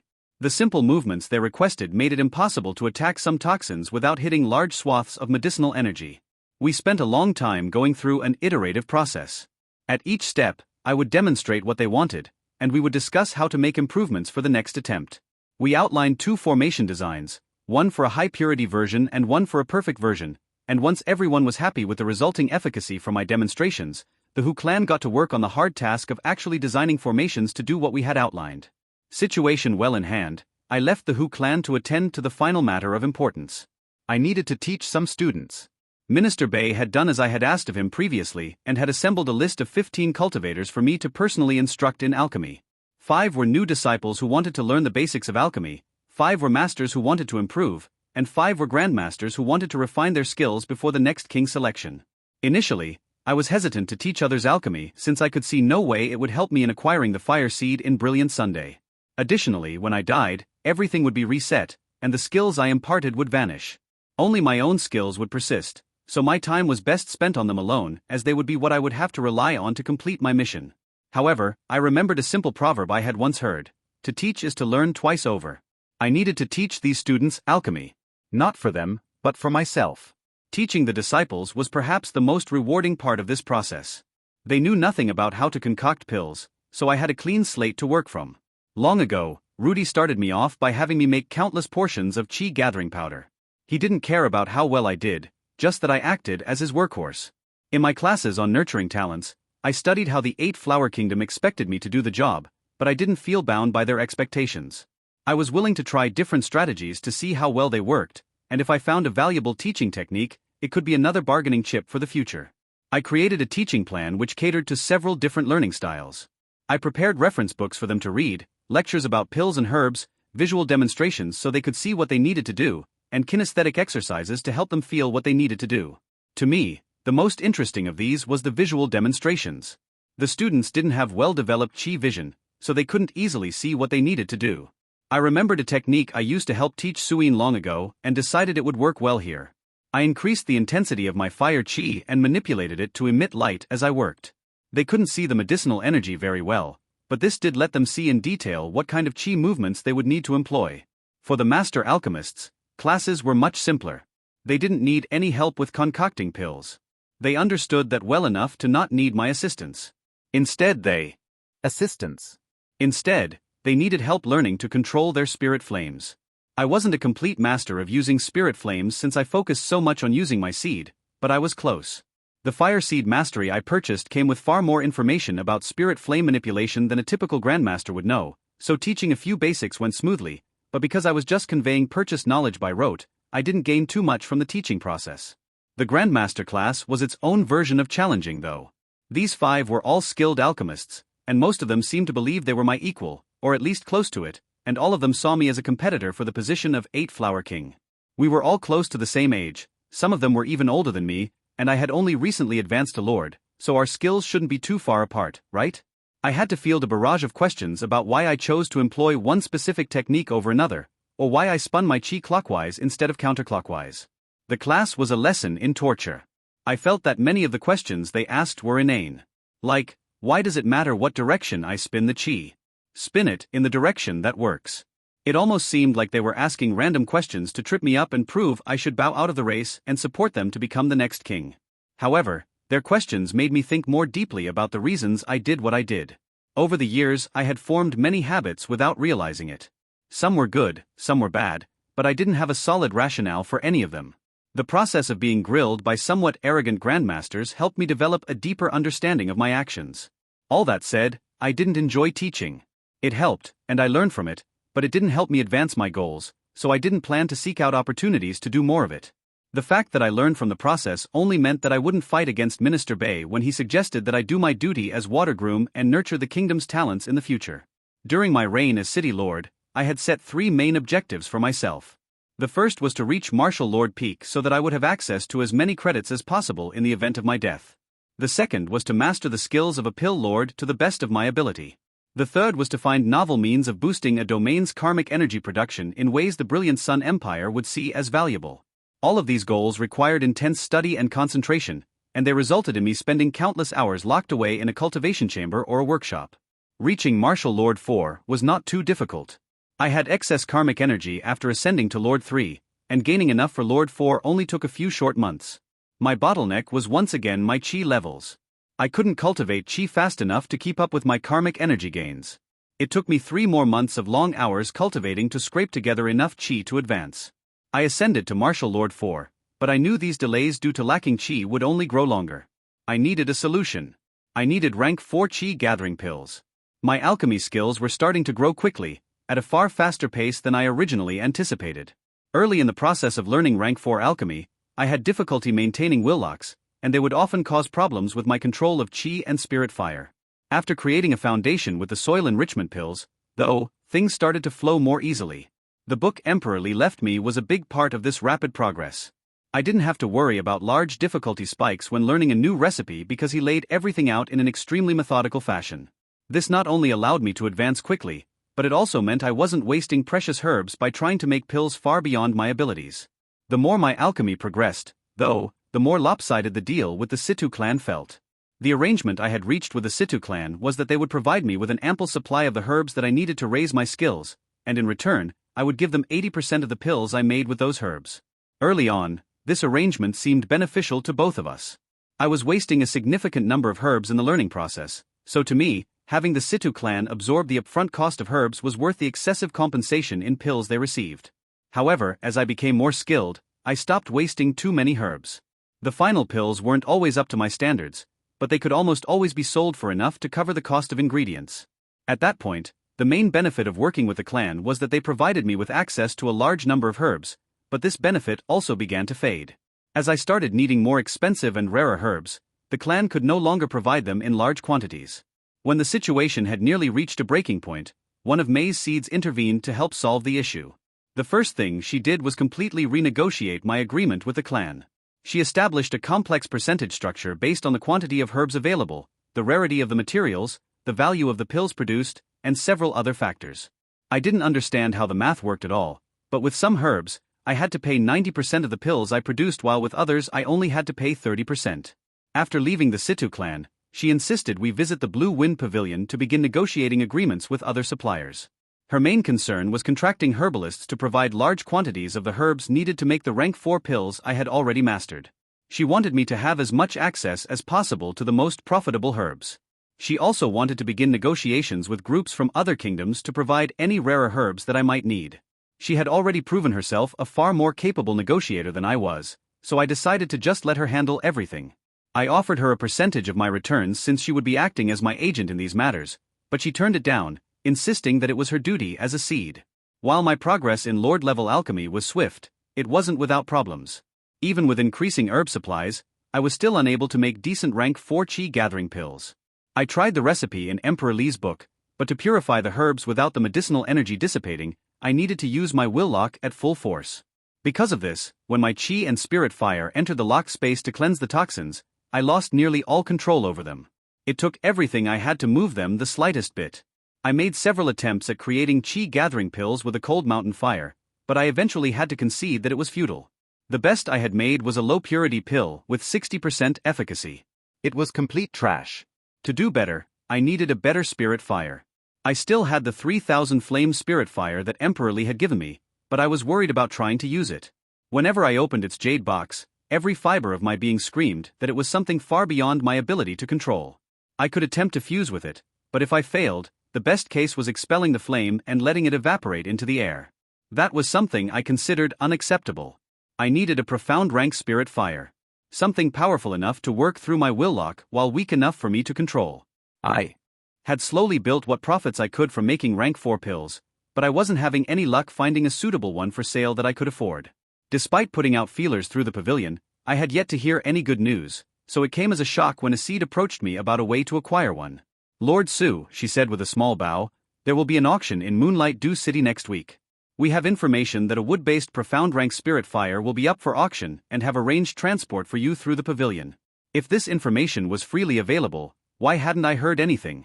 Were my sources in the pavilion less reliable than I had hoped? That was something to keep in mind for the future, but for now, I needed to get that fire. Understood, I replied to the seed. Please leave me the details for the transport you have arranged. The trip to Moonlight Dew City was somewhat grueling. I expected it to be in Brilliant Sun or another neighboring domain, but it took a carriage pulled by rank 3 wind horses 6 days to reach. I didn't pay close attention to exactly how far we traveled since I spent my time cultivating, but we had to have crossed through at least one entire empire. The seed who accompanied me on this trip was extremely professional. The entire time we were in the carriage, she was reading ledgers and taking notes. I looked at her cultivation and saw that it was only a middle grandmaster, so I expected her to cultivate more, but she was focused on her work. I was grateful to have someone like her looking after the city so I could focus more on my personal goals. Moonlight Dew City was in the Cold Moon Empire. It was a small remote border town that must have only barely qualified for the title of city. Nearly all the buildings were dirty and ramshackle, and I had a hard time believing anything of value could be found anywhere in the place. When we arrived at the auction house, I found that it was a dilapidated building that looked like it only rarely received any visitors. Inside, slightly more than 24 people were sitting on dusty wooden chairs waiting for the auction to begin. After the hall was about half full, a portly man walked up on stage to begin the event. Ladies and gentlemen, welcome to the Moonlight Dew Auction House. We have a very special treat for you today. A few brave cultivators from our fair city recently entered a trial in an attempt to win its inheritance. They did not succeed, unfortunately, but they were able to bring out many fascinating treasures that I am sure will astound and amaze. He gestured off to the side. A homely young woman brought out a pedestal covered in a cloth and placed it in the middle of the stage. Our first item for today is something no cultivator can do without. It is a weapon of incredible power. The woman removed the cloth and revealed a chipped steel sword. It looked ancient and hadn't been maintained in years, if not centuries. Wondering what was so special about it, I looked at it in chi vision. The sword had lines of metal energy running its entire length concentrated along the cutting edge. I wasn't sure what they did, so I could only guess that they made it cut better in some way. As you know, said the auctioneer, refined weapons are extremely rare. Our appraisers have concluded that a master refiner took part in the creation of this blade, making it a priceless artifact. This may be the only chance you ever have to buy such a majestic weapon, so think carefully before letting it pass into someone else's hands. The starting bid is 10,000 gold. I looked at the blade closely. I wasn't sure how much a master-level refined weapon was worth, but there was no way this blade was worth anywhere near that price.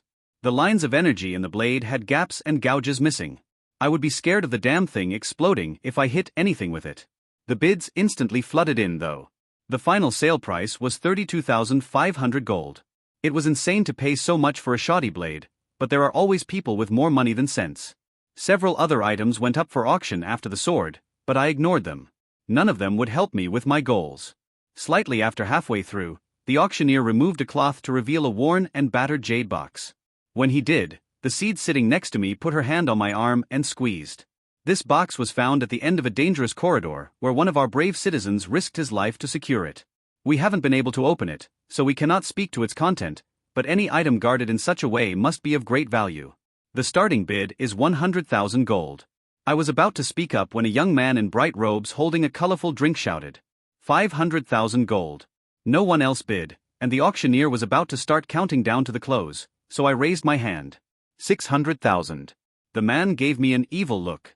700,000. 8. 9, he shouted.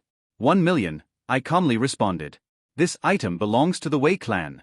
Are you challenging the Wei clan? He snarled. 1 spirit stone. The crowd gasped at this. Most of them had never seen a spirit stone before. 5 spirit stones, I nonchalantly responded. The man threw his drink on the floor. You'll regret this. The auctioneer looked worried but completed the bidding process.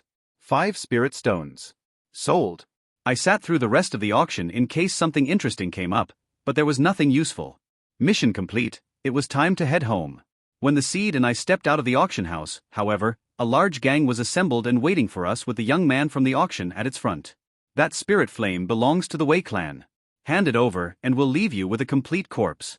I looked at the men around me and saw that none of them were above Martial Grandmaster 1. I could kill them all without lifting a finger by simply locking them down with my will. I stepped forward to take care of them so that I could hurry back to start working on concocting chi gathering pills with my new fire. Before I could move, the seed placed her hand on my arm and shook her head. Take out your pavilion badge, she told me. Deciding to follow her lead, I reached into my storage bag, pulled out my red gold badge, and held it up for all of the thugs to see. The seed spoke loudly so that everyone could hear. You are threatening a pill lord who is a red gold member of the Blue Wind Pavilion. Is the Wei family going to war with the pavilion? The crowd immediately froze, and the seed didn't wait for a response. She pulled my arm and led me to our carriage at a leisurely pace. After we were seated inside, she spoke. They still may attempt to stop us. Probably not, but we should be safe. If they have spirit stones, it means they have a lord backing them. I will guide the carriage so that we are not followed. I let her do what she felt was best. I needed to begin a more important task. Opening the jade box was a simple process. I only studied it for a short time and was able to easily see through the locking mechanism using chi vision. I inserted my chi in the correct pattern and the lid popped open. I stuck my hand inside and quickly fused with the spirit fire. After it was successfully absorbed, I began practicing. In the carriage, all I could do was get a basic feel for using it, but I gained an understanding of the differences between yellow and profound fires. The core of the difference was their power. Profound spirit fires had a higher quality of energy, and it made them much more difficult to control, but a peak 6-star affinity was just enough. Once I returned home, I began the real work. With a proper spirit fire in hand, I started making rank 4 chi gathering pills. I couldn't make perfect ones, but they were near the peak of high purity. I generally disliked taking non-perfect pills, but it was something that every cultivator did eventually. Using the pills, I began to rapidly increase my cultivation base and reached Martial Lord 5 in short order. Unfortunately, while I wanted to spend all my time in seclusion, there were other matters that also required my attention due to my position as City Lord. Even though problems arose because of the events at the Thunder Groom selection, Minister Jean still insisted that I attend the Fire Flower Blossoming the following year. She was willing to concede that the associated social gatherings were optional, but she was firm in her stance that I needed to attend the actual competitions themselves if at all possible. I wasn't thrilled about it, but I accepted this as a responsibility I assumed when I became the water groom. At the Fire Flower Blossoming, I sat with May in our designated booth. We were both hesitant to speak, so we mainly focused on the stage, but I did glance at her occasionally. She looked more tired than she had the previous year. I wasn't sure what projects were consuming so much of her energy, but I was slightly concerned about what her blessings goals could be. The tension between us seemed to build as we sat together alone in silence, so I tried my best to diffuse it. Are you sleeping well? She flinched at my words. Yes. Things have just been busy recently. I nodded, but I didn't know how to continue the conversation, so I returned to watching the competitors. I noticed May turned her head slightly toward me, but she quickly jerked it back to focus on the stage below. This made me sigh with regret. I wished I could help her, but her psychological burdens were hers to bear. I had no way to assist with them. After the competition, I swiftly returned to North Lake City. I wanted to immediately seclude myself again, but I needed to talk to someone about what May had been up to. I wasn't sure who to ask, but since Mo was my Minister of Justice, he should know a little bit about everything happening in the city, so I decided to have a quick consultation with him. Minister Mo, do you know what Flower May has been doing recently? He looked surprised, but responded promptly. Yes, Lord. I told you some time ago that young scions of 2 of our city's clans had gotten into an argument. The situation has deteriorated quite a bit since then, with both clans constantly at each other's throats. This has caused a great deal of damage to the city, and few are willing to offend either clan by trying to stop it. Flower May has been working to calm both sides and restore sanity to the situation. Thank you, Minister. That is all, I said, dismissing him. Such a conflict should have involved the city lord, and I should have gone out to put a stop to the chaos myself, but no one had come to inform me of the escalating nature of the situation. It seemed May's blessing was trying to keep me away from it. I wasn't sure what game she was playing by putting herself in the middle of such a conflict, but I would allow it to happen. In the end, this city wasn't important to me. It was only a means to accrue karmic energy and test some of my ideas. If May's blessing wanted to do something to it, I would let it. I needed to return to work. As the years passed, my cultivation grew rapidly. With the new production lines in place and the beginning of new herb farms to feed them, the karmic energy I gained from the city accumulated faster than I could spend it. This growth in karmic energy production was slightly surprising. I thought the effect of the factory would taper off as the benefits from the pills plateaued over time. Nearly everyone in the city who needed a nutrition pill was provided one within the first year, and I didn't expect the continual supply to have much of an effect. My working assumption had been that making everyone healthy would have a large impact, but keeping them healthy would at most keep karmic energy production constant. However, the rate at which it accumulated only continued to grow. This could partly be explained by the additional production lines we created for new pills, but it still seemed like far too much. None of my other projects were of much benefit to the city, so I could only conclude my original assumptions about karmic energy production were wrong. When I was 39 years old, this influx of energy allowed me to break through twice, reaching Martial Lord 7. From there, I broke through one stage each year, reaching Martial Lord peak when I was 42 years old. At that point, I had 2 years left as a city lord. It didn't matter how much lord-level karmic energy I built up, I would never be able to use it to break through to Martial King. However, I spent another year stockpiling enough reserves that I would be able to use it to ascend to False King if necessary. Once all my possible needs for karmic energy were met, I still had over a year in the position of City Lord and no use for the energy it gained me. Instead of wasting it, Minister Jean helped me through the process of naming May the nominal lord for that remaining year. During her reign, she had only reached Martial Lord 6. This nominal lordship should allow her to reach Martial Lord 8. May had helped manage the city during my long absences, and this was the only thing I knew to do for her in return. I had begun secluding myself more and more the longer my reign persisted, and it helped me reap many rewards. The Hu clan and I developed production lines for over half a dozen simple pills, and my alchemy skills had reached new heights. I wasn't able to concoct any perfect rank 4 pills because of my lacking affinities, but I could make well over half of the pills in Emperor Li's book at the peak of high purity. I had stopped having council meetings so I could focus on my work, which meant I only saw May once a year at the flower blossomings and groom selections. She seemed to be aging rapidly, and in later years she seemed visibly exhausted. I was angry about what her blessing was doing to her, but it wasn't my place to intervene. She seemed to want to talk to me a few times during these events, but the words got stuck in her throat. I considered trying to say something to start the conversation myself, but I didn't know how. Finally, after 9 years as Lord of North Lake City, it was time for me to step down and for a new water flower to blossom. Before a flower blossoming, there was a celebration among the city's rulers to mark the blooming of the outgoing flower. This was the final event I would take part in as Lord of North Lake City, and I was more than ready to shed that title. The celebration took place in the grand ballroom of the palace at the top of the mountain in the center of 100 Flower City. I entered alone to see dozens of lords and kings from years past talking and mingling, while a small band played music in the background. As I had during the Thunder Groom Selections party, I snuck through the ballroom and quietly secluded myself in the designated area for the waterflower and groom. As I was skulking around the rear of the ballroom, I heard a loud commotion drawing ever nearer. There were sounds of congratulations and cheering and no lack of well wishes. It only took a moment for me to see what had caused such a scene. In the middle of a large group of adoring lords, I saw May walking toward the area of the room I was in. She was the most beautiful I'd ever seen.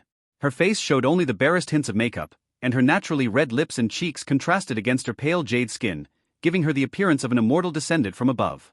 She was wearing a form-fitting dark blue dress with silver highlights, and an unusual scarf of the purest white silk hung around her neck. While countless rulers were trying to get her attention, she didn't stop to talk with any of them. She headed straight for me. When she reached me, she looked me straight in the eye and held my gaze for the first time in 2 decades. A large, warm smile graced her face. She looked happier than I had ever seen her before. "Fang, come dance with me." She didn't allow me to refuse. She grabbed my arm like a young girl and hauled me to an open area in front of the small band. I didn't know how to dance, but May didn't care. She twirled and weaved around me like a fairy in the middle of summer. The entire time, the white silk scarf around her neck twisted and turned with her movements as if it had a will of its own. During a slower dance, May looked at me. "Fang, do you ever think about the future?"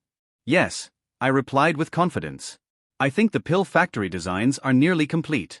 I will need to start spending more time researching the brilliant Sun Empire.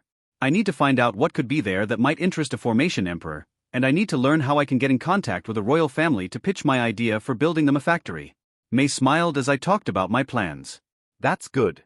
I know you can succeed. The ball lasted for hours, and with May as a constant companion, the time passed far more quickly than I expected. I felt myself begin to relax and almost enjoy the event. But as with all things, the night eventually drew to an end. After returning to the City Lord's complex, I was ready to return to my studies with renewed energy. With the new flower on the way, I would need to find a new residence the next day, and I had to finish a few projects first. Before separating, May tenderly cupped my cheek with her hand. Thank you for tonight, Fang. I'm finally free. With those final words, she departed, her scarf trailing after her. The next morning while I was in my workshop, one of May's seeds burst in with a frantic look on her face. Lord Su Flower May. May. One of her servants found her earlier today alone in her room with a white silk cloth around her neck. She committed suicide, Lord. She's dead. I stared at the young woman. May was dead? She committed suicide? She seemed so happy the previous night. Realization struck me. Bastard, her damn blessing had driven her to suicide. Why? What was it trying to get from me? Did it want me to feel pity and help her more in the next life? Did it want me to stay away from her? It was impossible to know, and it was impossible to second guess. No matter how I reacted, it would be exactly the reaction her blessing wanted. I cursed, but I couldn't do anything to thwart her blessing's machinations. As I was about to react further, my body froze. I didn't know what to do. May's death was tragic, but I couldn't do anything about it anymore. I needed to return to work. She wasn't dead forever after all, and I had to remain focused on what mattered. I felt these thoughts were wrong deep in my soul, but it was impossible to express my feelings. I needed to see May's body to say goodbye, to say something. A funeral. I had to arrange a funeral, right? The thoughts of my body and the desires of my soul began to war against each other. I felt a fracture form between the two, cleaving my mind in half. I wanted to visit May. I needed to return to my work. I felt I should say goodbye. I knew it wasn't goodbye, so it didn't matter. I had to set aside my feelings for the moment. What was really important? Was it saying goodbye to someone I'd see in a few years anyway, or was it working to acquire the fire seed? The thoughts of my body triumphed against my weaker soul. I returned to work.